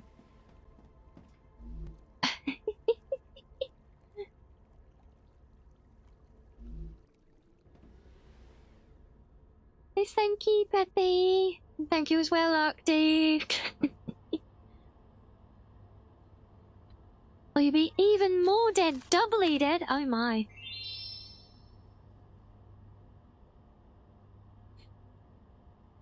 Yeah, so...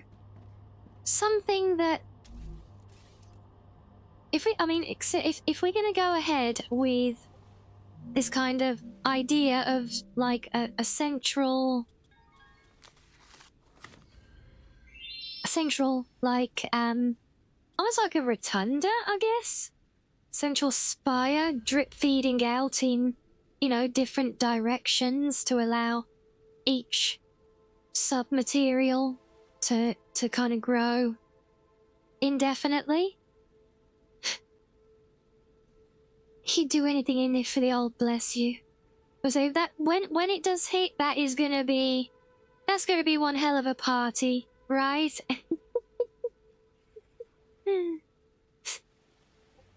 I guess the first question, if we're gonna do this, oh, there's the wave, of course. Well, we've got a home here, so that's all good. And you bloody bugs. Well, you're gonna get cooked anyway, so yeah, cheeky bastards.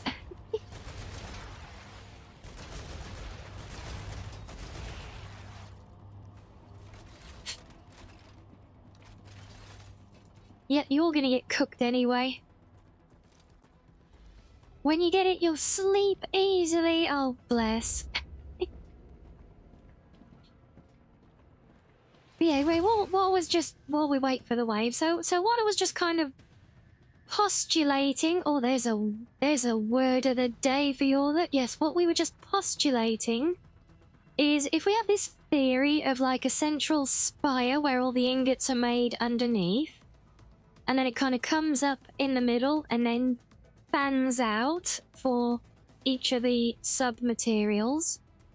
Well, the question is how will that work mechanically? Because we're going to want to, you know, it's potentially going to be a crazy amount of material on each line.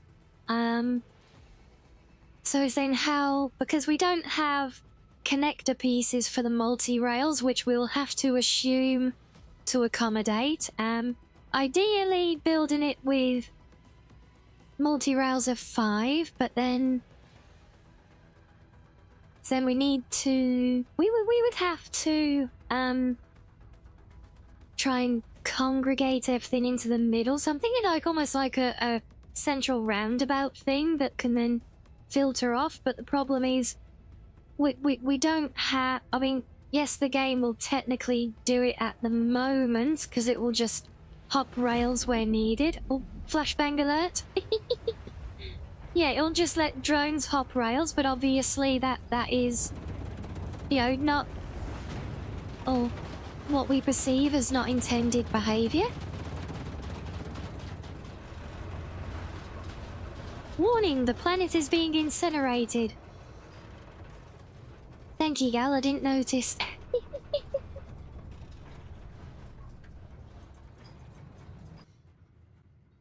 So yeah, so while we could build it quite simply to, and just kind of use the rail hopping to our advantage, we have to assume, or I'm choosing to assume right now, that that will eventually go away when the multi-rails get fixed. So the question then is, you know, can we figure it? We need to figure out a way to effectively handle as much material as possible from the theoretical ingot production on the lower floor to the ingot usage on the upper floor using that central spire.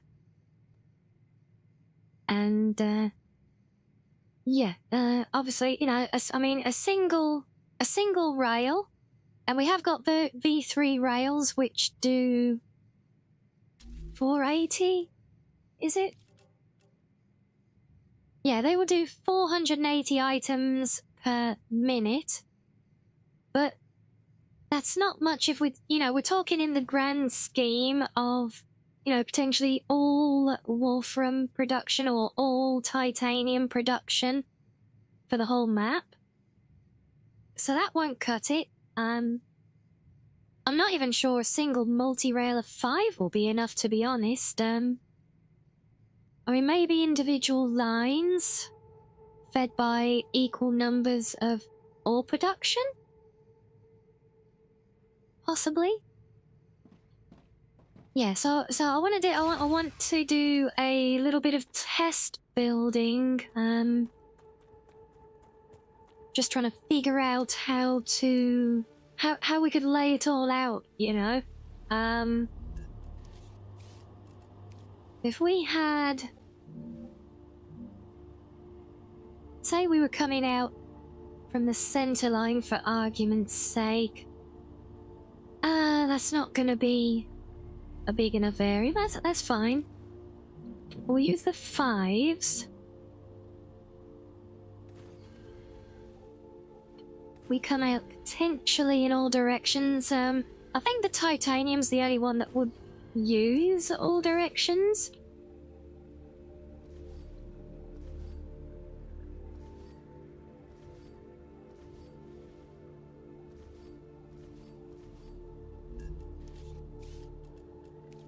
If we have 5 coming in much lower. Now one good thing with this as well. So I'll get back in my corner. And so we can, in fact, have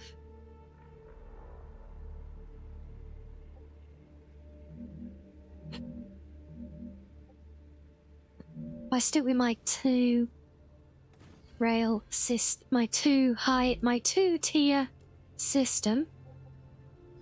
So then we'd have rails like that. So I could essentially have, I think this would work.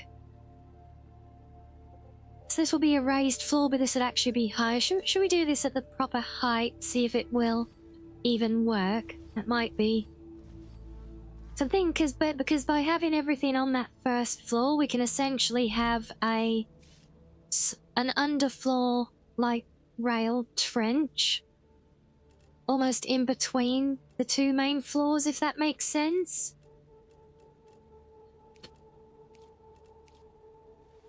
So if we had like so if that's our main floor height of 2, that should be enough to cover smelters, right? Yes, plenty of height. Well, actually not really, not at all. Okay, so if that's the height for the smelters, well, let's make sure we get this right now. So it's smelter height, then we have floor. So we have 2 beams above, and that will be the next floor with the production on it. Then we'd want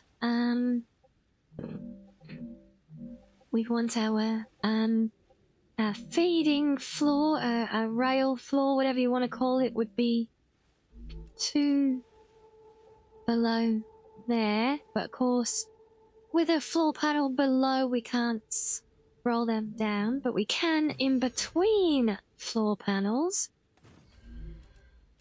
We have 2 like that, so that would be the subfloor level then. Is that still sufficient for one of these? Or do we have to go to the all three routes? Because we can do all three if needed. And why do I keep clicking on the wrong bloody categories?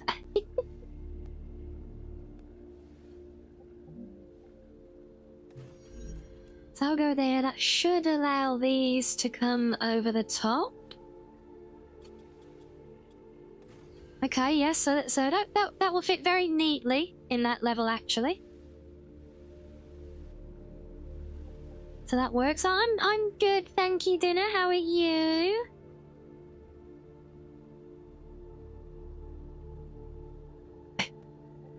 So yeah, so that's kind of how a cross section of the floors would look,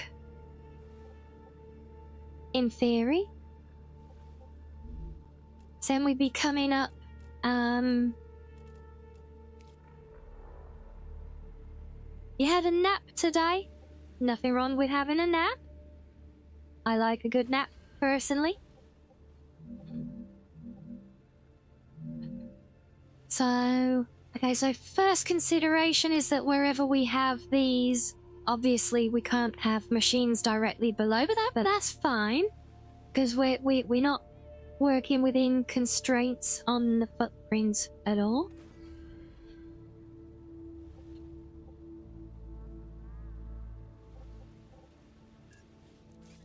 Right, so I know this fits. I'm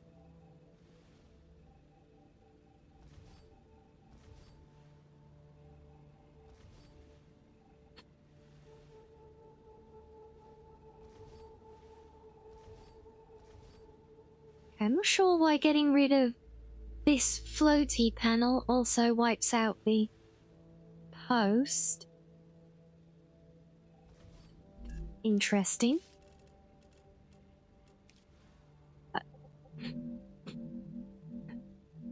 Why did it let me build that? Oh, it's because it's at full height. Yes, of course. I'd have a problem being at high there, or does that need to be at ground level?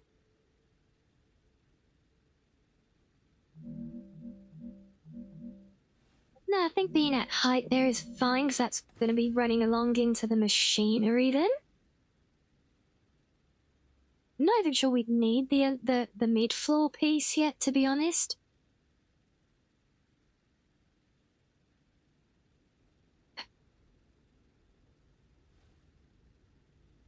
Yeah, but that would potentially allow... So if we had a similar thing...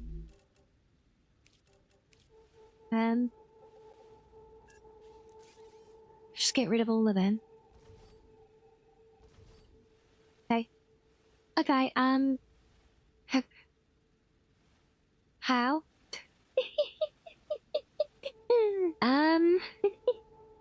Okay then.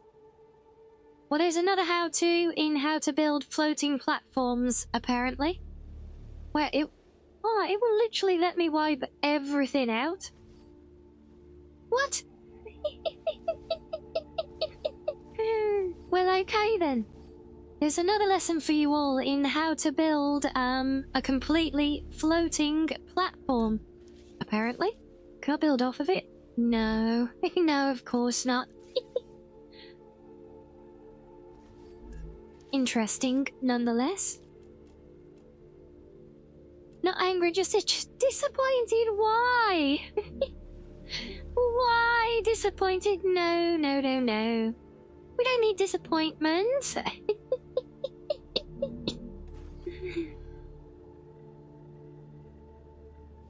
So if this were 5 going up to the outside, that would potentially need to spin around so that we could route it in under the same line. That means the next inner bit would be there, and there, and there. Next one would be there, and there, and there, and then one there. Ah, get off.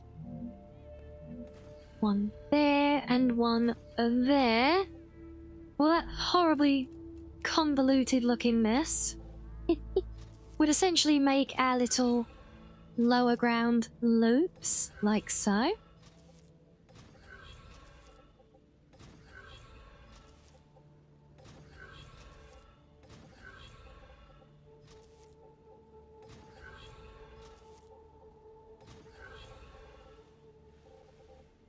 Yeah, so that means so straight away the bits that rise up will be off-center, which is honestly, that kind of works to our advantage, so we're all for that.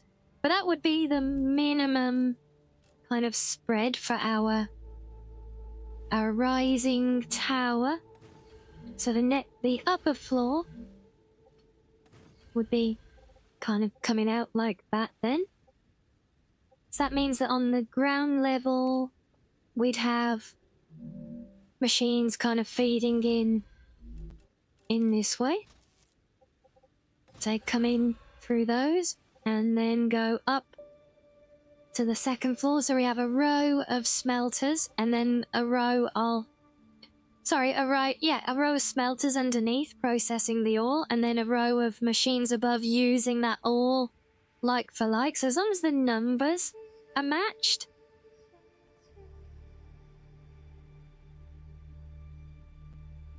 But then to do potentially the four, some of these could split either side at the top.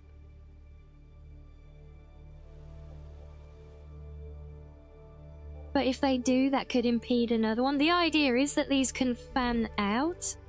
So if like if this is our line at the top, that can go and feed out that way. You know, and then this one can go and feed out that way, and then they come and feed individual lines in kind of like that, you know? Not literally like that, but, you know, it's master line coming all the way out. All the way out this way. You know, I'm running everything off of it. You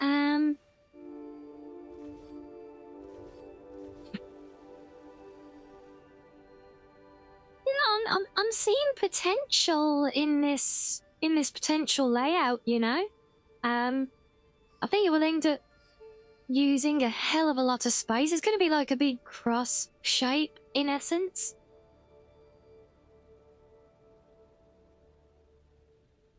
Potentially too big of a shape as well, with a lot of dead space in between everything. That's the downside to it. But that does allow for almost indefinite growth, however.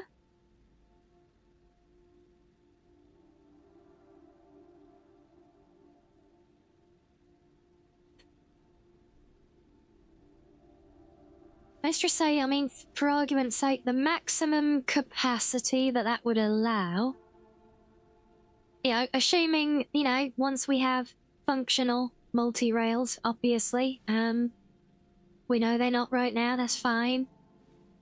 Yeah, the maximum we can have is a 5-wide multi. Brain does not brain that bigger numbers. Give me a calculator.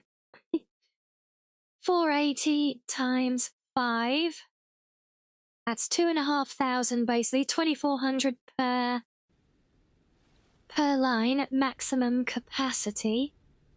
The ore is produced with 120.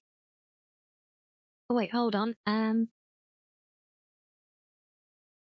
No, we want smelters. What do smelters smelt at again? Where are they even?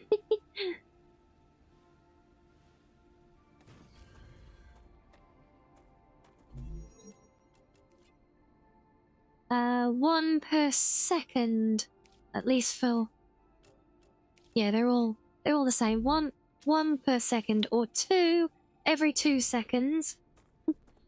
Yeah, basically 1 per second, so 60 a minute, and the maximum capacity each line could have is 2,400. So if we do that divided by 60, so the maximum we could have is 40 machines using ingots in each line.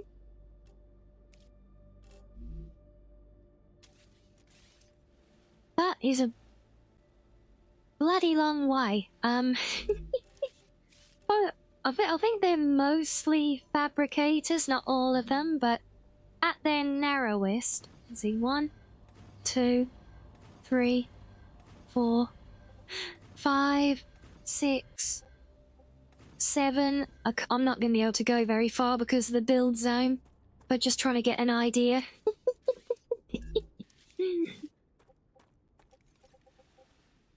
8. Oh, close enough. At 9. So that's 10.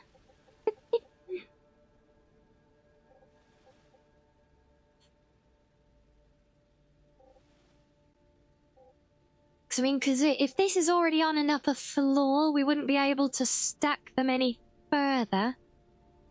So we couldn't use the height, which is a shame. Could we go front to back with them? Staggered, possibly? Well, there's going to be some odd layering. Because then once each of these go out through each line, then they're going to circle back around into more dispatches ultimately to be used elsewhere, I think. Yeah, I mean, you know, if that's like a line of 10, imagine that line is 4 times longer, going all the way up to the mountain over there. Yeah, I think we'd have to cap it, you know? I think 10 would be about the limit, because, you know, we'd have to be pretty central to the base core then. Hey, what if we built this? Hello? What if we built this, central spire around the base core? Oh. That could be an interesting aesthetic, right? Maybe?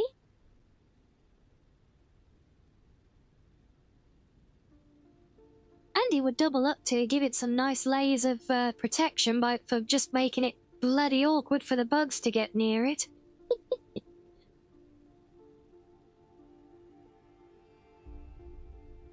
But that is something else that I'm curious about. I don't know. I haven't really got any evolved place that I can effectively test this at, but just hear me out here a minute.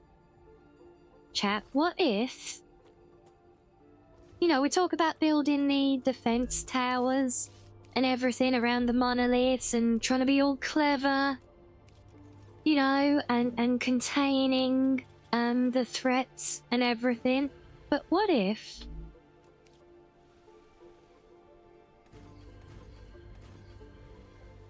we like well, you could almost completely enclose a base core, right?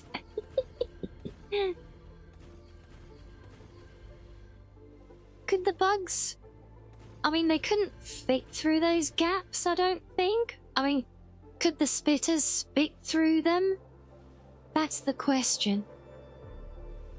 I'm pretty sure they could jump over as well, because the little buggers can jump over mountains.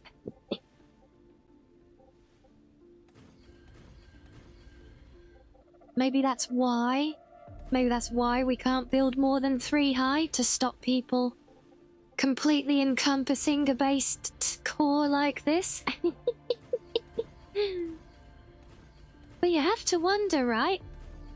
At the very least, surely it would make it a lot more difficult for them to actually damage it, you know, during an attack, right?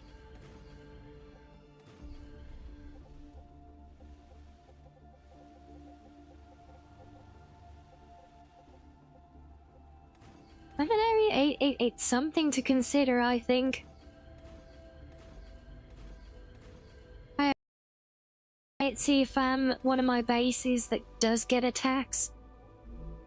Can I then build anything to close that in even better to stop? Wait, can I? Can I?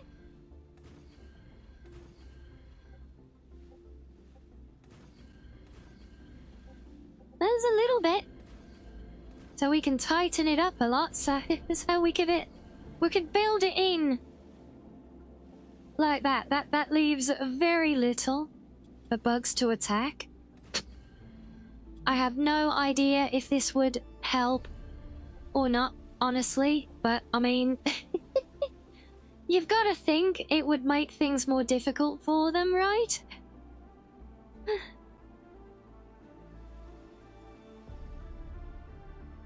Maybe.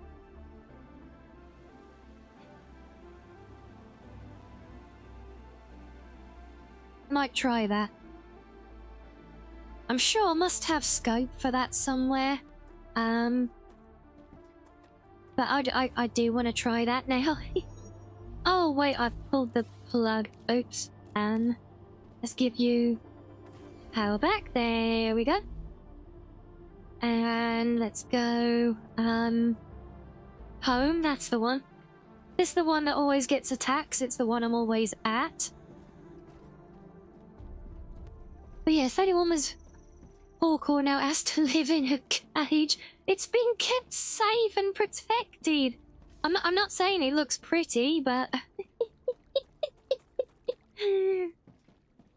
I kind of just want to experiment and see now, you know. Anyway, it's not completely encaged now. It's still got its lovely umbrella up and everything. But yeah, I can literally do that here, I think, if they should all be supported. Why won't you go to prison? It's very safe.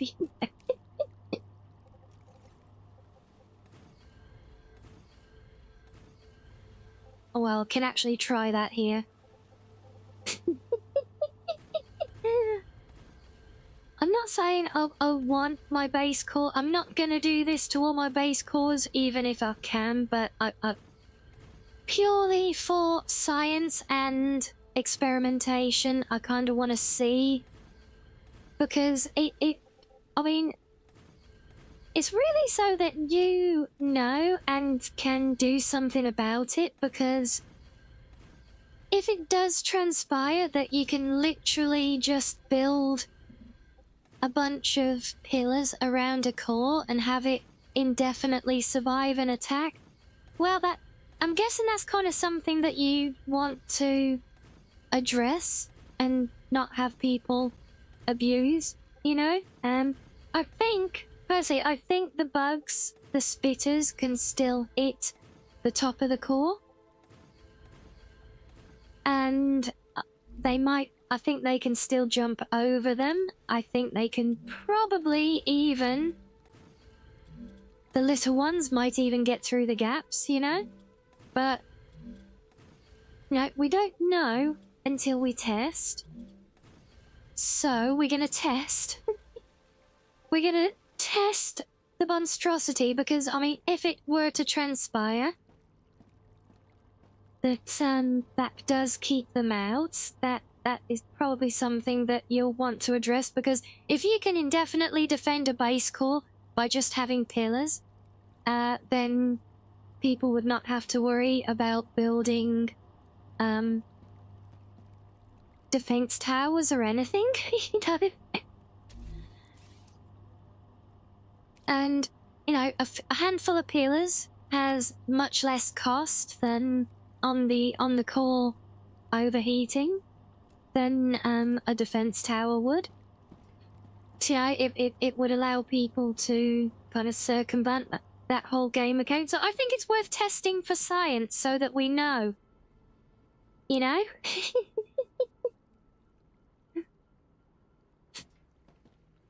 I'm very curious anyway. Now we just need to try and get an attack to spawn in. I mean, this one is glowing, but it's not super glowing yet. I think we're probably another wave away from that happening at the moment. So meanwhile, so I think if we go back and keep working at the test site,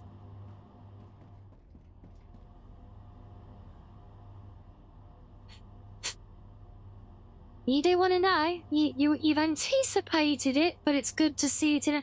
I see, so in theory, the bugs should be capable of getting around this then, right? Well, don't know, maybe want to try and push it even harder.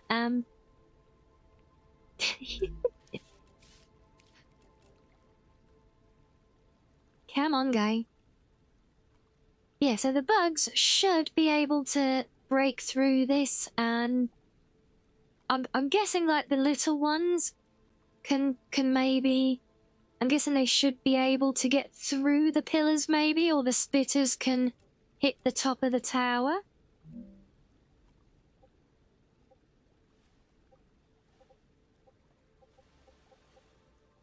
Thing is, with the way they can jump, I don't think having like that to like blockade them from jumping would help. Although, I mean, if we're doing silly things for science, let's do silly things for science, right? I mean, this might just make a big catcher for them, but I don't know. We're gonna build the most ridiculous thing that it will let us. Although there's really no, because there's still the corners. Although would they circumvent it? Well, I guess it narrows, if nothing else, it narrows the area that they can jump to, assuming they can. Or that they know to jump there. I mean, they do tend to do pretty good at navigating the bases, honestly. So, yeah, we'll,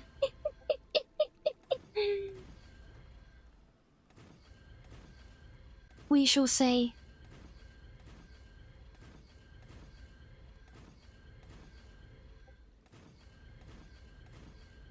Guys, this is such a monstrosity. I already can't wait to tear it down. I'm more excited to build my part distribution rotunda around Aspire, honestly, because I think that could actually look really, really cool.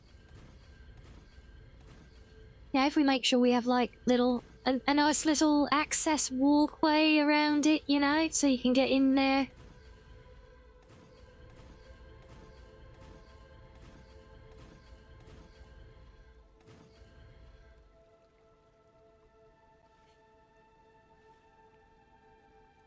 Also, there's something else that I really want to do, as a build thing, but I can't do until I unlock the multi-storage units, sadly.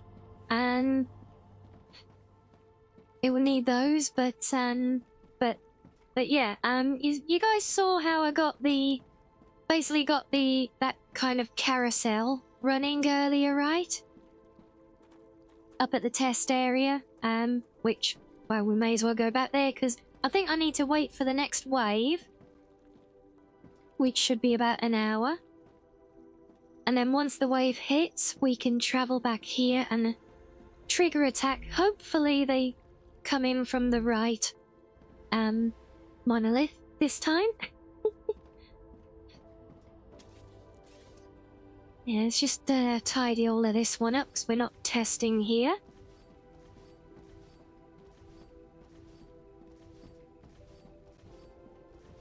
Yeah, basically I want to do a thing like this carousel, where I've got, by using a pair of storage units, we've essentially just got the parts running on a continuous loop, right? So something that I wanted to try and do was a home decoration idea. Oh yeah, I need a home back here anyway, don't I? So what we can actually do, so we got 2 homes either side of each other, or a home up against a cliff wall or something. It doesn't really matter. But what we would do is... And this is the plan. This is actually the main reason that I want. Can I like borrow this loop? Yeah,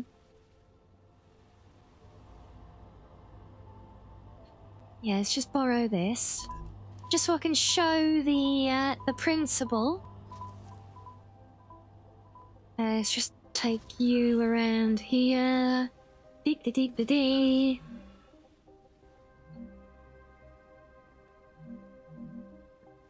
Let's get you about the right height. Yeah.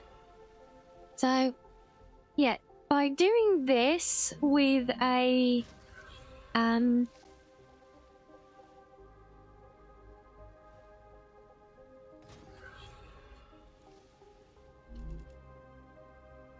but we've paired with multi-storage units, what I think could be a really cool little feature, in my incredibly sad and geeky way,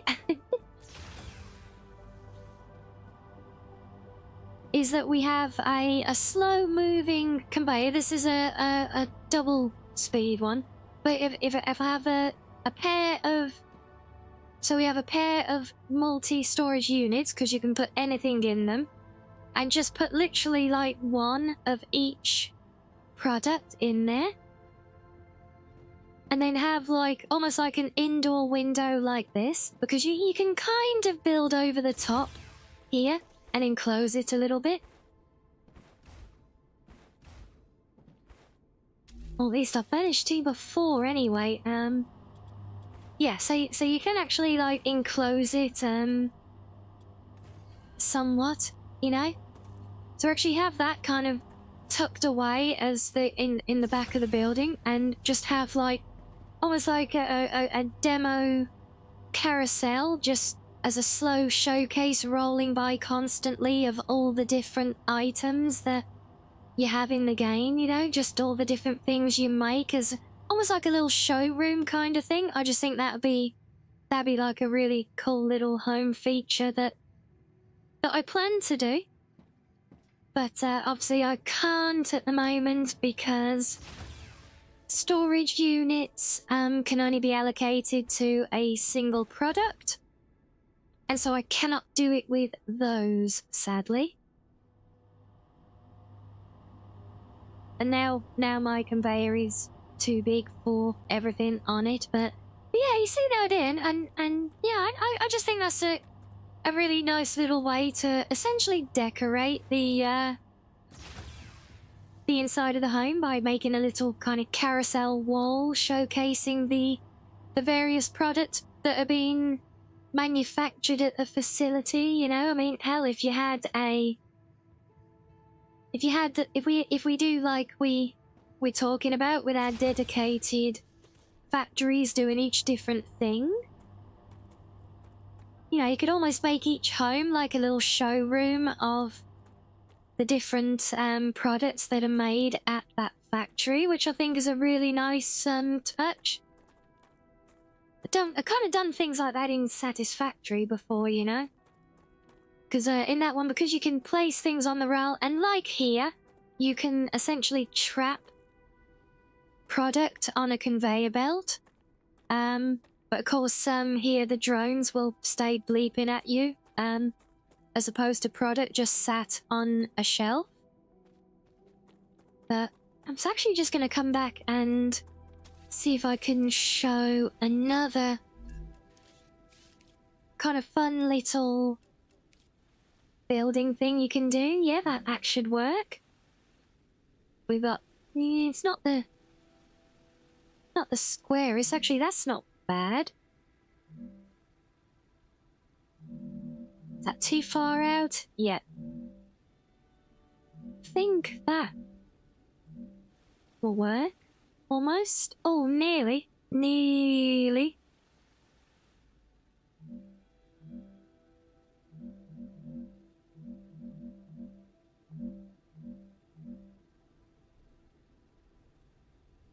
About there.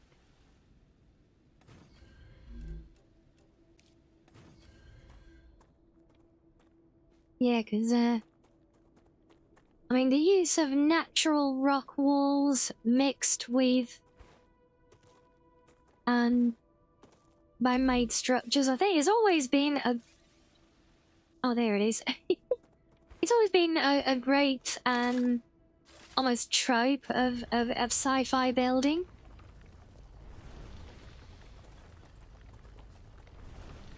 So yeah, it's another little one here that yeah, you can actually build your hab units clipped into the walls to a point. Obviously you lose the space, but you can actually... I mean, not the best example of wall. Doesn't quite fit. Obviously the straighter the better, but you get the idea. You got the straighter piece there, you could build that in quite nicely if you so wish. Personally, I really, really want to do my little carousel display though. We're looking forward to that one.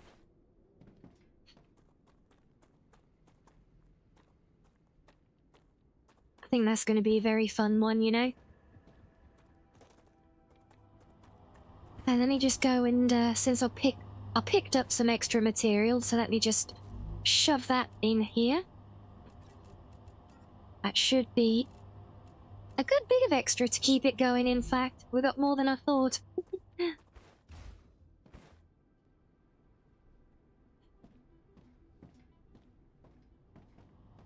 But yeah, so the only thing with the carousel is make sure that you might need more, you know, for my theoretical showcase piece, it might need more than one of each item. And what I don't know is, like, if you go doing this loop with a multi-storage, because I haven't unlocked them, so I can't play with them yet.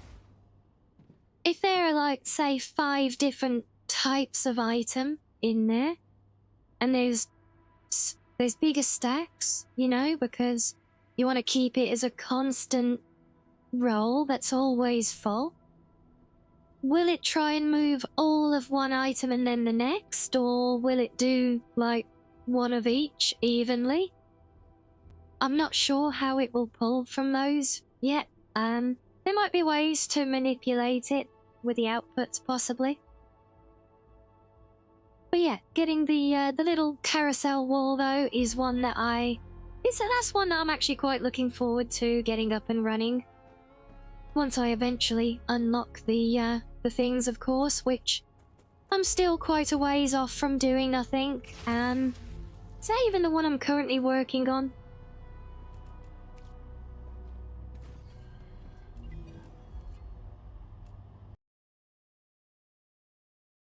Very, very slowly.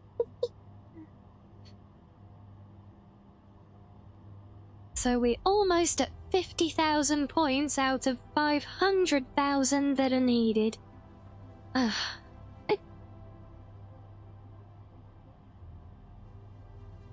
Still, it is slowly chipping away. So with that being the literal only thing that we really focused on trying to do, well, it's not quite. There's the lenses for this one. But those 2 things being the only they're the only thing that we want running at the moment, so maybe we can butcher more of the old factory now to just make those as fast as possible. Hell, I'd love to unlock that and actually show you guys doing the multi-part carousel decoration. But yeah, 500 million points. We're not getting there anytime soon. I try to think how much even later levels in future updates are gonna cost. Jeez.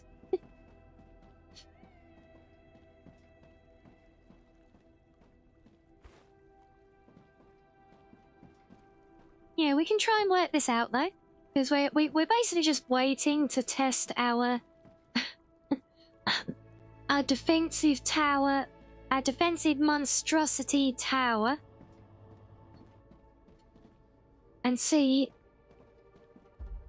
because we want to see if this monstrosity will protect the core from the bugs or not. But honestly, I might even disconnect the turrets before we get there. Should I disconnect the turrets? Well, I mean, we're still gonna need to eliminate the bugs, aren't we? But the trouble is, yeah,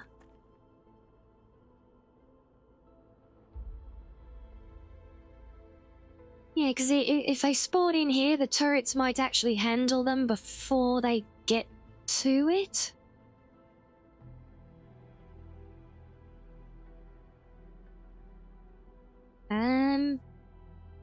Yeah, it's not quite sure. I suppose if we disconnect the turrets, I've got an easy way I can unplug them all.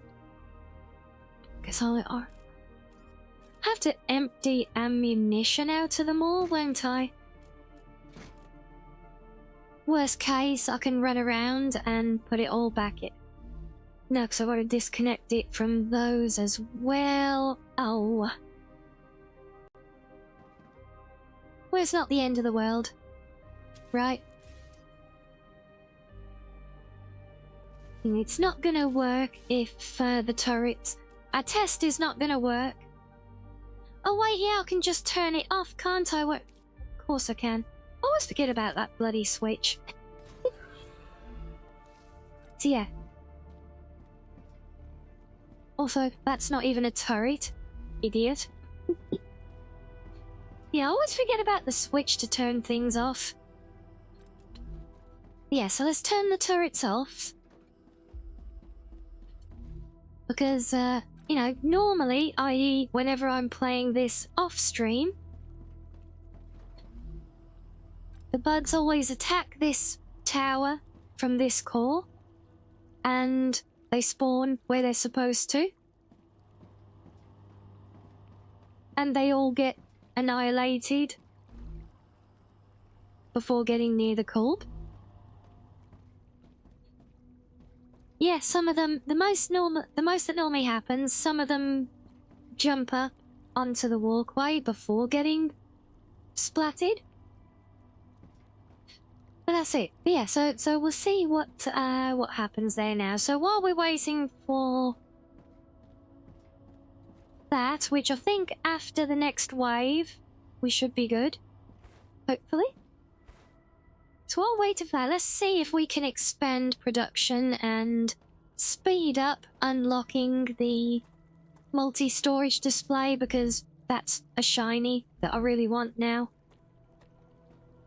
So, at the minute... Wait, what?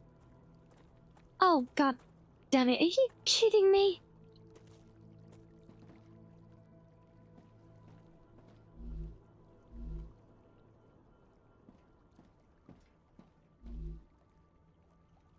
What's that? That's sneaky. You got...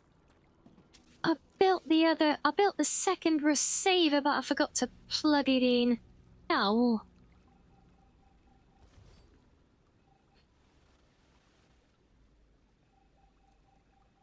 So that's sneaky. So these assemblers can use 4 materials, but they actually only have 3 inputs? That's very mean and sneaky.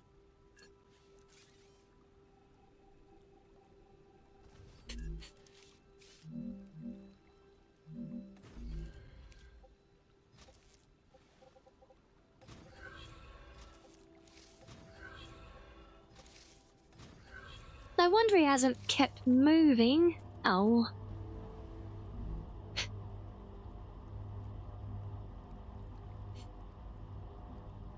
So that produces one every thing. I'm not sure how many I need.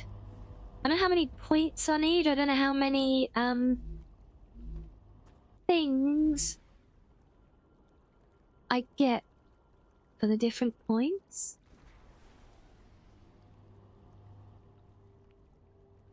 I don't know how many that just yeeted.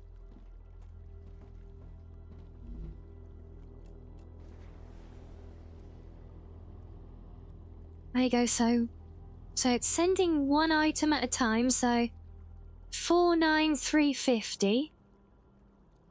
One item, 49, so 56350 to 560. So that's 150, so that's 210 points. We've got, God, how many is it? 499.2 thousand.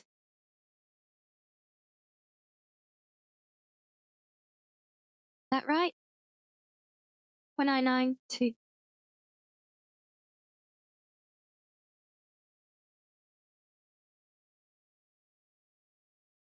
No, that's right, isn't it? 499,200, not 499 million. Divided by 210.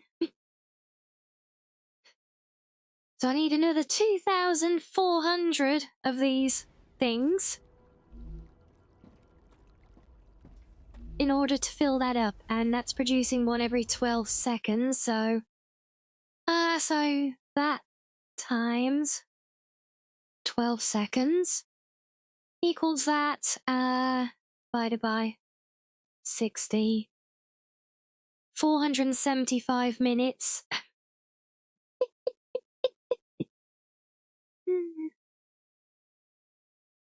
No, what am I doing? By there, by 60. Get off! Ah!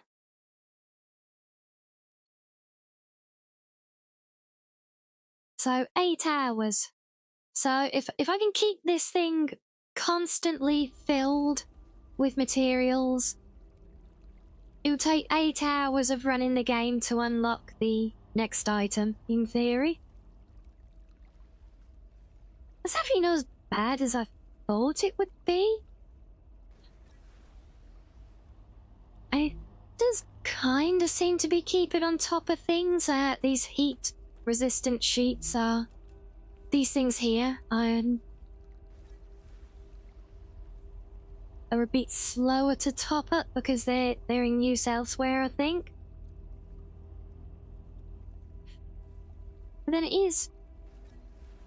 just seem to be keeping up with them for the most part.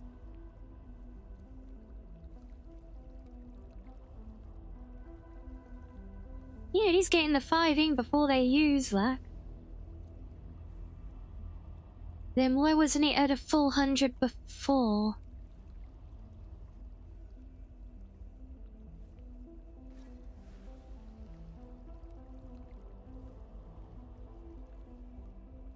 Yeah, that is pretty much there now, so could we halve that by making another one of these machines with the supplies, just split the supplies we have? Because, I mean, everything does seem to be in demand. The problem is, as soon as we start pulling all the other materials, everything else used to make those is going to go batshit crazy.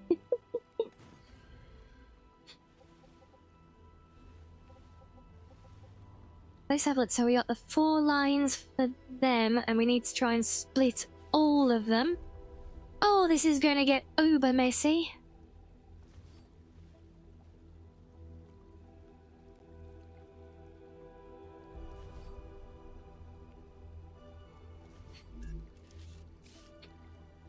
I'm not even sure how I'm going to do this. Well, I suppose you...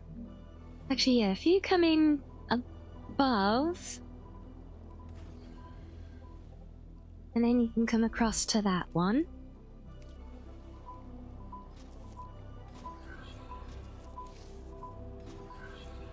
So you can go down there, and then let's keep you high out the way. And hello, Lee. Welcome in. How are you? We do that to there. If we do the same essentially with this one, but underneath.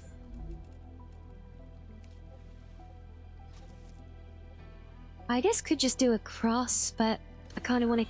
I need to keep the footprint clear for doing the other 2 parts from the dispatches.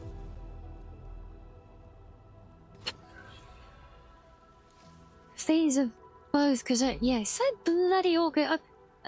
I've not seen a machine yet, until now, where, you know, each, I could do it this way. Maybe. Yeah, this is the first machine I've seen where it has less input slots available than the number of parts that it can use. No, each of these needs to split first. If we do one of you. Actually, hold on. Yeah, I forgot there's the second outputs. We can use those. Oh, silly. She's go crazy doing this. Yeah, you should have seen my other build thing from earlier. Now that was, that's the stuff to make you crazy.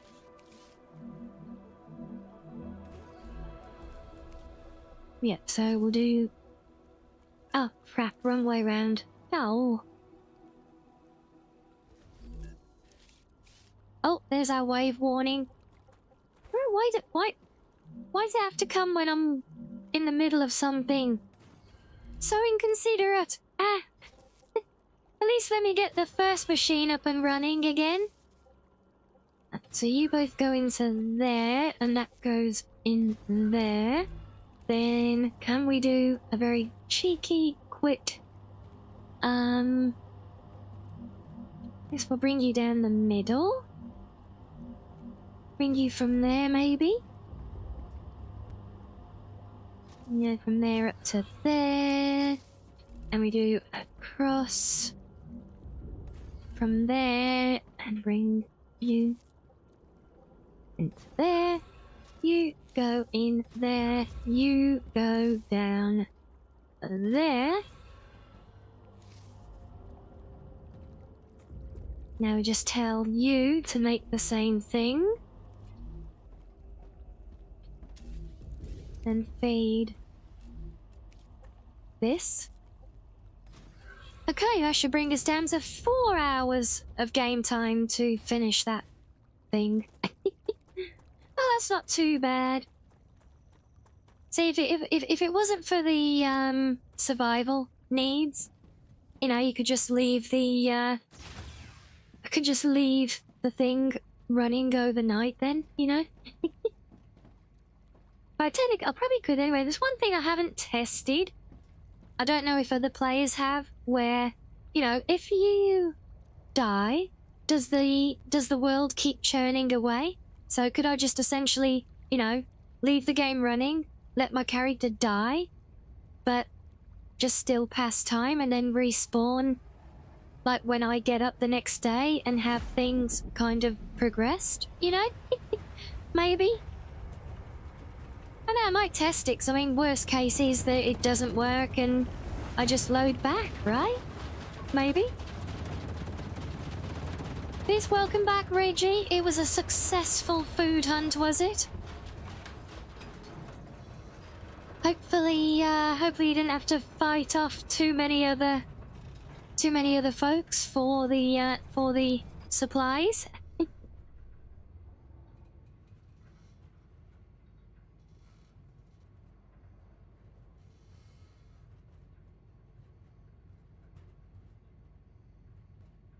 I think you have to respawn cold beer. Yeah, that's unfortunate.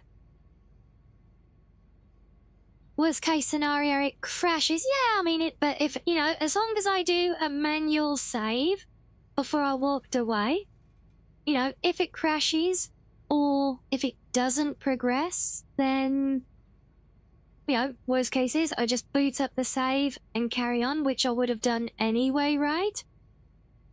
So, you know, there's no real loss to it, but if it does progress, then I think it might make the difference if you're on a server or not, honestly. 'Cause it's like, you know, being in a single player game, the game world will literally pause if I do that. But if I'm on a server, I believe it doesn't. So, yeah. Yeah, it would be interesting, though. Well, say hello, funny lad. Welcome in.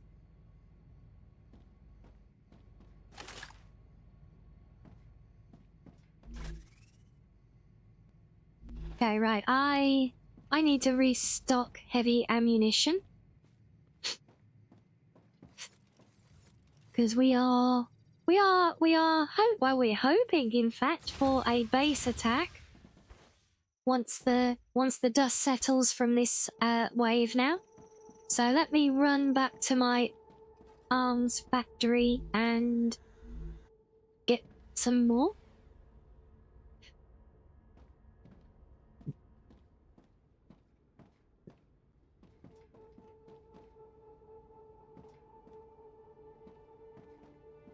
So we want this one.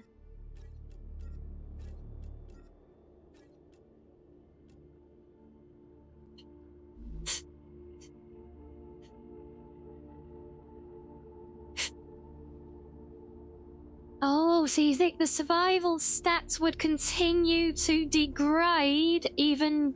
So they'd actually go into further and further into the negative? Interesting. So... Well, it's funny, I have actually managed to, like, die whilst dead before somehow. I think... I'm not sure. I think I must have had stacking dot damage from either like the spitters or the flinger attacks or something, and then I died. But there was so much of it that when I respawned back in the base, I immediately died again. Oh, it was something like that, or an environmental dot hazard or something, you know? I couldn't even tell you what it was. But yeah, I did kind of manage to die after dying because of dots though. Yeah, the survival needs running in, but do they even run into the negative? Because I thought once they hit 0, they flatline and just start taking health away then. Or does the health dip into negatives? So that could be fun. You become... You take so much damage, you literally become undead.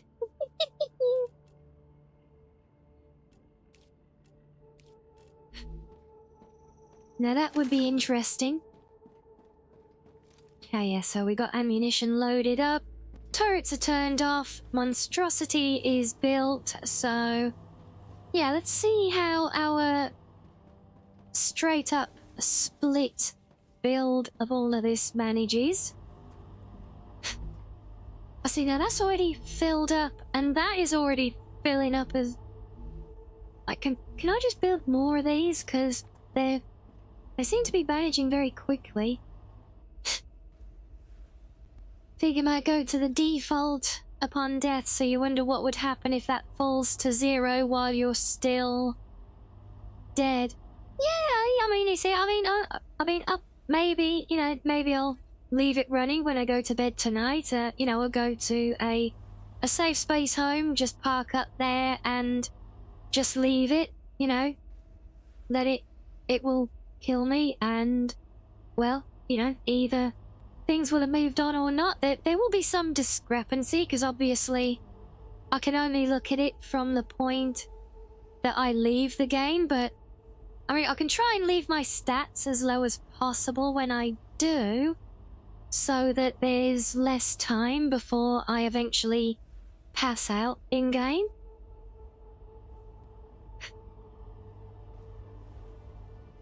Yeah, this seems to be speeding up nicely. Do we try and split this again and get even more? If these are filling up with sufficient material, then we're getting more at 100%, and each machine at 100% is half of the requirement. Half of the wait time, you know.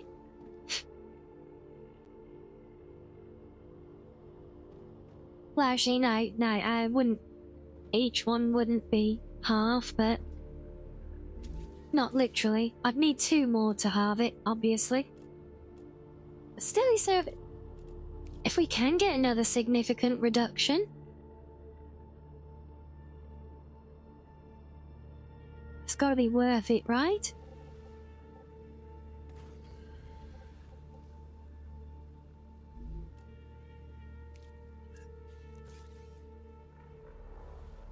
Is that pushing me over now? Damn it! Oh, for every bloody time.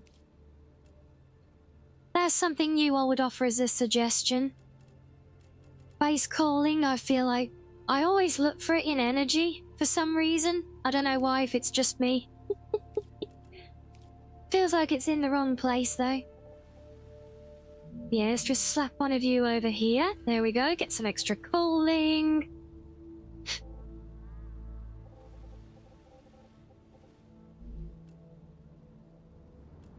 Yeah, I guess it, you know, it does belong with the base core. It does make sense there, I think, but yeah. I think it's just I keep looking for it in the wrong place. Yeah, let's see, let's make these more splits again. So that can become a cross, that's easy enough done. And that will immediately bring half of our requirements to yet another machine. You do one in there and one over there. Then if we do you as a cross, I think I can squeeze that as a cross. Actually, I don't need to. No.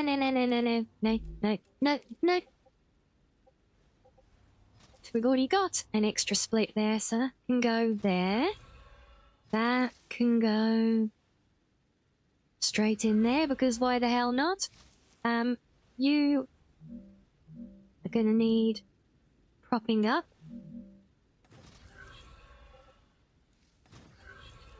There we go, and just like that we have the 3rd machine making them. And we'll see how the materials do between all of those. Hopefully they will all maintain a good flow.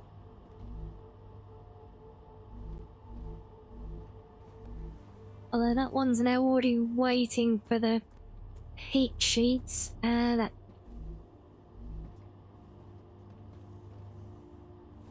that did fill up very quickly with them though, but I do fear they are a little bit hand to mouth, so... Well, can we then butcher some of this back here and make more of them?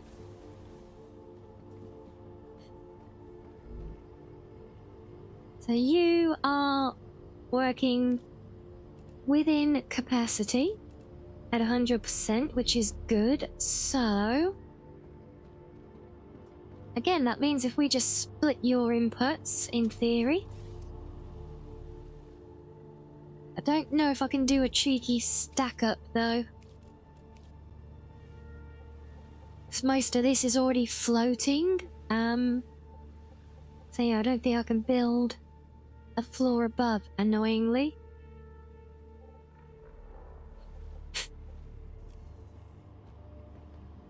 Okay, what are your neighbours doing? Can I borrow footprint? Applicators, pretty sure we're using those somewhere. Actively even. You were definitely using, although are we? Because we're only focused on this product. These things. I don't want to wander off. I don't want to wander off because the other. I don't want to draw an attack to the other area. Although. No, it's alright. No, it's okay. This base isn't upgraded yet. So we won't wait an attack down here. That's fine.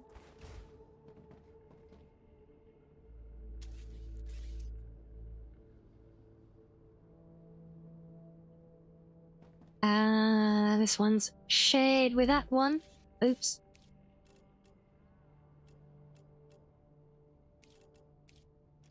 Let's just give you another one of them for there. So yeah, so the other thing that we're focused on making is these. And these. Well, these have a backlog of these things. And these do use those applicators, so we do need to keep the applicators going. It's just that these are... Let's put that as high priority now.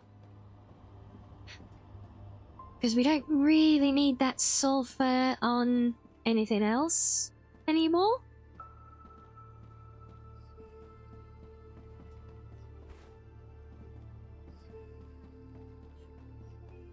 Okay, if the world's waking up, I think that attack should be imminent.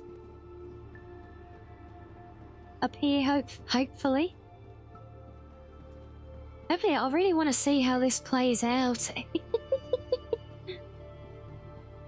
And how's that monolith looking? Damn it, I can't get to it. Who built this bloody pillar wall in the way? Honestly. Oh yes, look, that's looking nice. That is ready to pop any moment, I think.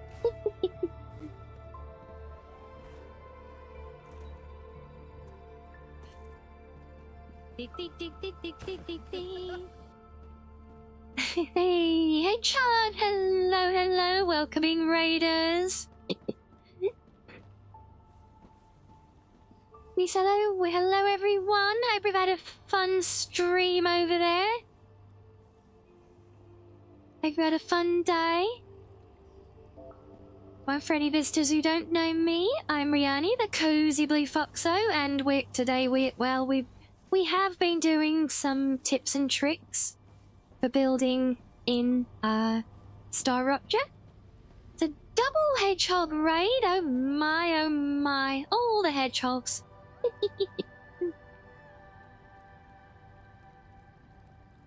Oh, but you can't tide. Oh, you popped in a bit. Yes, we have the yeah, we have the slight safety net on Team Red side, but yay for that. Thank you very much. I hope we've had a fun stream. Yeah, so we've been doing some how-to stuff today. Little tips and tricks for building in the game in Star Rupture. I'm just waiting right now. I'm trying to make I'm trying to make the aliens attack my base so that I can test a new defense system that I built, which is ultra cheesy.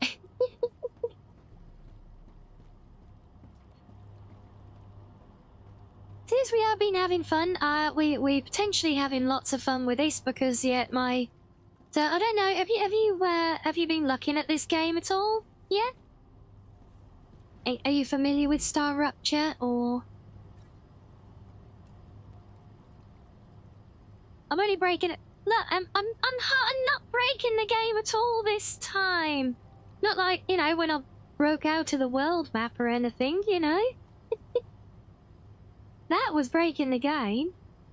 Well, okay, arguably, this, well, that's why we're doing it for science. We're breaking the game for science. That's what early access is for, right?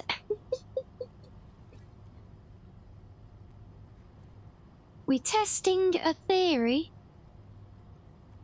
because if we're right, there's no right or wrong. So you finish the story, but still need to finish. Yeah, I'm working on the higher cult levels. I'm really just focusing on the robotics because the others are all kind of at a point where, it's just like random limbs and stuff to unlock, which I'm not kind of, I've got no impending need to do. So I'm currently trying to unlock the multi-storage unit in robotics. That's the last thing I kind of need to build some of my planned build. But yeah, so you know, Hedgehog, then at this point, you know how when you have an upgraded base, you get attacked from the monoliths, right? I assume you've done base upgrades to probably at least that point, I would guess, you know? I'm assuming, you know, I mean, you may have just started on the build, on the progression stuff, to be fair. So I shouldn't assume. Yeah, I think most people have typically probably gotten to that point on at least something already. So I've seen it, so, see, I've got my monolith with all my defense towers built around it here to contain said attack when it comes.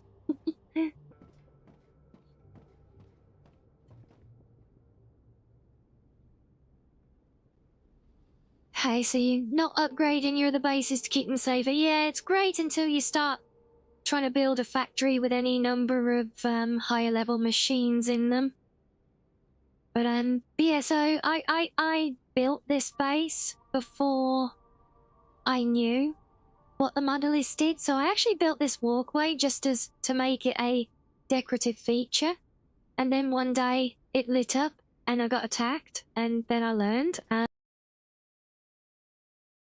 But it's not the turrets we're testing. The turrets do work when it, you know, when they spawn in here where they're supposed to. But no, what we're testing today is is the monstrosity. I call it the umbrella cage. So we've literally built this this horrific cage monstrosity of pillars around the core to see if, when the bugs spawn in, if they can actually get through here and damage the core at all. Obviously they should be able to.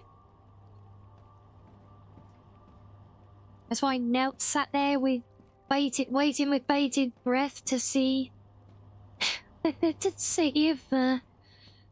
see if they can manage it or not. So yeah, I've kind of butchered my core at the moment and built this big monstrosity around it. I'm still not sure if those big fanned out bits at the top will work as more as deflectors or catchers if they try to jump over, but we'll we'll see, and hopefully we'll see soon, judging from how glowy that monolith is right now. So yeah, while we're waiting for that, I've just been kind of stacking up my production of parts to go in for the to unlock the storage doodads that I want. See, now we get I feel like 3 units is it's spreading too thin. Spreading too thin for what we've got. If we want a third one, I think we're gonna have to I think we're gonna have to duplicate all of the incoming parts as well. So that's just gonna start spreading it too thin.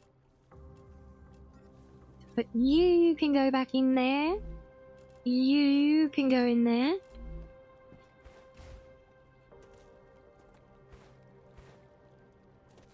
Every third rupture, yeah, and I'm not sure whether I'm on my second or third one. I feel like this is the third one.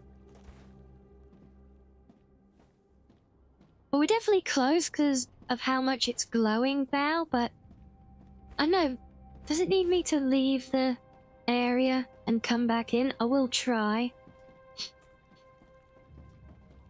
Yeah, it's definitely every lot second or third, and, you know, player proximity to the target call being a thing as well.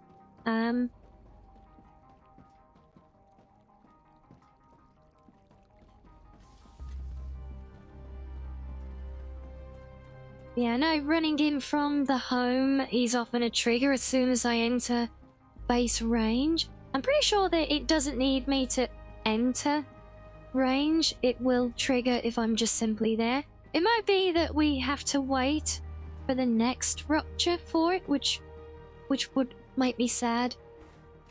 Because it's already very late, and that would mean waiting, you know, another hour. But I mean, it definitely looks ready to pop.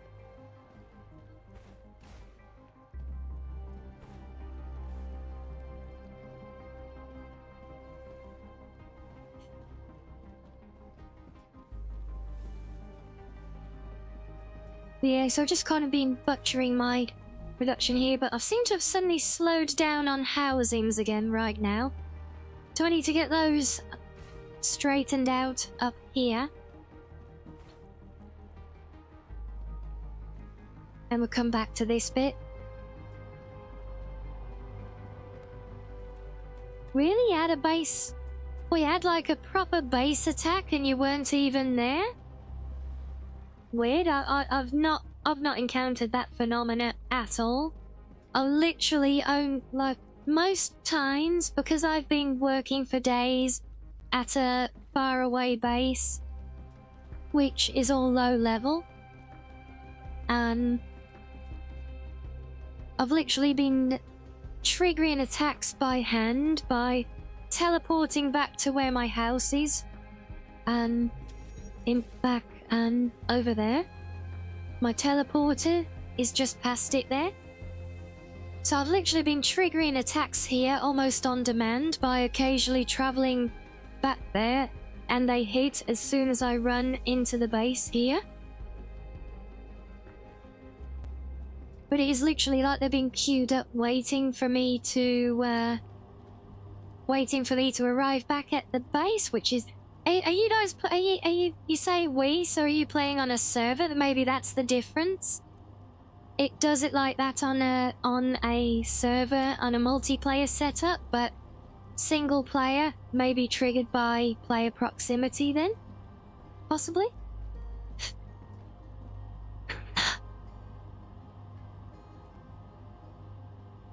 Okay, so I need to get more housings on the go here,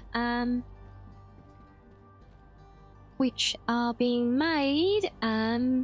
Where do housings come from?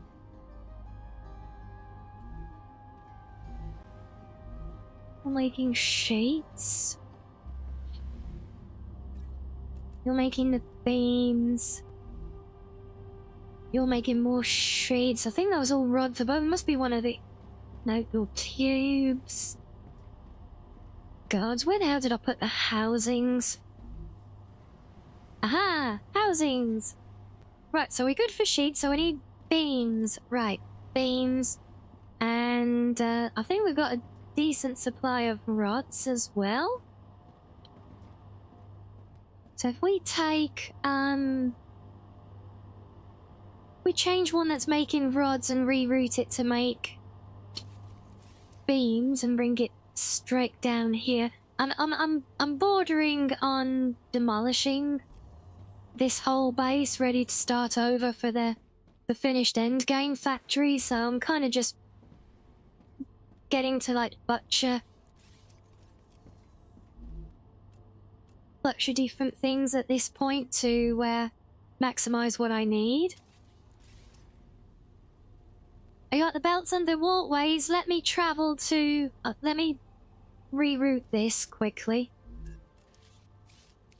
And I'll go and show you where I've really done it properly. Because this was the early experiment one. It's actually what prompted us to do the big show and tell thing today.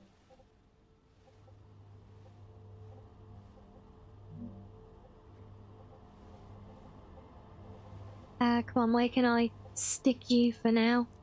Maybe down there? Yeah, it's what prompted the big show and tell thing today, because I posted a picture of a much more refined thing I've done like this, and yeah, I got a lot of people asking, like, how it was done, so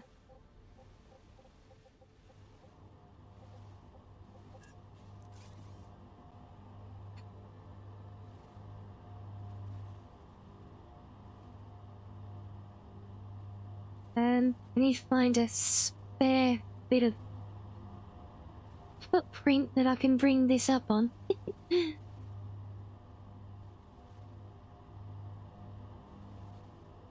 And there really isn't a lot of real estate under here. There's not a lot of room for butchering. Can I bring that from another side? Oh, yes, that's what we'll do. So you can out of both of them. So let's just change those, and you can go that one, you can go to that one, and then you can go to that one.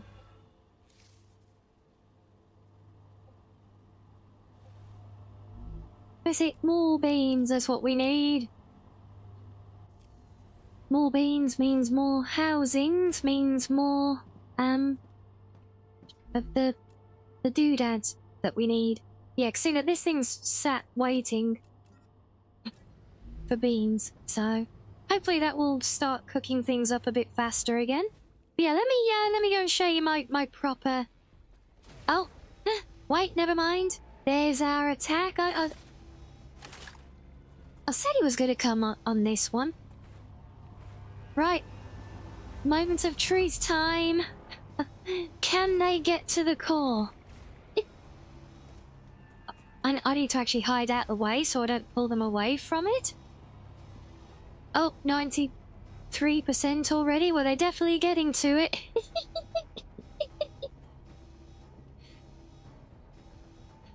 Did Sam finally get his cheesecake? Maybe. They're definitely getting to it. I'm not sure how they get. Are they getting through the gaps? Are they? Is it this? Oh, oh no, they're jumping. Most of you are just attacking this crap.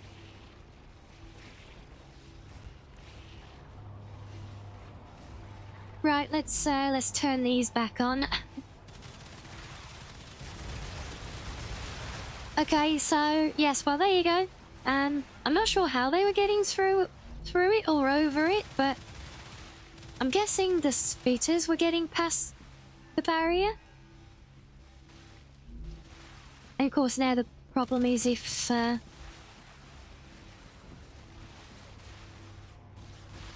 yeah, if they take the core, I'm gonna have a hell of a time. I'm not gonna be able to take it back.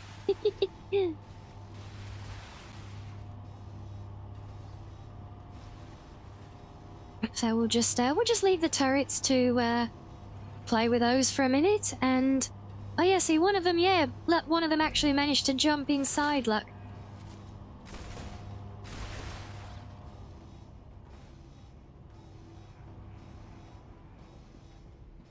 So yes, they sneaky buggers found their way up and over. I think that was it.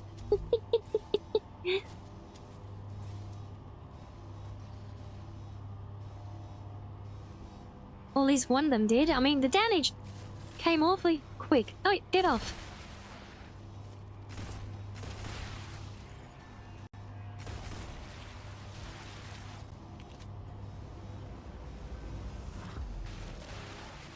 Okay, next wave the turrets should be able to handle if I've got them all intact.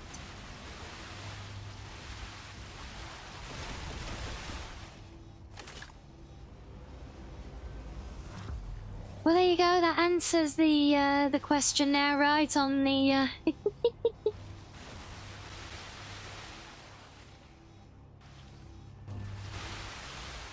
on the cage. You're so proud of your little minions, rightly so. Yes, they've done very well. They did their job well.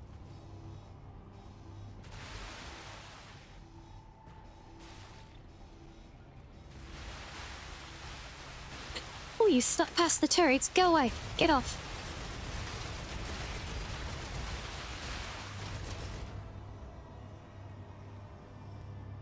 Right, there we go.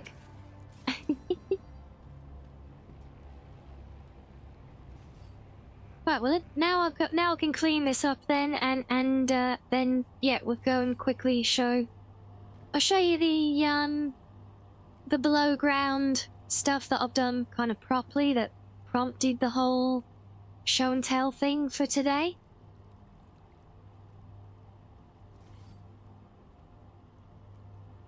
And yes, we're at the stage of build here where it's painful to delete anything. Honestly, even using the drone with the dismantler mode kind of jutters like kind of crazy, you know. Is that really holding all of that up? Okay then. Bye-bye. Okay, right. Teleporter.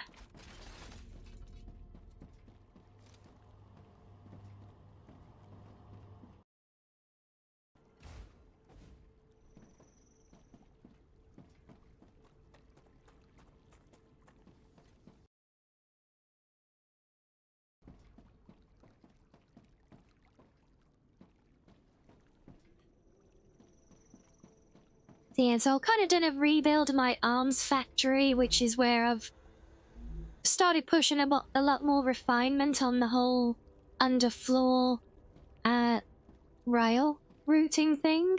And I combined it here with this open trench. So I've got this big central open trench. So we've got everything, so we got bi-directional, multiple rails running bi-directional through the main trench, and then all these little access points either side of it. So yeah, this was kind of what showed off the other day on the Discord, and got a lot of people asking how did you do some of this. So so yeah, this here is why. Yeah, and that actually ended up. It was never designed. Interestingly, it was never pre-designed as one big central trench through the whole factory. It just kind of kept evolving that way. It initially just started as like the little segment from kind of here up to the end, and that was it. But then once that bit was done, it's kind of like, okay, well, we got this little bit to do down here, and so, you know, might as well just, it's easier because everything's already routed. We'll just bring the trench down a little bit further and we'll do that bit. And it's like, well, now we're going to do all of this bit, so we might as well just keep it going. And it just kept growing and growing and growing. And we ended up with this whole, yeah, this whole main central trench, which, you know, once we have functioning multi-rails, will actually have quite the capacity.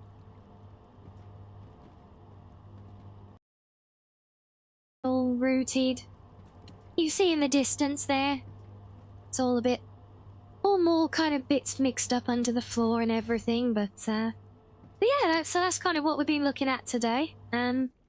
Right, experiments are done. Let me save. And I think that's actually a good point for us to wrap up on today as well. So, yeah. So yeah, we'll call that a